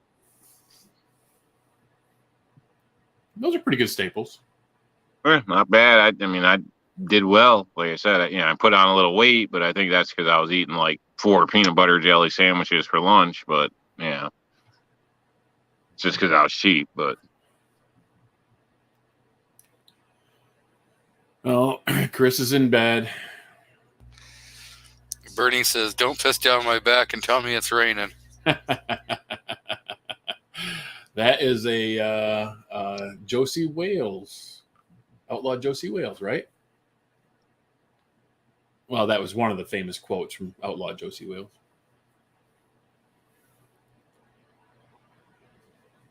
So, what's going on, Burnaby? It's been a while. Good to see you come in. Rock out. So we got 22 people watching. I know. And I don't know what else to talk about. Why don't we still talk about piss? Anybody else got any other piss stories? I was playing Manhunt once a long time ago, and pissed on a fence. It's one of those electric fences. So, and I didn't realize at the time that they pulsate. So I thought it was going to be fine or whatever. Well, it was in the dark. I didn't realize I was pissing on a fence, but I got the shock that came up, the lower portion, and not cool, man. Not cool. Talk about blowing your cover and shit. But not good, man. MC says that will stop the flow. Oh, so I've grabbed one before, because I grew up in freaking farm country, but it must be genetic, or I've never tried to pee on an electric fence. Yeah, well, it was dark. I didn't realize I was actually pissing on the fence. You know what I mean? That's even worse. Yeah. So it was just like an instant shock out the dark while you're trying to be quiet and hide. It was horrible, dude. Horrible. And it was at a girl's house too. So now I'm trying to explain why I'm yelling out here, because if people are all worried and shit, or parents are wondering what's going on, I'm trying to get my dick back in my pants and freaking out, and it was just a bad situation. So, is that? I mean, did it enhance your longevity a little bit later on in the night? I don't know. You smell some Can't burning. recall how that night ended up, but I think, that was a public thing. I'm pretty sure I publicly left that night, and I don't think I came back later. So, I was pretty much out for the night, I think, at that point. So, Yeah, if you've never experienced an electric fence, you need to at least one time in your whole life, And, 'Cause be warned, a lot of them pulsate. So, if you touch it once and get lucky, don't think it's out, because that doesn't necessarily mean it's out. they all pulsate. Because I grabbed it and let go, grabbed it, let go, and then grabbed it, and I was on off time. Well, It just, man, it's hard to explain the feeling. oh yeah, I've done it both ways, I guess you could say. So, not cool. Smell the burned sausage.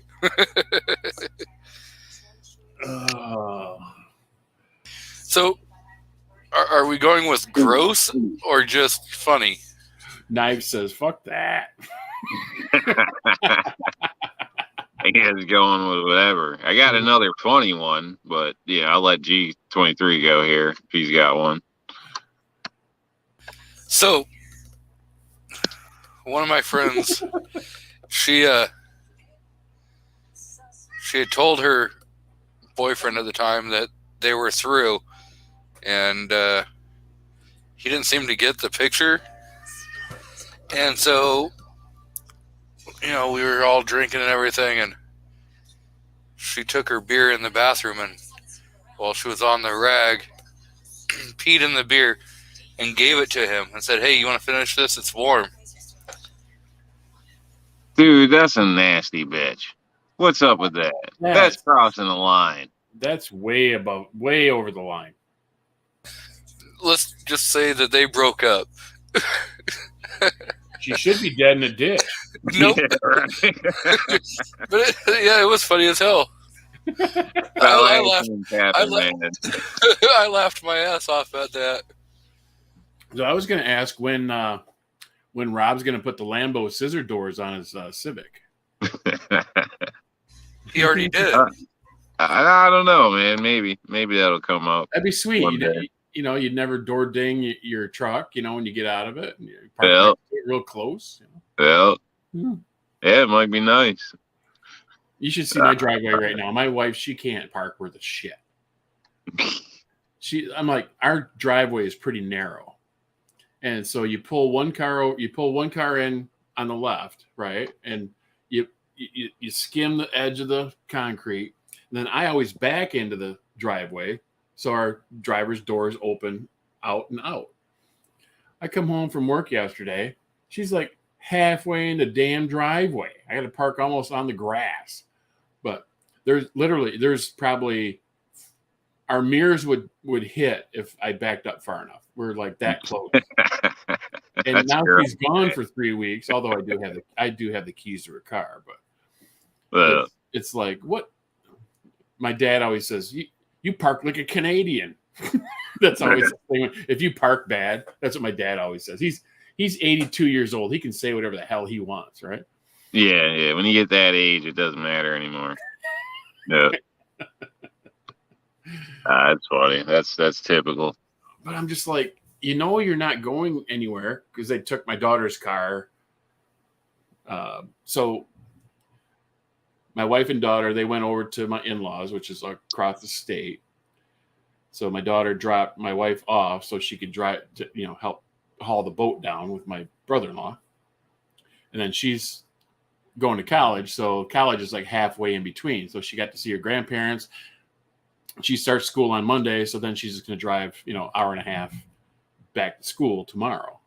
So they all went together and stuff. So my wife left her car here and it's parked in the damn middle of the damn driveway. Maybe I'll drive her car for the next 3 weeks. Keep the miles off my truck. There you go. Yeah. Maybe next time she'll park it better.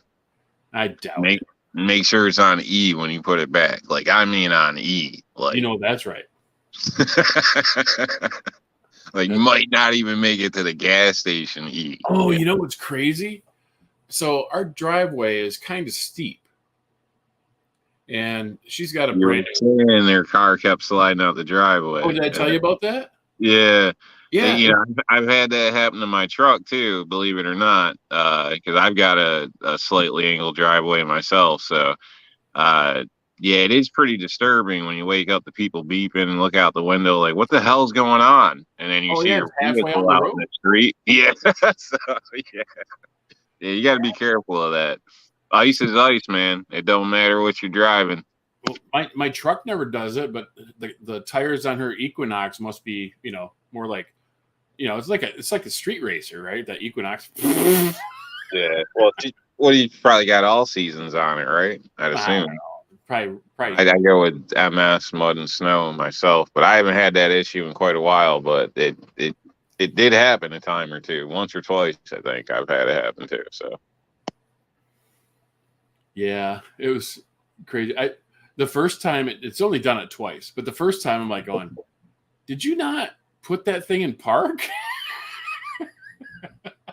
But the thing is, it's got the stupid keyless frickin' fob thing, and I don't think you can even open the doors unless you put it in park, because then it unlocks the doors, right? I guess you can get out. You can hit the door handle once or twice, and it would still. But if it was like a neutral or something, it would have started rolling back when she got out of it. But it was on security camera. It was sitting there for like 20 minutes, and then it started sliding backwards. So that's crazy, and then did it again. So I bought a bag of rock salt and throw a few scoops out there, and it hasn't happened since. So. There you go. Yeah. Yeah. Yeah. I mean, it definitely can happen.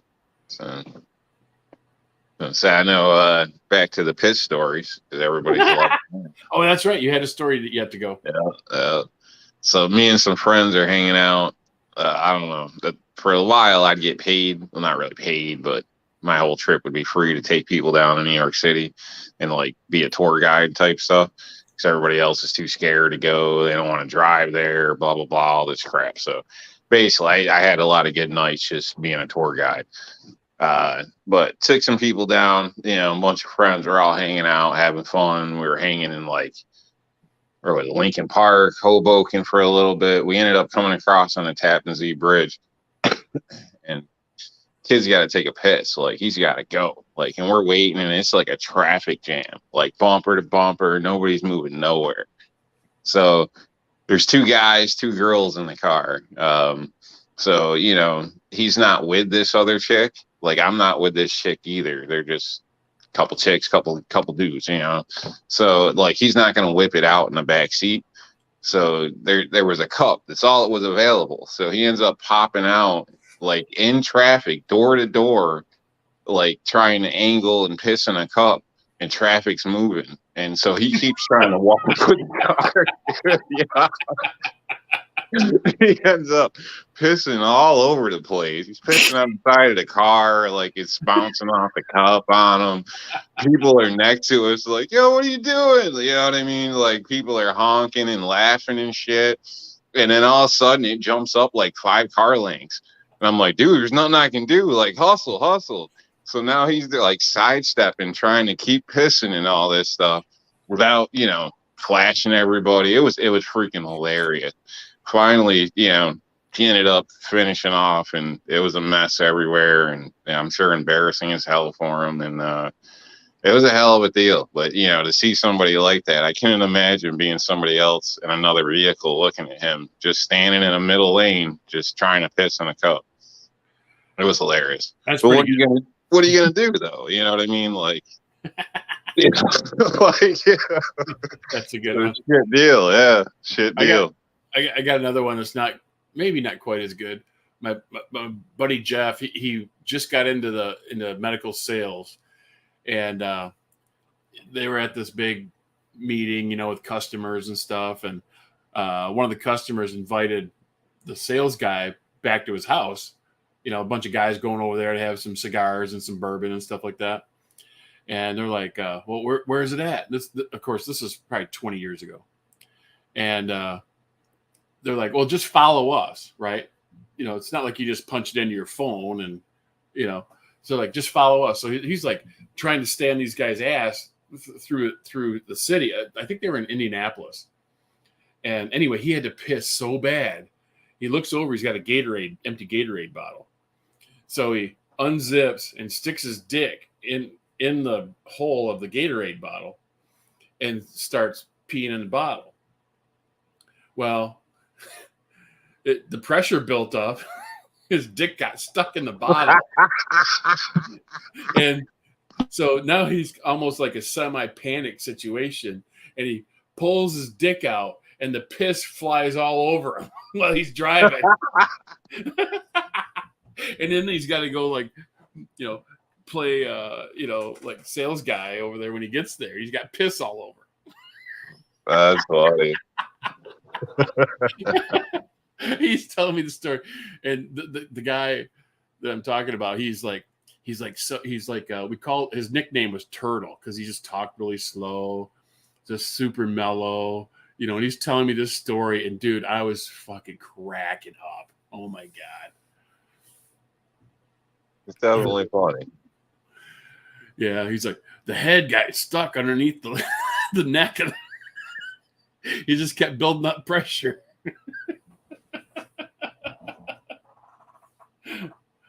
It was probably really a bad mental picture. It really is. It was probably a Sprite bottle. He didn't want to admit it.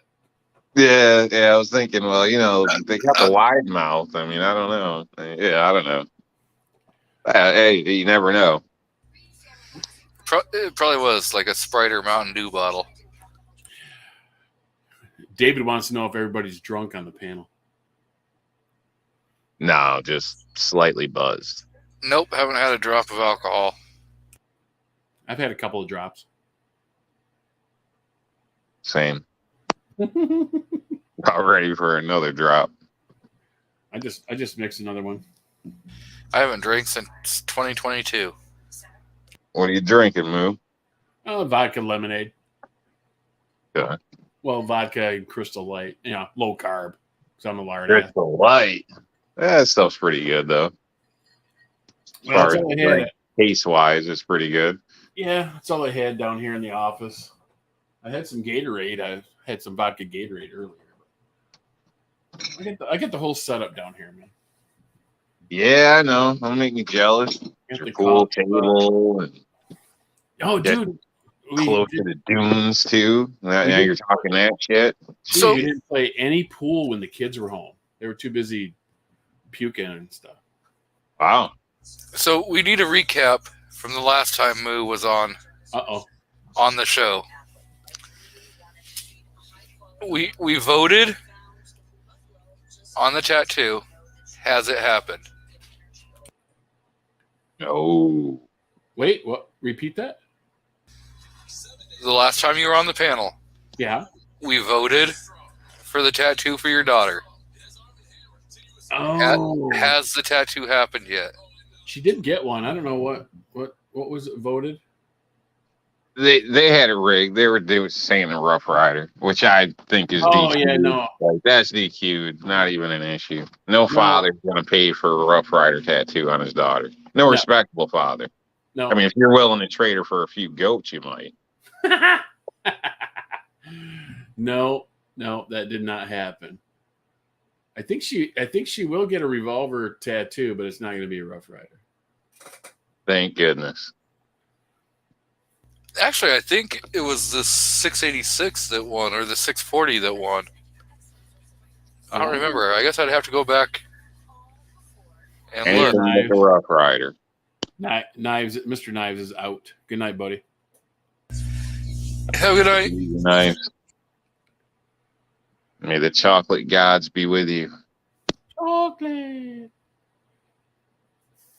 He's a good dude, man. He was the one that I had to go through the gauntlet, the questions when I got on the gun channels years ago. You had to go through those 10 questions to get authorized to jump into the lobby. The interrogation. Oh yeah. Okay, yeah. Yep. Yeah, nice seems like the waterboarding type. Why I always throw him a chocolate bar when he shows up because keep him on the good side. You know what I mean? The last question was, where did Yankee touch you?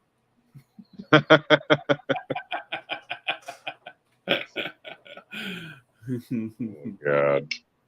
Man, I can't remember. It was, man, I don't know. Maybe he should jump in here one of these days and go through the list of questions. It was pretty funny.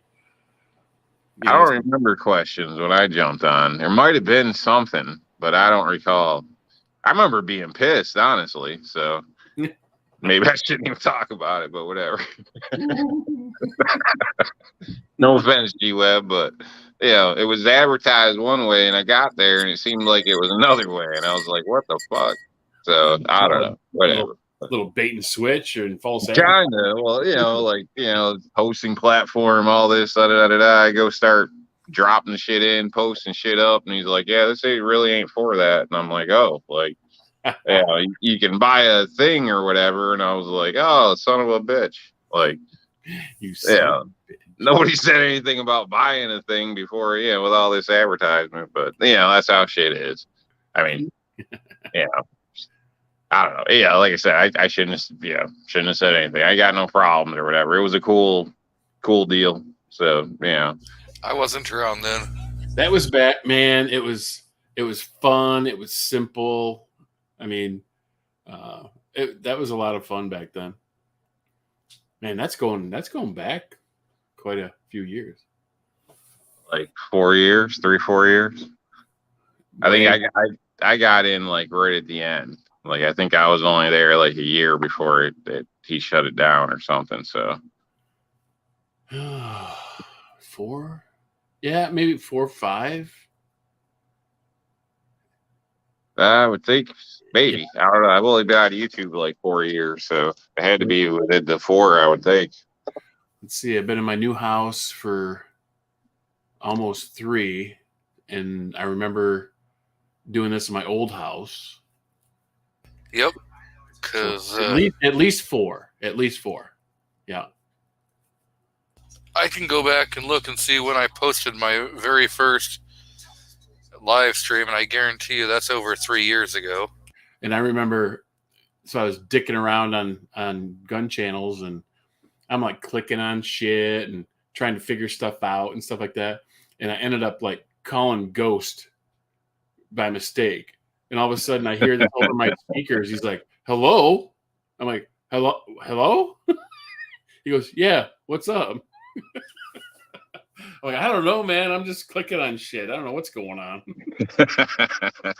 That's funny. He's like, "Well, damn, I'm glad I stopped eating dinner for this call." Like, shit. Well, so getting to know me was 2 years ago, and you were still in your old house then. Who, me? Yeah. Moo did a getting to know me video? No, my getting to know me live stream was like 2 years ago. We all know you. Shit. It was like 2 years ago, and Moo was still in his old house. I moved in my new house April 1st of 2020.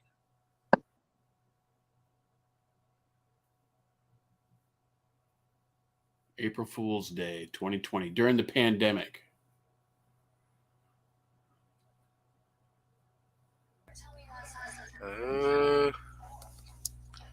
It won't tell me. I heard he pulled like a player move when you bought your house, that you guys went in during the pandemic, and then both of you and the wife started hacking over everything after you offered them like 25 grand less. And then once they, the buyer seen that you coughed all over everything, they just sold it to you like for 30 grand less. So that was a baller move, man. Now, I made so much on my old house, I offered them listing price, or a little bit under listing price, asking price for this house.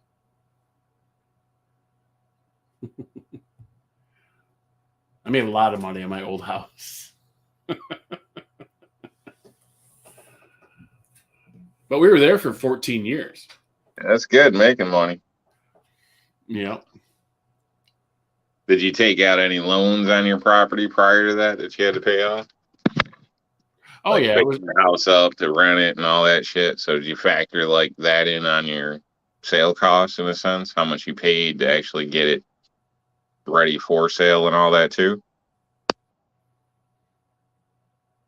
I could factor that in.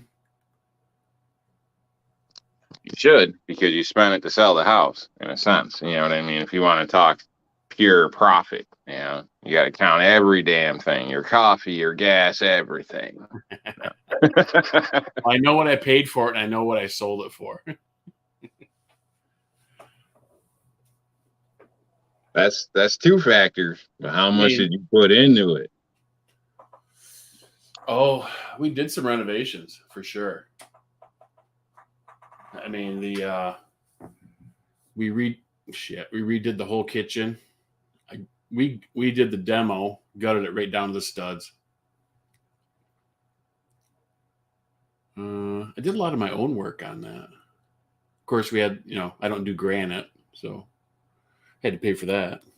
We did custom cabinets, and the custom cabinets were cheaper than buying prefab cabinets, and they're way better quality.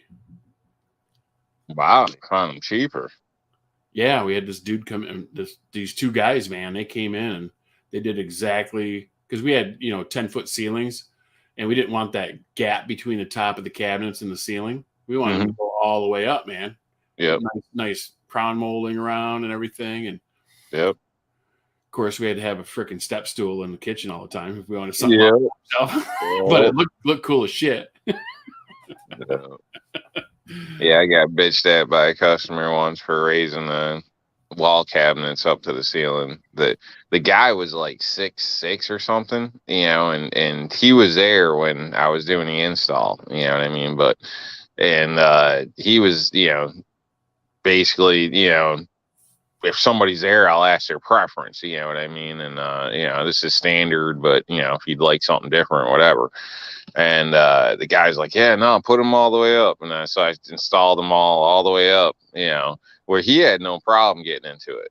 But his girlfriend was like freaking 5 feet tall or something. Even with a step stool, like she ain't getting up there. You know what I mean? She ain't getting that top shelf. Like, don't matter what she needs an actual ladder, Yeah. And she was fucking pissed. And it turned out almost being a problem because, this dude's calling all the shots. Well, she's paying for every goddamn thing. I didn't know this because every time I talk to them, I'm talking to him. You know what I mean? So she was pretty pissed off, but I guess he worked it out with her or whatever. I got paid in the end. I mean, I did what the hell I was told to do. So, yeah. It just looks way better. Plus, there's all that wasted space between the top of the cabinets and the ceiling. Yeah, there is a lot of wasted space. Honestly. So, I mean, people stash stuff up there to get dusty forever or this or that. So kind of like ours, you're laughing. But, I think it's better to have usable space, something you can close, even for the dust, whether it's, your kitchen items that don't fit on the countertop that you don't use all the time, things like that, dehydrators, whatever the hell you got. It's a good place for it. The dehymenator. Yep, all that stuff. Yeah, we just had a contractor come over yesterday. We're redoing our laundry room, apparently. We've got a I don't know, what is it, 18-foot wall in our living room. And we moved in. My wife's like, we got to change that paint color. And so we had our buddy Aaron come over, and he's done a lot of work for us in the past. And dude, the room is so freaking big. It was going to cost us $4,000 to repaint the freaking living room. We're like, yeah, I kind of like that color, don't you? Well, $4,000. You're talking. I assume you're including labor, right? Yeah, because Aaron was going to do everything. He's going to bring in scaffolding and the whole 9 yards. Okay, yeah, because you got the vaulted ceiling or whatever. In a sense. Yeah. It's Yeah. Well, still, I know that's a bit of money. I'm just curious what paint you were going for, because there's a big difference in paint. So people may not realize, but you know, good paint don't cost $20 a can anymore. You know what I mean? Like $50. Yes. So depending on what you're doing, it can add up. But you can get comparable paint cheaper. You know, one little thing I learned is Sherman-Williams main brand, their standard stuff, is the same shit they sell at Walmart under Walmart brand. So I've had a lot of people request, like, I buy the paint from Walmart and shit, because I guess everybody knows that now. I don't know. It's weird. I think he was using, when we had him paint before, I think it was Valspar. Okay, yeah. I've used Valspar, Bear. I mean, basically, it depends on what the customer wants, because, you know, God forbid, I would never pick a color for a customer, because the light in the store is not the light in your house and all this shit, and I don't want to hear about it. You know, you pick the color, I'll put it on the wall. But yeah, so whatever, usually depends on the color. Like what I've noticed with customers, people pick the color and then they get whatever brand that comes in, is what it seems to be. Yeah, I come across. Yep. But yeah, he put in he built our walk-in pantry for us, because we had like this little useless hallway between the front door. It was like a hallway that went to the garage door.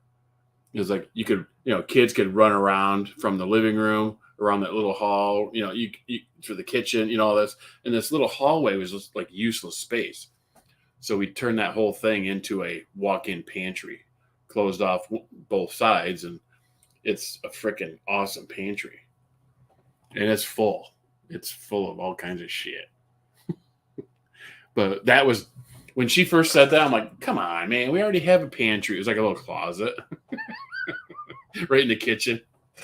And I was like against it the whole time. And then once they got it done, I'm like, man, this is the best thing we ever did. Well, she's not always stupid. A lot of times ladies have good ideas, so I give her 20%. Yeah. Not all the time.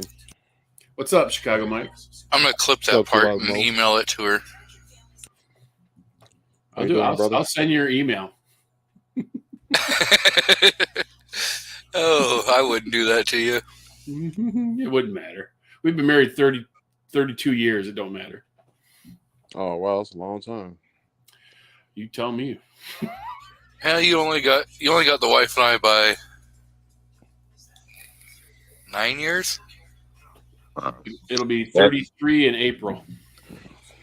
So what Moo just said ain't nothing compared to what she's gonna say about him. So it did don't matter. So I'm the only person on here that's not even married. I don't even have a girlfriend. Don't be teasing me, man. I'm not married. Well, wait a minute. You're married, Rob. You've been with the same woman for 20 years. You're married. Denying that I'm married. Why would you do that? Because he's busted now. Oh, and why? Yep, he is gonna get his ass whooped. Yeah, and you said that on, and you said that. I don't do that paperwork shit. You're still common law. You have been with the same female for. New York don't have common law. You son of a. That's a lie. Common law. Okay, so maybe they've changed it to what? Domestic partner. And why? Don't be mad if your wife is going to a club and meeting somebody else. Oh no, she's gonna take half. It's cheaper to keep her, man. Shit, she was a stalker when I met her. She's a stalker to this day. Oh, you're gonna get smacked. He had to mute because he's getting smacked. Yeah, I heard some screaming in the background. Hey, G. Yeah. Did they? What? What? You know you're a damn stalker. You know you're a stalker. Yeah. You were. You are. Don't even lie. I can see him leaning back in his chair, avoiding slaps. Next thing you know, he's gonna go to say something. She's gonna smack him upside the back of his dome. Mm-hmm. Nah, she knows. That's why she ain't Hey, smacked. well, You this- know this she was probably- a stalker. It's probably Oh, gonna be our oh, last. oh. It's probably gonna be our last time hearing from you because when you go to sleep, you might not even wake up tomorrow. Oh no, this is normal. I ain't worried about that. I've got him smacked a couple times. Oh, daddy. I'm serious. She was like that chick that you turn around and you seen her coming out the bushes. That was her for a long time, man. Like, And coincidentally, she doesn't have any bushes now. It's crazy, man. Yeah, if you Well- if you get in trouble, Rob, just turn your camera on so we could be witnesses and stuff. We need to know so that when you blink twice, we know to send help. I think that's what happened in Midnight Range. I think he's dead in a ditch somewhere. Dude, there was a show. What was it? It was like FBI or something. The wife was watching, and I swear he was like an actor on that show, like as a bad guy.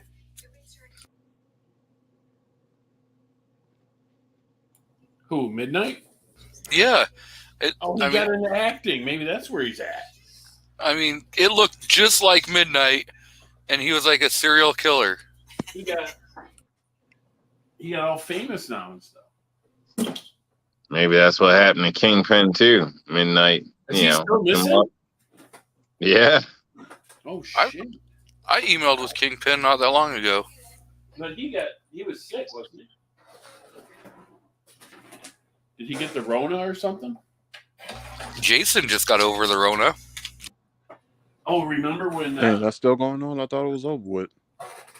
Remember when Kingpin was ragging on people about he lives on coffee and cigarettes and never has been sick, and like 2 days later he's like on his deathbed. That's karma, man. I know, right? You can't say that kind of crap. Nah, no, you can think it, but you can't say it. Mandatory carry said Criminal Minds.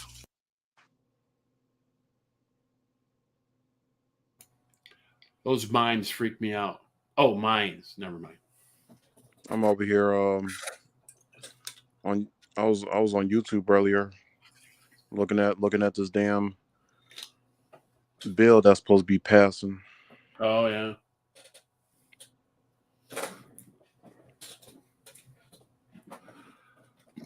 Speaking of criminals, They want us. They want us to get rid of our high capacity magazines within 90 days if it passes. He'll end up in court. Capacity, right? You said what? So you mean standard capacity, right? Yep. Yeah, they just refer to it as high capacity. I mean, they're saying that they're.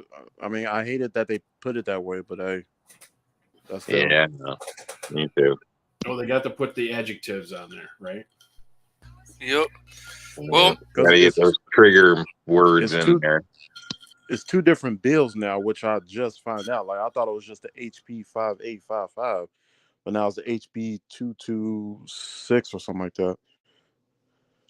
Like the bill just passed the House yesterday, so now we're just waiting for the Senate. But I'm hearing that the Senate is not voting against the bill, so I'm like, okay, so what is going on with that? Like, I'm hearing all different things. it could just sit there and die. Who knows? That's what you could hope for, but I'm gonna have to get off here because the wife's yelling. She needs to do stuff. So, Uh-oh. yep. Tell her to go do stuff. What the hell, bro? So, Mr. Chicago Mike, you got anything you want to plug before we get out of here? And congrats on 200 subs. Yeah. Well, yeah. Speaking of that, I'll just email you later about it. Which Saturday I'm going to do it. But I would say everybody have a great night. Have a good weekend. Don't bother nobody. Stay to yourself and stay strapped or get clapped. Yep. Mr. Moo, you got anything you want to plug before we get out of here? No, not too much, G. Thanks for throwing me a link. Appreciate it. Good talking to all you guys as usual. And yeah, enjoy the rest of your weekend. Everybody out in the chat and the panel as well. Well, thanks for joining in. And Mr. Rob D, you got anything you want to plug? Not in particular, but I would like to point out that clearly the wife is, wears the pants in your relationship, which we should have known since you refused to wear pants anyway. So, but no, that's it. Just figured I'd point that out. Have a great evening, everybody. Eat a salad. No, it's called I'm Pretty Smart. And when she wants to clean certain areas, I don't want to be in those areas. So, Well, it's always good to have a woman that's poor timing, man. Piss poor timing. That's all I got to say. It's always good to have a woman that's smart enough for the both of you. ooh, Rob, the wife says she's going to smack you upside the back of your dome. Ooh. He's so scared. We need some WrestleMania on YouTube right there. So, Thanks for the link, G23. I appreciate you, man. yeah, thank you. Yeah, Travis says, I wear the pants, the wife controls the zipper. You got to be careful. That zipper will get you. That it will. Oh yeah. So- Yeah. Play the outro.